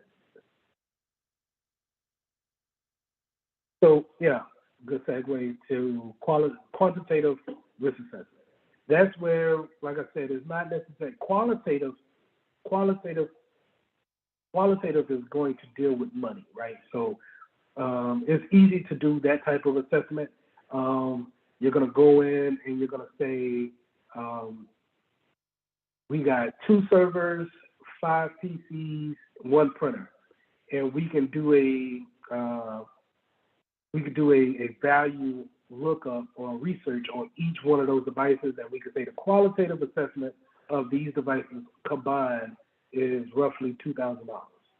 So if we lose one of them or we lose all 7 devices, then we could say $2,000, $2,500 could get us back up and running within 2 weeks.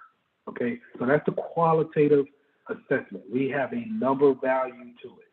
Okay, where it gets kind of tricky at is when you start to put in your what is the value for your employees, right? And that's 9 times out of 10 you're going to probably go off of the salary that you pay them, but then that goes into the quality of work that they have. So that can get kind of murky there. But it's normally qualitative is going to be with a value, a number value. Quantitative is going to be what does somebody think, or what could be the impact if we're hacked.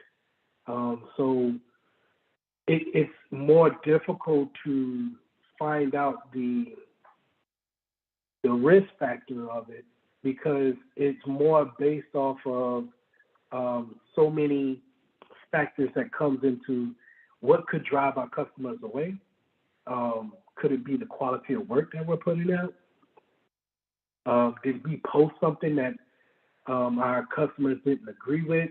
Prime example is that back when Trump was the president, if a company was to back Trump and stand for what he stands for, then it could affect the sales of quantitative risk assessment, right? So you need someone, not saying that you as a cybersecurity professional should say, hey, maybe we shouldn't put that on our social media page of what he said, but it was more of when you're talking about a C-level personnel who's sitting on the board, they may say maybe we shouldn't put this out there because it's too murky to actually say we want to back what the president says because he's unliked, then we will become unliked, right? So it's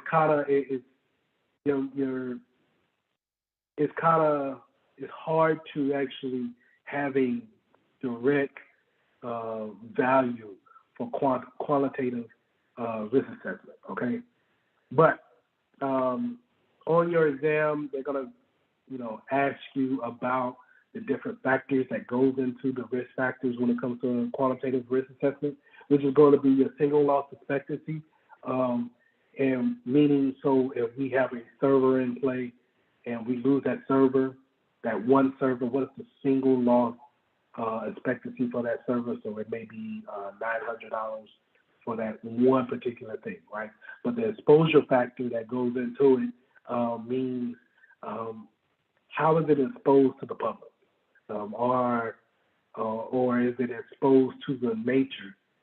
Meaning, could a tornado hit that building and now it destroys the data center?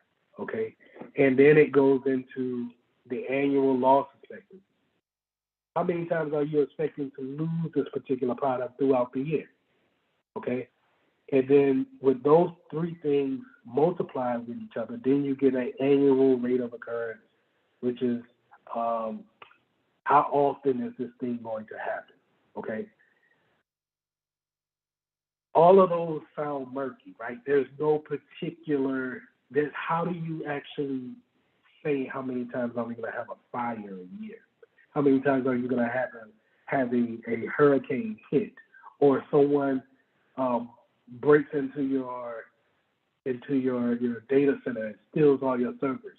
It's hard to put a number on that. And really, to tell you the truth, in the real world, you have a particular department that handles risk assessment, and that's going to be your governance, risk, and your GRC, governance, risk, and control, governance, risk, and compliance department. Sorry, they're going to be going over things like this, being able to have those formulas already made out for the business, and being able to come up with numbers, actually putting numbers to those factors. But from a standpoint of just learning the Security Plus, it's hard to really kind of figure it out. You probably could figure out the single loss expectancy. But if we're talking about data, let's say data has no monetary value to it. I lost all my slides. How much did that slide cost you? I don't know. Maybe 15 minutes worth of work. Do you want to take my hourly wage, divide it by 15 minutes, and then that's how much the single loss expectancy is? So it's just kind of, like I said, it's all murky when it comes to quantitative. But for the exam, I want you to realize that it's not, if we're going to say it's a particular number, it's going to be qualitative. If it's more of a feel of emotions, a lot of factors into it, then it's going to be qualitative. Okay? I know that was a little confusing. Any questions on that?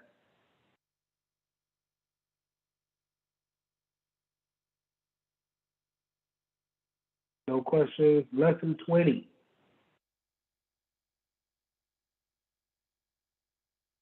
Lesson 20. So we're talking about resiliency. Cybersecurity resiliency. Give me 1 second. Let me take a drink real quick.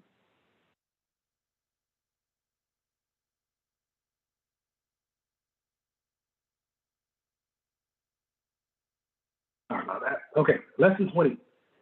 Cybersecurity resiliency. In this chapter, we're talking about a lot of redundancy, right?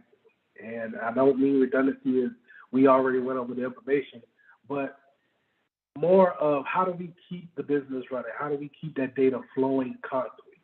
And a lot of times you'll see in the chapter, you'll see a lot of cases of having multiple servers put up, load balancing, or just having multiple devices doing the same activities.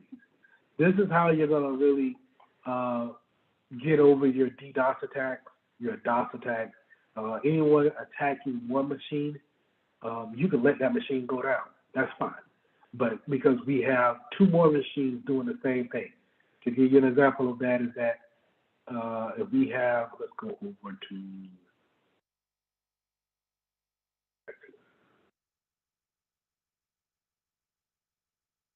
if we go to Azure, and I want to go to show you guys the VMs.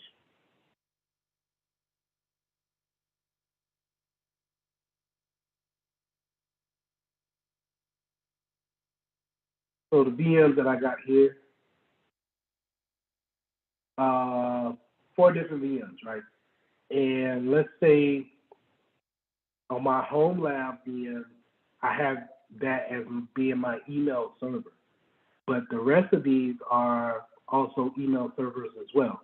And what they do is that they all work in conjunction to load balance a company with 10,000 users on it.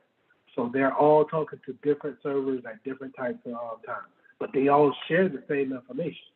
Okay, so if Chris, he decides to turn into a hacker, and he decides to take down, he gets the information on one of my email servers, just one, and he says, you know what, I'm gonna go ahead and we'll take this offline. I'm gonna send a DDoS attack to the home lab 1. Okay, that's fine from a security standpoint. Well, it's not fine, right? I don't want that because that shows that I've been infiltrated and someone got to my internal servers, which is bad. But I've taken that was the risk, right? I know that in order for us to have business, in order for people to have email, I need to have somewhere where a point where someone can reach it from an outside standpoint inside, right? So that was the risk that I knew I had to take. But I mitigated the risk because I put several different servers out there doing the same thing. So Chris can take down the home lab, that's fine. I'm going to write up an incident. I'm going to go ahead and, isolate that machine. But I'm not going to lose out on the people losing emails because I have several other machines up and running. And now all the traffic that was going to home lab is just going to be load balanced between the other 3. Okay? So that's the reason why we want, in that case, we want redundancy. Redundancy is always going to give us another option of actually having business run smoothly without any issues. Now, for that case, we still, like I said, we're still going to do a reason why we were actually infiltrated. And then what else did Chris was he able to move laterally in the network? Was he able to see more sensitive information that he shouldn't have? What did he see on the server that he got on that? Okay, we will ask all these questions. Not saying that we overlook that, but what we don't have to overlook is that, when someone attacks your server, you don't have to worry about losing out on business that day. We may even have to put out a public statement saying that Mitchell Technologies were a victim of email attack on our servers. It's a potential that customers' information was leaked and things of that nature. And it may hurt us in a long term. It may hurt us in a long term, but at least we don't have to stop for that day. So if I only had one email server and Chris goes in and he does a DDoS attack on that one server, I'm done for that day as far as emails. I'm done. I can't do anything. I can't communicate, right? So until I get that server back up and running, I'm pretty much, you can tell people to go home for that day. Log off. We're not doing anything else. Bad business. Security professional, I want you guys to go in there and look at it. If you have any type of just one, what they call a pain point, or this is a the phrase I'm looking for is single point of failure. If you have a single point of failure, then you're exposing yourself to be a victim of a DOS attack, a denial service attack. So that redundancy not only goes for servers, data, which I think we'll get into data later on. Yeah. And but it also, for this slide, goes for power supplies.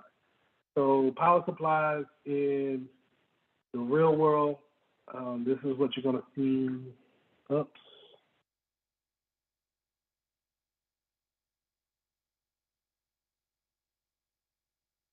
This is what you're going to see in the real world. So when I was working for the bank, a particular bank here in Rock Hill, we would have to go out here and put these at the tellers' positions. Sorry, someone said something? Okay. So these ups they have no small batteries in them, and in the body panel here, they have little small batteries, and they keep a charge. And what that does is that whenever we have a bad storm or power goes out to the whole building, then their computers just won't automatically shut down. They will automatically draw the power from this box until power is restored to that building. That way, and you may be thinking, well, in a bank, is that really important? Well, if you're doing a transaction during a storm and it's several thousands of dollars that you're transferring, you don't want the teller's PC to go ahead and shut down mid-transfer. You don't want that, right? So at least you want it to stay up and running in order to finish the transaction, okay? And that's where UPS comes into play. Very good source of energy. I think these things can stay powered for at least 2 days straight.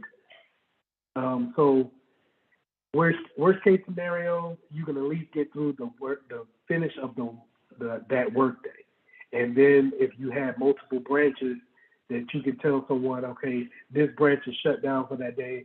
Please go over to the next nearest branch to finish any transaction. Okay, this is what we put on the workstation. Do I think you need this at the house? Maybe not. I don't think so. Laptops and if you have a desktop, then maybe you might want a smaller up that you might want to put it on. Now, don't be confused by surge protector. It has a surge protector built in. Okay, so we're talking about this pack back here. But a lot of times people get confused with surge protector being a battery pack, and that's not the case. This is if it's not heavy, like 50 pounds heavy, or it doesn't have kind of like a panel on it where you can take off and replace the battery, then it's not a UPS, okay? It's just a surge protector, okay? But you can also see that these things are smart too, right? We see the Ethernet cables right here. So what does that mean?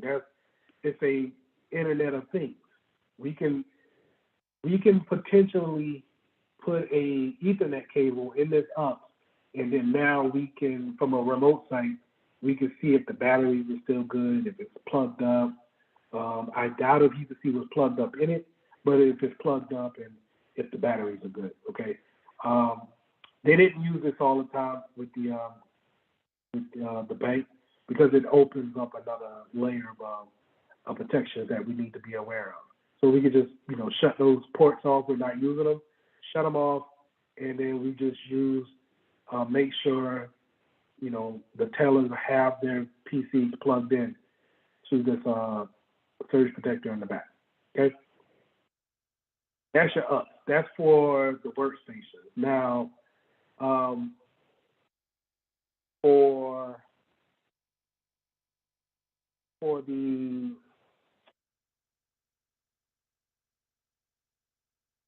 routers, right? Because whenever we have a storm or you have a power, let's say if they're doing some construction on the road and they cut a power line to your building, then now, you need your workstations can stay up and running, but the network is going to go down. Well, the network, those routers and things of that such, those routers and switches, they take a lot of more power in order to stay up and then connected. So in order to have the network stay up and to finish, let's say, keeping the scenario of that bank transaction, in order for that transaction to keep going, you need something to keep the network up and running as well, right? And this is where our generators comes into place. These generators are probably going to be sitting outside of a data center, and they need diesel gas to actually keep them running days on end. But they're built there to, I think, last maybe 2 weeks at a time if they're just running constantly. And the only thing you need to do is have the resources of getting diesel fuel to put in and keep those that generator up, to keep the data center up, to keep the network going. Okay, this is the redundancy in the case of the data center. You're probably going to have some type of big generator outside like this, and y'all see the price. It's not a game, so it can get real pricey. Some companies can't afford that, and so what do? Well, as a security professional, you have to find probably a better option for that, or take advantage of putting it on layaway here. But you need to find a better option when it comes to, maybe our company is mid-sized and they can't really swing 20 grand on a generator. And then when you think about the upkeep costs, having those things probably serviced every 2 to 3 years, making sure that they run. Quick fact about that is that when you have things like this outside your data center, you need to have tests that goes on a yearly basis to make sure that you do a test to make sure that it actually works. Because a lot of times it's easy to set this in and then forget it, right? Throughout the whole year of working. So you need to have, disaster and recovery tests where we cut the power to the data center and we see if it automatically switches over to the standby generator. Which can be, it might not cut over. And if it doesn't cut over, at least in the training, we can go ahead and alleviate the issues that we're having. And then so if it does happen for real, we know that we don't have to worry about that. That's what goes back into due diligence.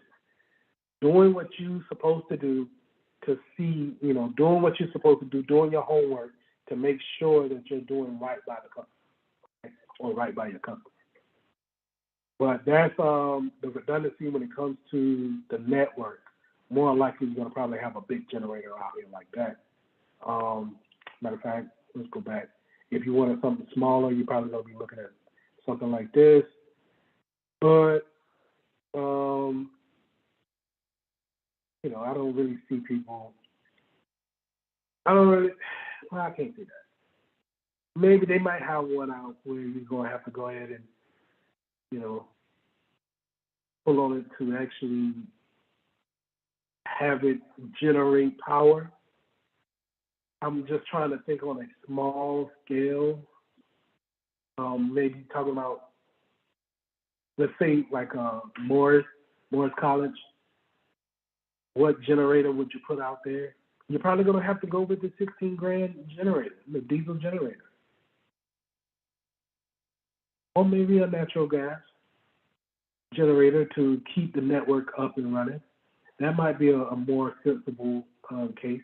The reason why I wouldn't want to see this is because you would have to have someone actually go out there and crank it up like a lawnmower and get it running, and then make sure all the devices are plugged up and actually powered back up, right? So that's why I didn't really like that. But the $2,000 standby generator that maybe you have your local gas company come out there and hook it up through gas, that might be a viable option here. So just a couple of options when it comes to power redundancy. Now, the redundancy when it comes to data, I didn't highlight anything here because I was trying to figure out what keywords I wanted to focus in on. But when it comes to data, we want to think about, when we're thinking about redundancy, we're thinking about the cloud. Having our information in the cloud and then available at any time, at any place, right? So going back to our cloud solutions here, these virtual machines could be stationed at, which they're all on the East Coast, but they could be stationed on the West Coast, in India, the country, in Africa, Asia, anywhere in the world, we can put our data, which is great, right? Especially when you're talking about, let's say if you're a worldwide company and people in the UK need to get to your information. Well, you don't want them to travel all the way virtually. You don't want them to travel virtually all the way to the East Coast of America to bring that data across the Atlantic Ocean over to, let's say, Germany, okay? You want to put that data into a Germany location in a data center for Azure. Now, when you're talking about these big cloud companies such as Google, Microsoft, OneDrive, things of that nature, these companies have data centers globally, and they're redundant. They have those data centers redundant to the 10th power. So we're going to look up Google data center. And I think they got one in Charleston. Not too sure.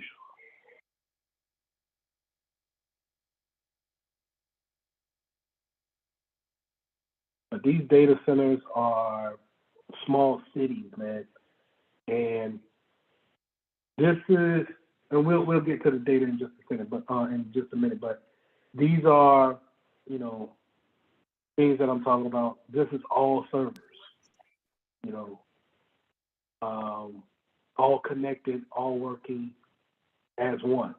Your data could be scattered all through these sectors, right? And not only is that one spot of just, you know, servers where he's at, but then you have it sectioned off, and that's an aisle right there that you can walk down. And then you have another sector of servers that just using up could you imagine how much that electric bill has to be, right? It's got to be crazy. But they put it up in these rural areas such as Oklahoma. Like I said, I think they got one in Charleston, or the rural part of not Chesterfield County, wherever Charleston, I think it's Chesterfield. Anyway, Charleston, in the rural part of Charleston. I think Google was out there. But to go back to my point of data, the data could be scattered in Oklahoma as well as in Missouri or Virginia. Or if you got it outside the country, India, Germany. What you need to be aware of is what type of jurisdiction that you have your data in. And this goes into the policies of your GDPR, which is a European Union framework that protects people's data from the Europe side versus in America. So they have restrictions and regulations on personal data in Europe that are very different than the United States. And so having their information housed in Oklahoma is a violation of their policies, And so now you can get into a litigation or legal issues just by not reviewing where your data is located at and how your customers are able to get to your data. So if you're going to be spinning up these VMs, it's important to, understand what's going to go onto that server and then where is it going to be housed at, okay?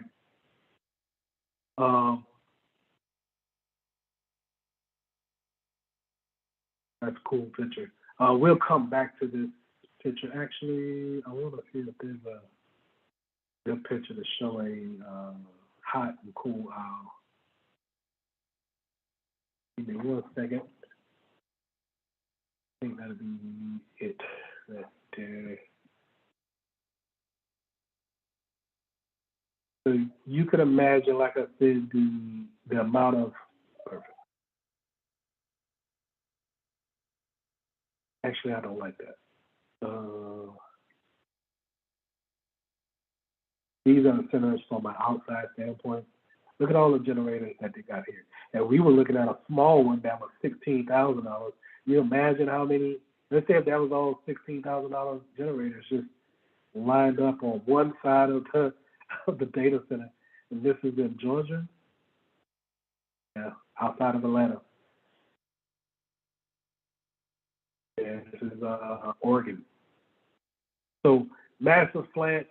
You think about all the servers and networks. When you think about how many people actually use Google and how many people got a Gmail, a YouTube account, YouTube videos, people use Google for business, classroom settings. We're using it for a classroom setting, right? So you just think about where our data could be. It's amazing, really, if you think about it. But let me get back to my hot and cold owl, and we'll come back to that later. We'll go with.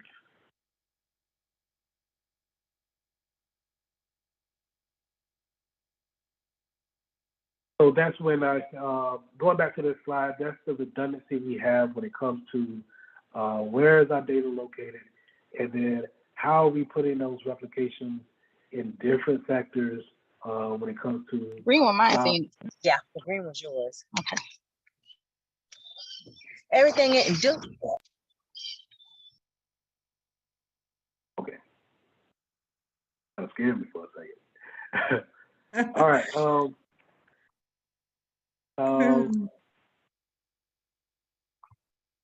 Okay. Well, let me speak on the on cloud, the cloud versus on-premise.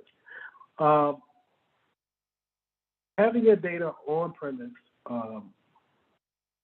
is beneficial, right? You don't have to pay a cloud provider to keep your data, to protect your data. You don't have to worry about them being hacked and then now your data is a victim by association, right? But keeping it on-premise, meaning keeping it on location. Let's go back to Moores and let's use Moores College as a or we can use Benedict. Let's use Benedict as an example. We can keep our data of all of our students on Benedict's campus, which is fine. The problem is that if Benedict is shut down for any reason, loses power, tornado hits it, someone steals the servers, someone vandalizes the servers, a flood happens, and now the servers are no more serviceable. It causes us to shut down for a particular time in order to figure out the issue and then get back to a working standpoint. Having your data in the cloud gives you kind of like if you're going with a big name company, you've seen how we just seen data centers in Oregon, Atlanta, and I think it was another one. But anyway, yeah, I said Charleston. So 3 different places, 3 different parts of America. With that being said, is that with devices being mobile, such as laptops and tablets, our teachers at Benedict can always go into a lesson plan.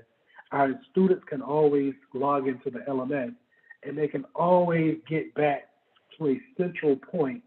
The only thing they need is a device to do that, whether that be a phone or a tablet or a laptop. If we could just point them to the same software, then the cloud can provide these services there in order for the essential part of the business, which in this case is the students learning a lesson. The cloud can always provide that. On premise is kind of the old way of doing things. Back in the day, your teachers would have lesson plans, books, worksheets, all these physical assets that make up a class on the campus. So if the campus shut down, then essentially the business did not run, okay? Because students didn't learn anything because there was no centralized spot to go to. The cloud eliminates that, and it opens the world up. Now, it's not all good. Like I've been saying earlier in this lecture, is that when you use a cloud provider, you are in risk of now you're letting someone else hold your data. It could be sensitive. It could be detrimental to the business. So say if we go with we can't afford Google, but we can afford Apple. So Apple's pretty big. We can use a Dropbox. Dropbox is not as big as Google. And let's say Dropbox, while they hold our data, they get compromised. They're hacked. If that's the case, then now we run a risk of students' information getting out because we went with a smaller cloud provider. So it's not necessarily a great thing to go to the cloud. Everybody has access to. Let's go back to our pictures real quick. Let me put an emphasis on that. So like these servers that she's working on, everybody you don't know who has access to those servers. Yes, we're all in a virtual standpoint, right? In a virtual machine, right? But we have no idea who we're sharing. We're putting our data in a certain sector of that hard drive. Well, so is the hacker on the same server. It could be that, right? I'm speaking hypothetically, but it could be the same server. And so the hacker may have skills to do what they call a sprawl, and they be able to get out of the virtual standpoint and now be on the local server and see everyone's information that's on that server. That's a possibility. So if that's the possibility, do we want to run the risk of putting our information on the cloud? Then it goes back to our risk management, right? Our risk management says, well, if we keep things on premise, there's a greater chance that we might have a snow day here in South Carolina because we've been getting those every year now. It may be a snow day that comes and it shuts us down versus if we have a snow day, we could just go to the cloud and we'll take the risk of someone not being able to perform a sprawl, and we can always have our students go to the cloud and do today's lesson whenever that snow day is going to happen. So you do this risk management and you weigh the options out. Okay, so that's the wonderful thing about risk management. When it comes down to the decision making and how the business is going to move forward, the C-level individuals should always go and talk to their security professional because they should be able to reach out to you and say, this is what we're thinking about doing. What are the vulnerabilities that we face? What are the risk factors? Should we, in your professional opinion, should we embark on this risk? Is it And I want to take that back. They shouldn't ask you if they should embark on it. They should ask you, what are the vulnerabilities, what are the threats, give me a risk analysis on it. They will make the decision if the risk is tolerable for them, and that they're willing to take on that risk, okay? That's when you get into the risk appetite, but that's out of the scope of this course, okay? Okay, so on premise, like I said, keeping it on base or wherever you're at in that building. Maybe you might even have it in 2 different buildings, right? But more likely you're talking about money at that point in time, because if you have servers in one building and then you have servers in another building that's adjacent. I know in let's say in Benedict you have it in 2 different buildings, a business administration building, and then you got a backup server in the library. It's still within the same premise, right? It's on the same campus. But once you want to move things across town, maybe across the state line, then you're talking about a cloud solution, right? Because that's only what the cloud is. The cloud is just another data center too far away from you to actually travel to, right? So that goes into that. Moving on. Snapshots. So with these VMs, redundancy-wise, you could take snapshots of your VMs. And so if someone attacks your VM, that particular server, you can go ahead and rewind it back to a point in time where before the actual attack happened. A lot of times in the versions of Windows, I want to say Windows 7, that was a popular option where you can rewind the state of the OS, and it erases everything that you've done to a particular point in time, and then starts off from that standpoint. But in virtual machines, this is very important when it comes to if you're going to have a lot of people use your machine, but they don't need to save anything. Maybe they just need to use the machine for web browsing. Then you could set a snapshot up to restart back at the beginning spot at 2 a.m. every morning. It starts back at a particular spot. So let me see if I can show you that real quick.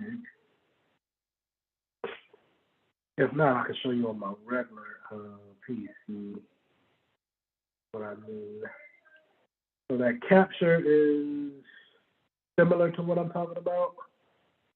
But it should say snapshot. So, all right, let's go. Okay, let's go into disaster recovery. Not what I wanted. All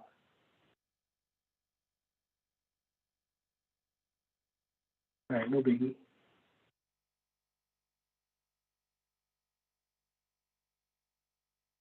It may be.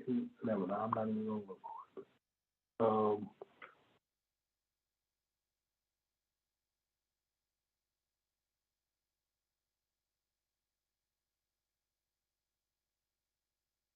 Okay. That's not what I want.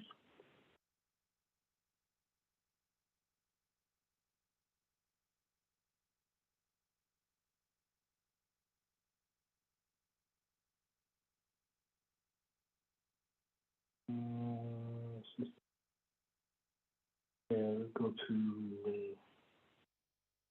system config. So I'm gonna try to look up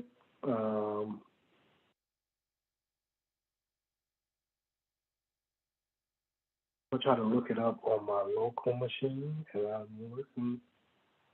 Can't find it here either. Not what I want.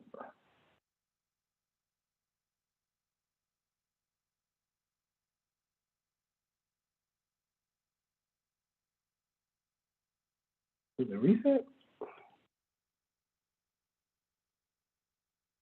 So reset.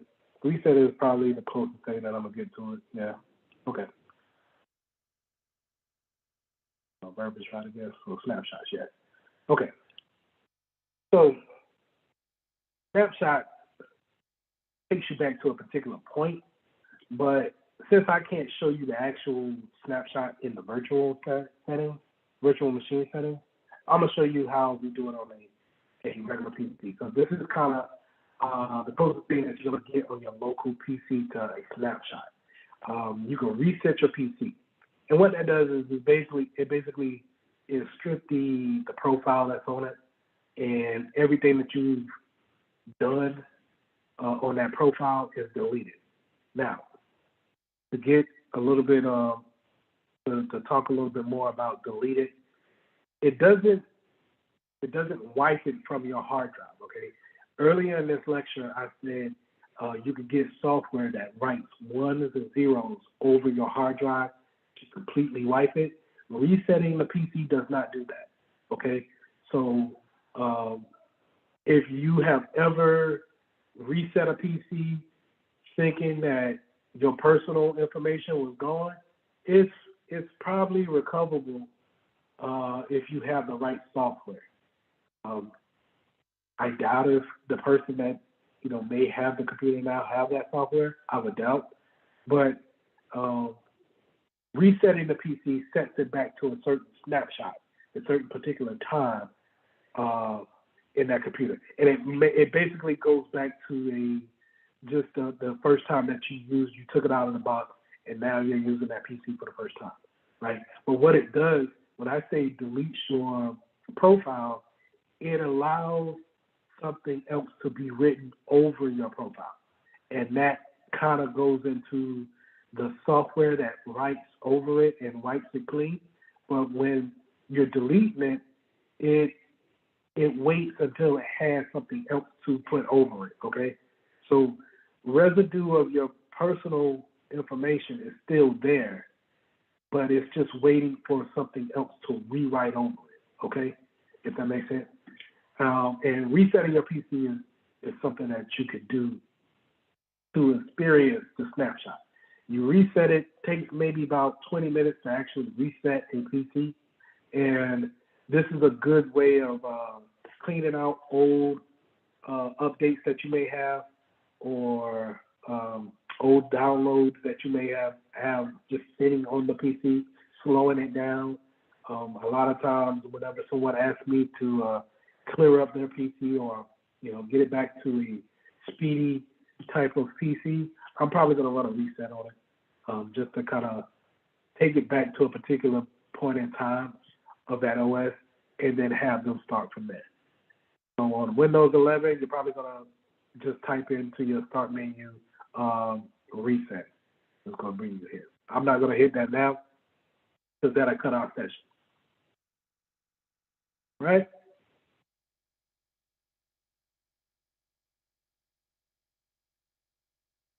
Any questions about lesson 20?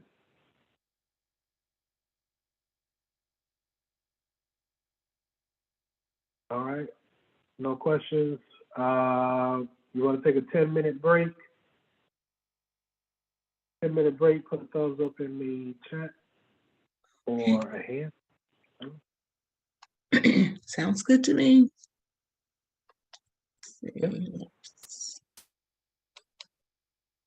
So we'll be back at 10:48.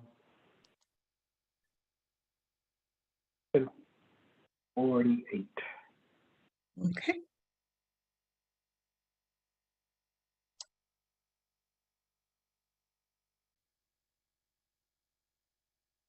With the last lesson in this exam, which is physical security. So we went over a good bit of this physical security while we did the in-person class. But I do want to point out some things that you're for sure going to see on the test. And I think it's a good conversation too, because we overlook it. We think cybersecurity is such a digital profession. You know, things of firewalls and configurations and logins, but nothing beats, you know, good old-fashioned stuff. And you know, a hacker doesn't necessarily have to know anything about the firewalls if they could just take the firewall in the server, or just take the server out of the physical building. So let's go into this. We only got 3 slides, but I do want to talk about physical security for a second. So mainly what you want to know for the exam is that they're going to ask you about these barricades. How do you keep people at a perimeter of the building that you're operating out of? Oh, before I jump into that, going back to snapshots, real quick. Snapshots, I found it here in my VirtualBox. So what I did is, so VirtualBox is kind of like the Azure that I've been showing you, but it's something that you download locally on your PC, and then we can run virtual machines off your local PC. But Azure is just in the cloud. So if you go to once you have your VM built, you can go over here to the little ellipses over here to the right of it, and you can see snapshots. Now, you go to snapshots, and what that does is that at this current state of where I have my server, whatever configurations that I have placed on it, whatever applications that I have on it, it takes a snapshot of it, and I'm able to always point back at it whenever I want to.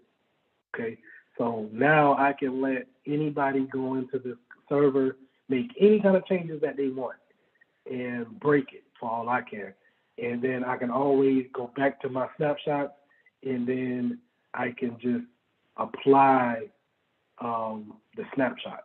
So I can just go back in and hit start on my snapshot, and it goes back to the original state of the snapshot, wherever it was taken at. Not the changes that you made, not the, breaking it. It doesn't start there. It starts it back at the snapshot, okay? So it bothered me a little bit. I had to find that. So I'm glad I found that and showed that to you guys. So that's snapshot. Now, going back to our fence, they're going to ask you about fencing. The fence and the ballards, and then lighting that you have around your fence. They want you to realize what type of environment that you're working in. Is the building set off the road to where it's kind of like at night, it's dark and no one can really see in it or see around it? Is the parking lot poorly lit? Is it capable for people to go in and be unseen, even if you have cameras up, because you just can't really see? So do we need to put up a fence, a better fence? Maybe the fence is, you're able to crawl under it. Maybe you can go over it. Do we need to put barbed wire on the top of the fence? A lot of corporate organizations will probably steer away from barbed wire on the top, but maybe you may be working for a government contractor that builds top secret weapons for the government. Then yeah, you probably want to go those measures.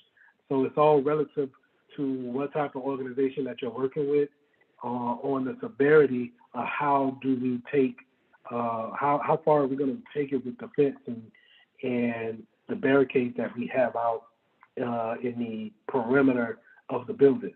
Do we have armed guards at the entryway of the gate? Is there a one way in, one way out? Do we have cameras at the entry point? Do we have cameras in the parking lot? things of that nature. All these things falls into physical security. What type of guns do the armed security is going to have? Is it going to be a 9mm handgun, or is it going to be some type of automatic rifle? All goes into what type of business are we working at. So let's give an example. If we're high security, lockdown type of business, then we're probably going to go with a high powered rifle in the beginning stages of coming in. But we also probably going to have a entry gate, some type of entry gate to let you in, some type of ID badge to let you in. But we also going to have a process to check in visitors too, right? So a lot of times if you try to go onto any military base, you'll see armed guards before you get to any type of building on the base. And then they want to check ID cards. If you're a civilian, they want to check your driver license. But if you are children, then they probably want to see some type of ID, school ID, and some type of association to that person. And if you're a civilian, they're probably going to have you get out of the car and sign some type of paperwork showing that you have business on the base, okay? So that's kind of high security, taking a lot of measures just to get you through the physical security entryway first. Let's say if you're working at a Fortune 500 company, we probably just want a security guard out there. Probably not going to give them a weapon at all, but we're going to have a log sheet for visitors. So maybe I'm looking for a parking badge on the car. If I don't see them, I'll pull them off to the side, have them check in, sign in, check in, who are you going to see, and keep a record of it that way, okay? And it can vary from how, and these are also decisions that the C-level board members are going to probably make. How far do we want to go with the security at the physical entryway? You don't want to go into a school campus and you see armed, individuals with bulletproof vests on, with helmets and an automatic weapon. Do you want your child to actually go there? Probably the answer is probably going to be no. Okay? But all of those things play a part on the physical entry because, like I said, it doesn't matter if you don't know how to hack into particular networks or servers or get behind firewalls or DMZs. All that doesn't matter if I could just take the server away from you. Because even if I can't break into the server once I physically have it, I still took the server. I can always take it to somebody who can, right? I can always take the hard drive out and and it's probably a quick Facebook search and find someone who could probably get into it. So it's very vital that you protect the physical devices. So if we're talking about servers, are they going to be behind a locked door? Remember in the Wiley K Foundation, they had it in the network closet, but the network closet was unlocked, so we can easily go in and take the devices from there. Do they have a sign-in sheet of people who can go into the network closet and do maintenance on those servers? Someone may come in social engineering having a CDW. CDW is a IT company that does services for some companies. And sometimes they may send individuals out to actually perform physical maintenance on your servers. So somebody could easily buy a shirt off of eBay and then show up at the place of business and be able to maybe plug in a keylogger or just take the whole server and say, the lie would be, I need to perform some maintenance at the office. I'll bring this back. Okay, so we want to make sure that we have logs there to know who's going into our network closet. If all possible, maybe have someone monitor all visitors coming onto the place of business, seeing if they're doing what they came to do, until they or follow them until they meet the personnel that they need to meet, and that person can vouch for them. So all of these things play a part in the physical security aspect of cybersecurity. Now, in the data center, you have these things called hot and cold aisles. Now, what does this have to do with physical security? Well, this is the physical protection of the actual server.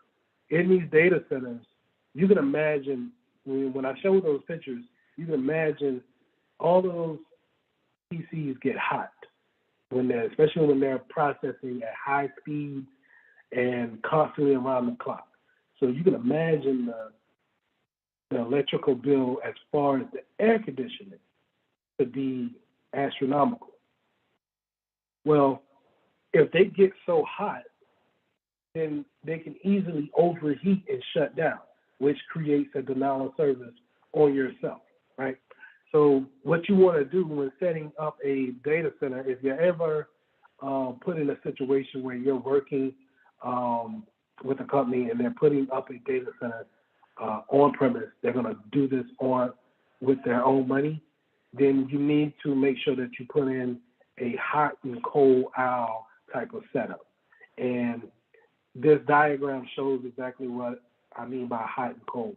So the front of the servers is where the little guy is at, and he's plugged into a server. That's the front. This is more likely where your air conditioner vent is going to be here. It's going to blow out cool air on this side, right? And that intake is going to be able to keep the front of the servers cold. But the exhaust of those servers is going to blow out on the back end, right? So, sorry, I moved the picture. So on that back end, the hot air from the servers been running all day is going to move on the back side of this aisle. So this aisle is called hot because on this middle aisle is also going to have the back end of these servers, okay? So just on the other side will be the front side, as you can see right here. So this cold aisle is here. So that air conditioner vent needs to be here. And then the back, it pretty much becomes a redundancy throughout, or however big the data center is. But you want to make sure that the back of each servers are facing each other, creating an aisle of hot air to go out. And we want to make sure what you didn't probably pay attention to is how it's raised up. You want the floor to be raised up as well in order for the cold air to come up, the cold vent to come up and be able to cool off the servers, but you want that high air, which is going to rise, to come to go up into the vents at the top. So let me take that back on when I said that vent is coming down. The vent will be coming up from the floor, okay? And then the hot air will go up into the vents and then leave the building that way, okay? This keeps a cool, when you walk into a data center, it should be not terribly cold like a freezer, but for me, I gotta carry a jacket every time I go in there because it's cold. It's just gonna be cold enough to where the servers are constantly running at an optimal speed. This also creates condensation, but it keeps down on condensation. That could, you get so much heat going on to it, it creates a water substance. And so you don't have to worry about that being around so much electronics, okay? So having this type of setup in a data center is ideal. I think I did pull up a better diagram. So you can see the back end of these servers are all facing one way, and you can see the vent is catching that and taking it outside of the building. The cold air is going to come from the bottom and go up into the front side, cooling off those servers. In the real world, you're probably looking at something like this, right? And so you're talking millions of dollars to set it up similar to like this. And this is where on-premise and then data centers in the cloud come into factors. Because you can imagine this costing, if not $100 million to set up and then to maintain. And you're talking about cost of running these servers around the clock versus paying a fee in the cloud, and then now you don't even have to worry about the infrastructure here. And just a little nugget, let's say if one of the servers do go down and we need to replace it, then we need to actually go in here, unscrew it, unplug it from the network, and then put in an order with Dell or Lenovo or whoever is selling that type of server, wait for the postal office to bring it to our facility, and then we need to put an image on it, put it with the configuration, and then take it back to the data center, put it in place. That can take up to 2 weeks worth of downtime that we have our server down. But in the cloud, we can easily spin up a server in a matter of minutes. You all have done it. So, it has the benefits of saving so much time that I think it's inevitable that people will try to stay away from the cloud.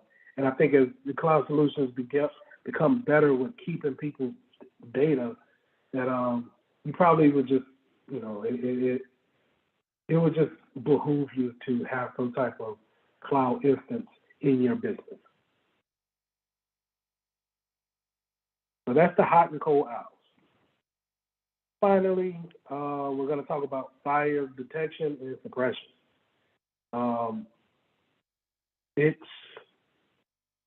You would think that we wouldn't talk about this, but when you think about it, let's go back to our picture here with these data centers. If we have a fire system or fire suppression in our data center, you want to think about the water that we have for a fire if it does break out. And I say the water because there's other things that we can use in order to put out a fire. But they all come with their certain particular risks, right? So water would eventually put out an electrical fire. Well, it's not great for an electrical fire. That's one. Plus, it's going to be going on our servers, so we potentially lose all of our data by putting water onto a server, okay? The other way we can actually do it is having gas go in to take away, I think, the oxygen out of the room, which immediately kills the fire. That's cool, but let's say if we have somebody in the server room while the fire breaks out and the gas comes on, now we kill the person as well as the fire. A risk that we kind of want to weigh out, right? So to give a real life scenario, when I was working at a bank in Lancaster, they had their data center on campus and they had that gas treatment. In the data center was right outside of the IT department, okay? So it was basically in the same room as the IT department. I wasn't in there. I was going out to the different branches, but whenever we have a department meeting, we would meet in the same room with the servers. I felt apprehensive because if a fire broke out, it kills the it lets out the gas that kills the oxygen, but it was no guarantee that someone's going to be in there at that point in time. And I thought it was just a bad judgment to not go with a water solution versus a gas solution, and someone would be willing to take the risk of killing someone to save the data. I thought that was crazy. But I think they wanted to be high speed when it came to the cutting edge technology and say, oh, look, we ain't got to damage the PCs. We can just kill the fire. And it kills the fire instantly, right? But you also can't, like, I just didn't understand putting someone's life at danger in order to save data when you could just easily put the data in the cloud and throw the water on the doggone server. But I'm getting off onto a little rant, and that teed me off. I was just thinking about it again. It just didn't seem right to me. It didn't sit right with me. But anyway, fire suppression, you want to make sure that as a professional, security professional, you wanna always take human life first. Save the human life first. So if that means putting some water on some PCs to put out the fire, put the water on the PC. But if you can have some type of, if you know that people are not going to be in that area often, then maybe consider the gas option. Maybe consider. But I would also probably maybe if you're going to go with the gas solution to put out a fire, maybe have some type of delay. So maybe it has an alarm and it goes off in a matter of 30 seconds, 40 seconds for everybody to get out of the data center immediately before it goes off. Maybe even 5 minutes at the most, right? What can you lose? And if you're doing your due diligence, you already got a backup system, so you have backups going somewhere else. Maybe 5 minutes before the actual gas kicks in and then sprays inside. So at least that gives that person enough time to gather their things and leave the facility before the gas is put into that building. Okay, so what you want to know as far as fire extinguishers for the exam, that a Class C is going to be used for electrical fires. You want to make sure that you have these in places where electrical fires could possibly break out. You're probably going to see that on the exam. And just keep in mind that saving a human life is always the number one factor, and then everything else could be second. Okay? Any questions on the physical security part?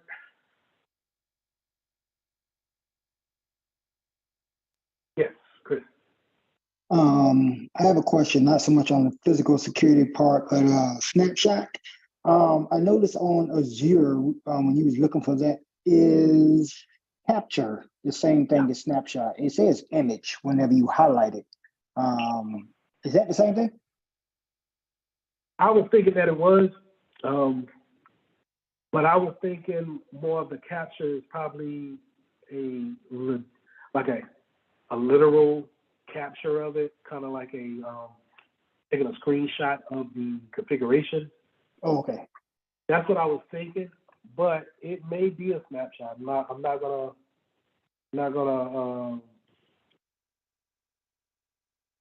say that it's not. Where is it?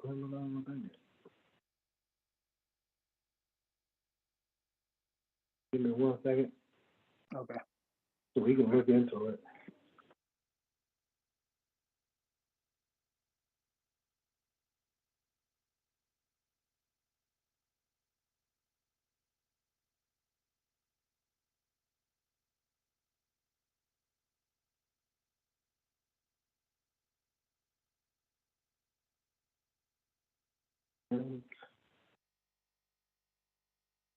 And what Chris is referring to, you click on your VM, you see this capture up here, the image, and so I take that back. It's not a screenshot of the configuration.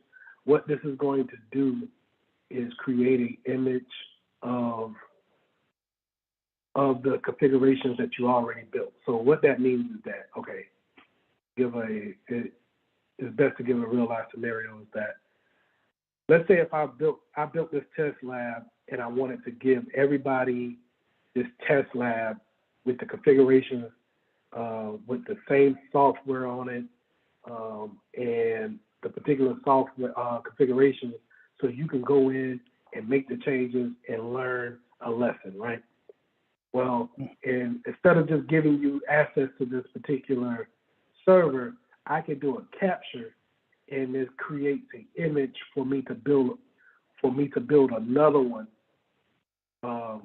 another duplicate, so to say, of the same configuration, software, everything that I had on that master VM, and then I can give you a copy of it. Okay.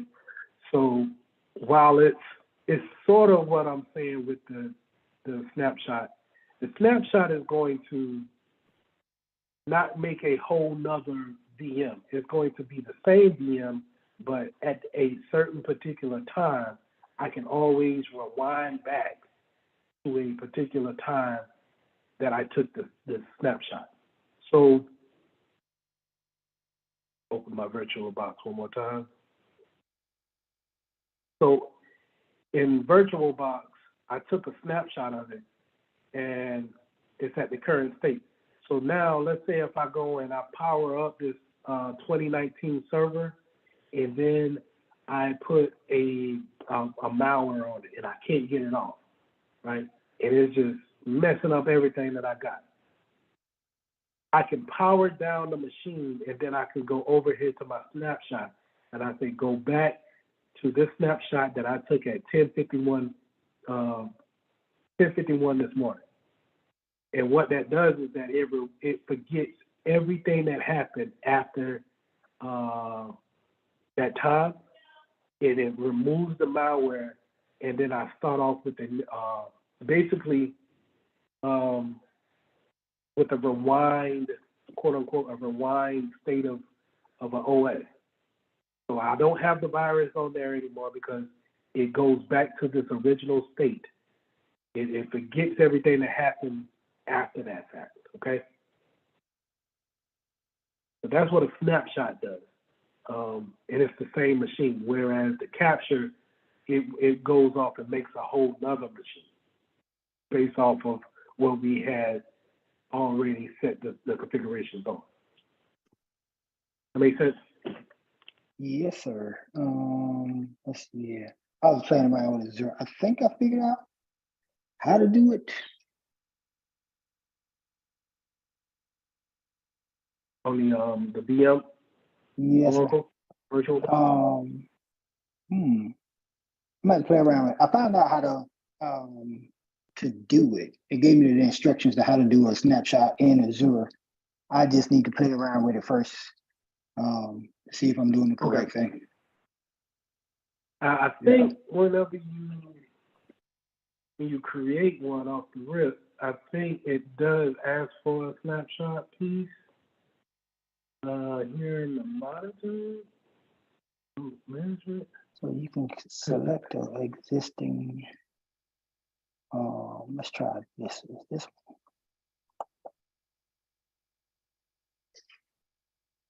I know I might play around with this. Yeah, you're supposed to go into the Azure Portal, create a resource, search for and select snapshot. The snapshot window appears, click create. And then the create snapshot windows appear in the basic tab, do the following. So yeah, it's a whole list of instructions that you got to go through and how to do it. It's not straightforward like it is on the Oracle VM. So this is something that I probably have to play around with today to see if it gives you the same It works the same way as the Oracle VM. Okay.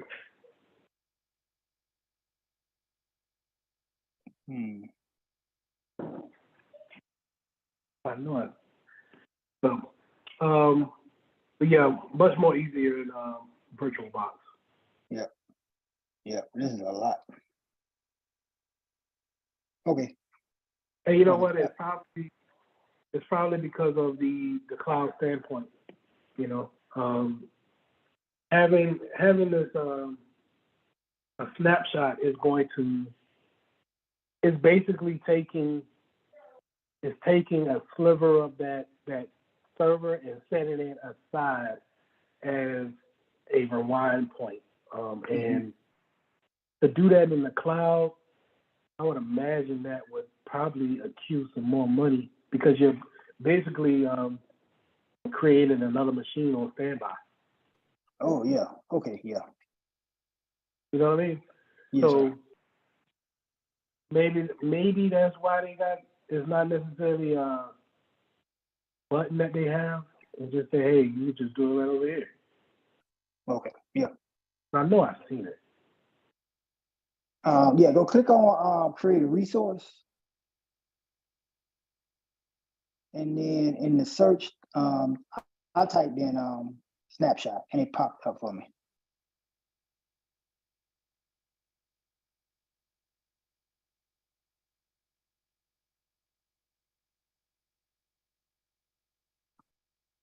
Yeah, and then create at the bottom.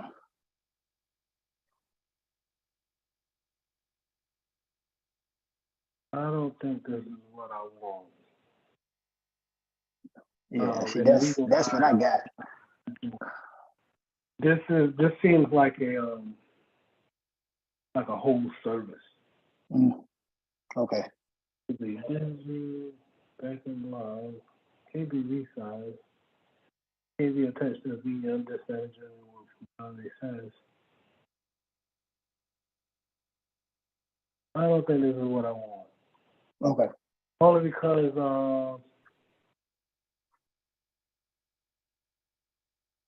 the snapshot that I was thinking of should just be just for this particular VM. Yes, sir.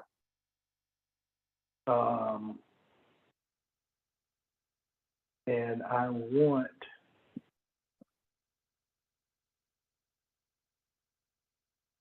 I'm pretty sure I can look it up to see.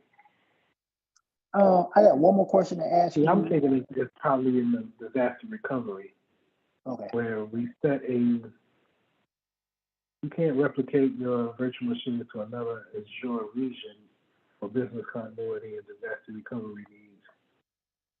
I wonder if I got to be a part of a certain plan and pay for that. But you got another question? Yes, sir. Can you tell me, I was trying to look it up, but I don't think I got a clear definition between the differences between air gapping and sandboxing. They seem similar in nature, but I don't know what the differences would be. Is it air gapping? Yes, sir. Only reason why I learned the term, I was watching I think I only seen air gapping a couple of times, but I definitely know what sandboxing is. Yes, sir.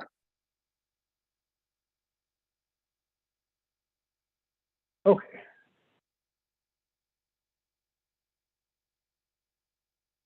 Network security measure and employ to ensure that secure network is physically isolated. So this seems like they're the same thing. All right. Yes, that's what I was wondering. So sandboxing is isolation, right?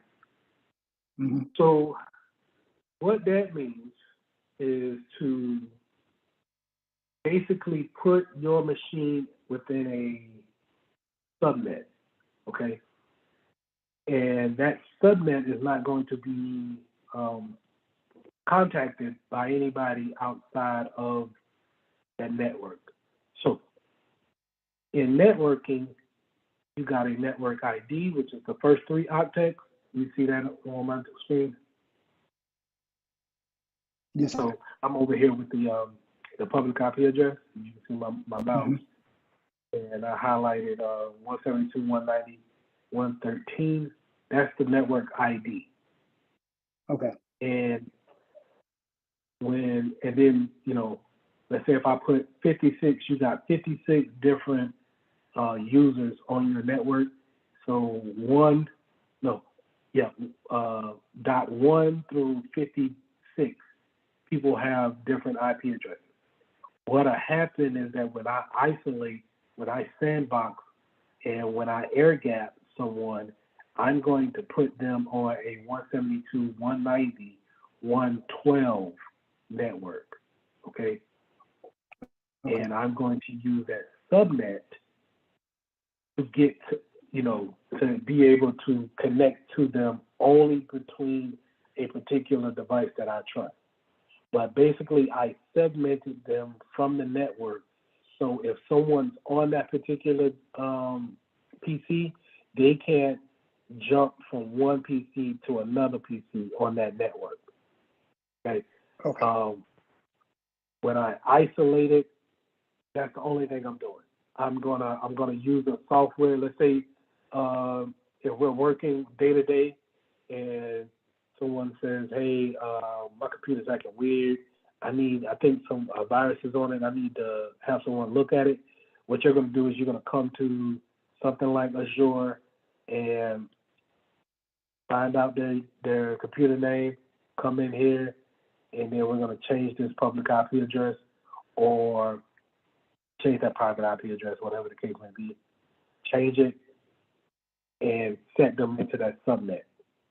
Now they're able to be connected. They can't get to the internet, right? They can't do any browsing. They can't send any emails. But you're able to take your remote tool now, like let's say Team Viewer, and now you can use your Team Viewer to go and remote into that PC and then see what's going on with it. But you isolated it from everybody else that's on the network. Okay. All right, appreciate it. It'll be even better if it was in a cloud environment, because now we could do this all from the cloud. But if you're talking about physical, you know, we built the image we imaged it at a particular branch, and then now we have them on the 3rd floor, and we're on the 1st floor. You could just isolate them and then walk up to them and then see what's going on physically. Back in the day, we would tell people to sandbox them. We will tell them to unplug from the network, you know, get off the network, unplug from Wi-Fi, turn off your Bluetooth, and then unplug Ethernet if you're connected. We'll go up to the PC, take it back to a particular station that is subnetted away from the network, and then plug it in then in order to, you know, log into it that way. But nowadays, you can just change the IP address. Okay. All right. Thank you. No problem. Any other questions?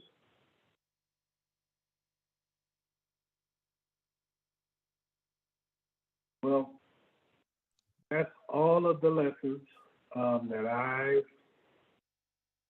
that's all the lessons that you will need in order to successfully pass. No caller. I'm pretty sure there's some questions. You still kind of, I don't know if you feel more comfortable with cybersecurity, but these are all the things that we went over in over these past weeks and months now, will get you prepared for a career in cybersecurity. I promise you. It's either going to fall in some of these lessons, if not all of these lessons. It's just, you have to look at it from the standpoint of the business. And what is the business doing? Okay, and that'll set you up for. Other than that, these are all the lessons that you need to know in order to pass the Security Plus. And so now I think we will move forward with actually testing, getting prepared for the test. With that, Dr. McBride, I'll send it back over to you. Okay, Mr. Mitchell, I just want to show my appreciation for such well execution of lessons. 21 lessons, wow. And these lessons, the recordings will be made available to us in the Google Classroom, so you can go back and review, kind of like look at what you're a little leery about, and make sure you learn it. And the other thing is, as Ms. Mitchell says, that we will be engaged in a series of testing. And there is a test on the last portions, and I'll get that hopefully to you by Tuesday. And it'll come with a study guide. I encourage you to do the study guide first, and then do the test, okay? So with that being said, it has been a wonderful journey. I hope you have learned. I'm sure you've learned. And so now it's application time. As I said, that we will be engaging you in some testing, and whereas you will kind of like sit as if you're actually taking the certification exam. And I feel really strongly about. So whenever I start teaching cybersecurity, integrity versus or that we will do a lot.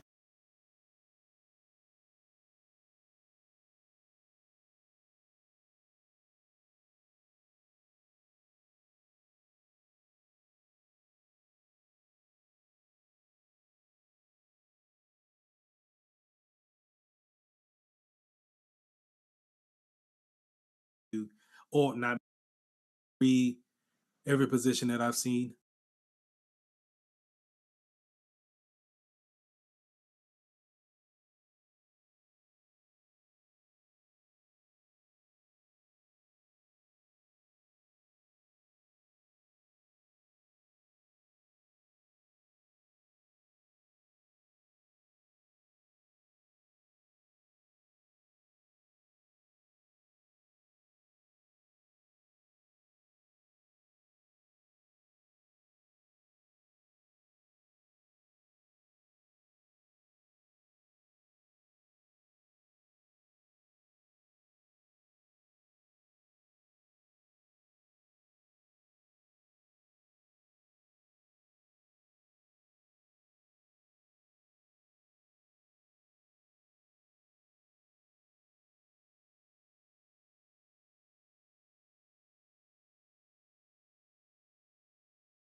Hey, good morning.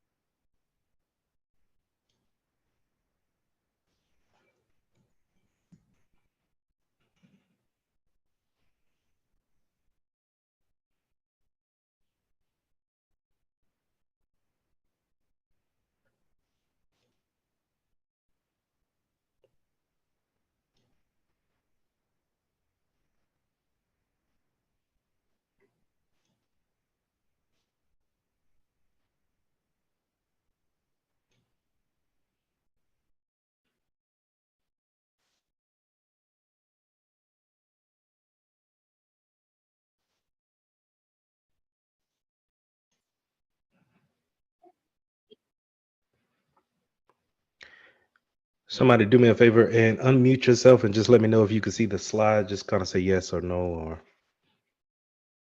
Yes. somebody say yes. Can y'all see that? Yes, sir. Okay, appreciate it.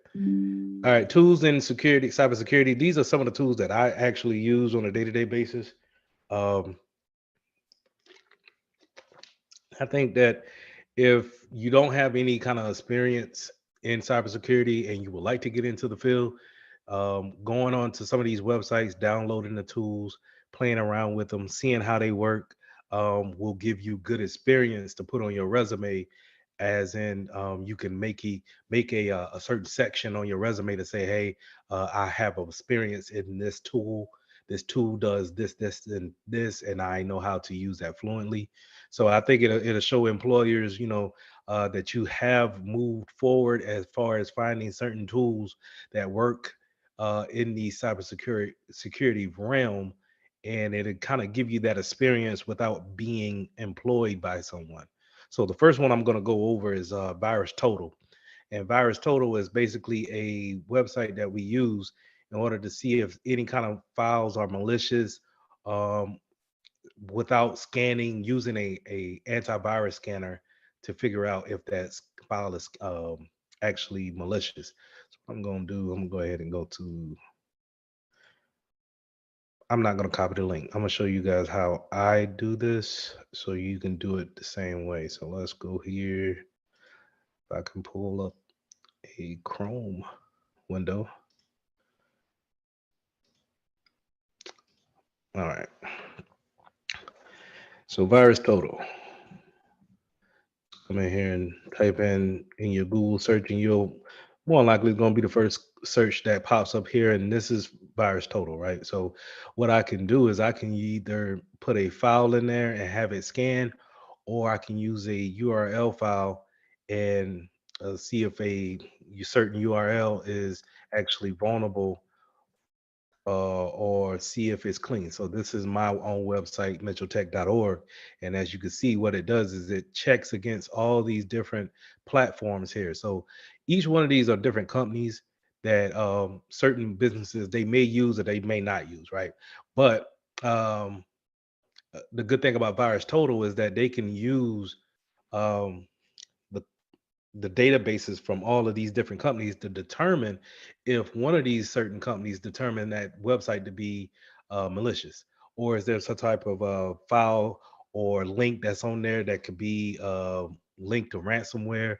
But if you don't see anything, then you can see that this pretty much is a clean site, and you can go about using that site without having any kind of fear, right? So let's do Morris.edu. See what Morris contract with. So for the most part, Morris is clean. Well, as far as the email, I mean the edu, the main site is concerned. But that's the gist of Virus Total. Now, like I said, we can also do local files. So let's go to my desktop here, and let's pick what is that?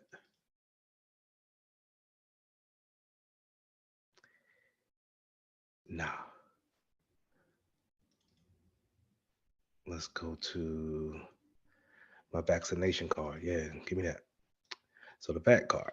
All right, so go back to VirusTotal, choose file. It's on my desktop. And I want to take my VAT card that I got labeled here. And what it does, it is uploaded to VirusTotal's website. And now I can actually confirm that, upload it. And once it's uploaded, now it can scan to see if there's any kind of maybe links that we don't see on the front end. Maybe it's maybe it's a malicious file that someone has put embedded some malicious software to watch your activities in the background. But VirusTotal will sit there and watch and go through the details of that file, and then compare it against all these different companies to make sure that there's no type of malicious malware stuck inside that file. Okay, so this is really cool when it comes to not actually scanning the whole PC when it comes to your virus antivirus protection. So your BitTorrent, not BitTorrent, but your Microsoft Defender, or you may have AVG. Without scanning the whole PC, if you just want to scan one particular file, you can come up here to VirusTotal and use their website to do so. So like I said, and then what we could do is we can, well, I thought you could print it out as a PDF, but if you were able to get a job and they have some type of a suspicion about a file, or they're not sure if they should click something, then you can go and take that file and then drop it in the VirusTotal, scan it, and then see if there's any type of detection that comes back. If you do see any kind of detection, then you want to make sure that you stay clear of that. Okay. Now, going back over into the details, we see that it took a SHA hash of it to make sure that it was, not comparable to any other hashes that's out there. Remember, a hash is a good way to have the integrity of a file. So it takes a file hash of the actual file that I uploaded, and then now it compares that hash against any kind of other databases that has malicious hashes. Okay, so it's kind of like comparing a malicious fingerprint to another regular fingerprint that you may have or you have uploaded. Okay, so cool tool. I think you should always keep this in your arsenal. Just in case your company that you're hired with does not use VirusTotal, it doesn't mean that you can't bring it into play whenever you're getting a certain ticket and someone's feeling uneasy about a certain website or a file. You can always come to this free tool and then plug in website, file, or a hash. You could plug in a whole application if you wanted to. So if you got an executable, you can go ahead and upload that file in there, and then do the run your scan on it the same way. Okay, so that's VirusTotal. Another one that we use in my everyday tasks is Zscaler. Zscaler actually, we use it for monitoring web traffic. So monitoring what our users are going, what websites they're going to, what are they clicking on. We use Zscaler to actually watch that type of traffic. So a lot of times I told you guys that you can watch the traffic on Wireshark, but Zscaler kind of gives you a better, instead of watching all of the packets go back and forth, Zscaler gives it a more easier interface to look at and understand what's going on.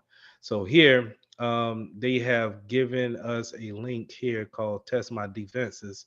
I'm going to copy that. I'm going to throw that into here. Let's check this out. This is also free to use. Now, the software that I use at work is different than what I'm going to show you guys here, but I wanted to show you what Zscaler actually offers for a kind of like a free trial, just to show you how their products work. And this is a good way to, again, if you're filling out your resume, you could say, hey, I'm familiar with the type of tools that Zscaler has put out there for free, such as ransomware risk assessment and this internet threat exposure analysis. Okay, so we'll go through each one of these, and what I'll do is I'll just go ahead and test the defenses, and I'm gonna test my stack, and both of these gonna come back showing that I'm vulnerable and all jacked up. Just that's because I'm on my home network and I'm not really protected the way you would be if you're at a business. Okay, so at a business you may have firewalls, proxy servers there, a lot of devices there to actually shift and reroute your traffic as you're going back and forth to different types of sites. Give me 1 second. Okay. And whereas when you're on your home network is pretty much you're routed to your router and then it goes out to the internet. So a lot of times you could be exposed to a lot of things that could be malicious, right? So Zscaler is going to pretty much run a ransomware risk assessment on my PC to see if I'm actually exposed to any type of attacks, and it's going to show that I am. It's going to show that you could do lateral movement, which is true, because lateral movement means can you see other devices on your network, which in your home you do want to see other things that's in your network, right? You want to be able to see the actual TV that may be on your network, your cell phones that may be on the network, as well as all the PCs that's hooked up to your network. So having that lateral movement is something that you want. It also showed me that, I have a data loss frustration. So what that means is that I'm able to send out sensitive information from my home network, but we want to do that, right? I want to do that because if I need to send important information from my PC out to my employer, I don't need anything blocking that. Okay. So, but if you were doing a risk assessment for a small company, let's say for a gym or a church or something like that, then you could take this tool and run it on their particular network, and then that can show you where you need to actually put in defenses in order to stop certain movement. Because sometimes we don't want our employers or our customers to actually um, have that type of movement and be able to send out information without it being scanned first, okay? Because it could be detrimental to the business. Okay, so I went in and I put in my information so they can send me some emails about how jacked up my machine is. But for the most part, I wanted to expand this and show you guys, this report would be lovely for someone of for a CEO or a IT director to actually take a look at and say, hey, these are the things that I probably need to look into, and then see if I could put in some type of fix for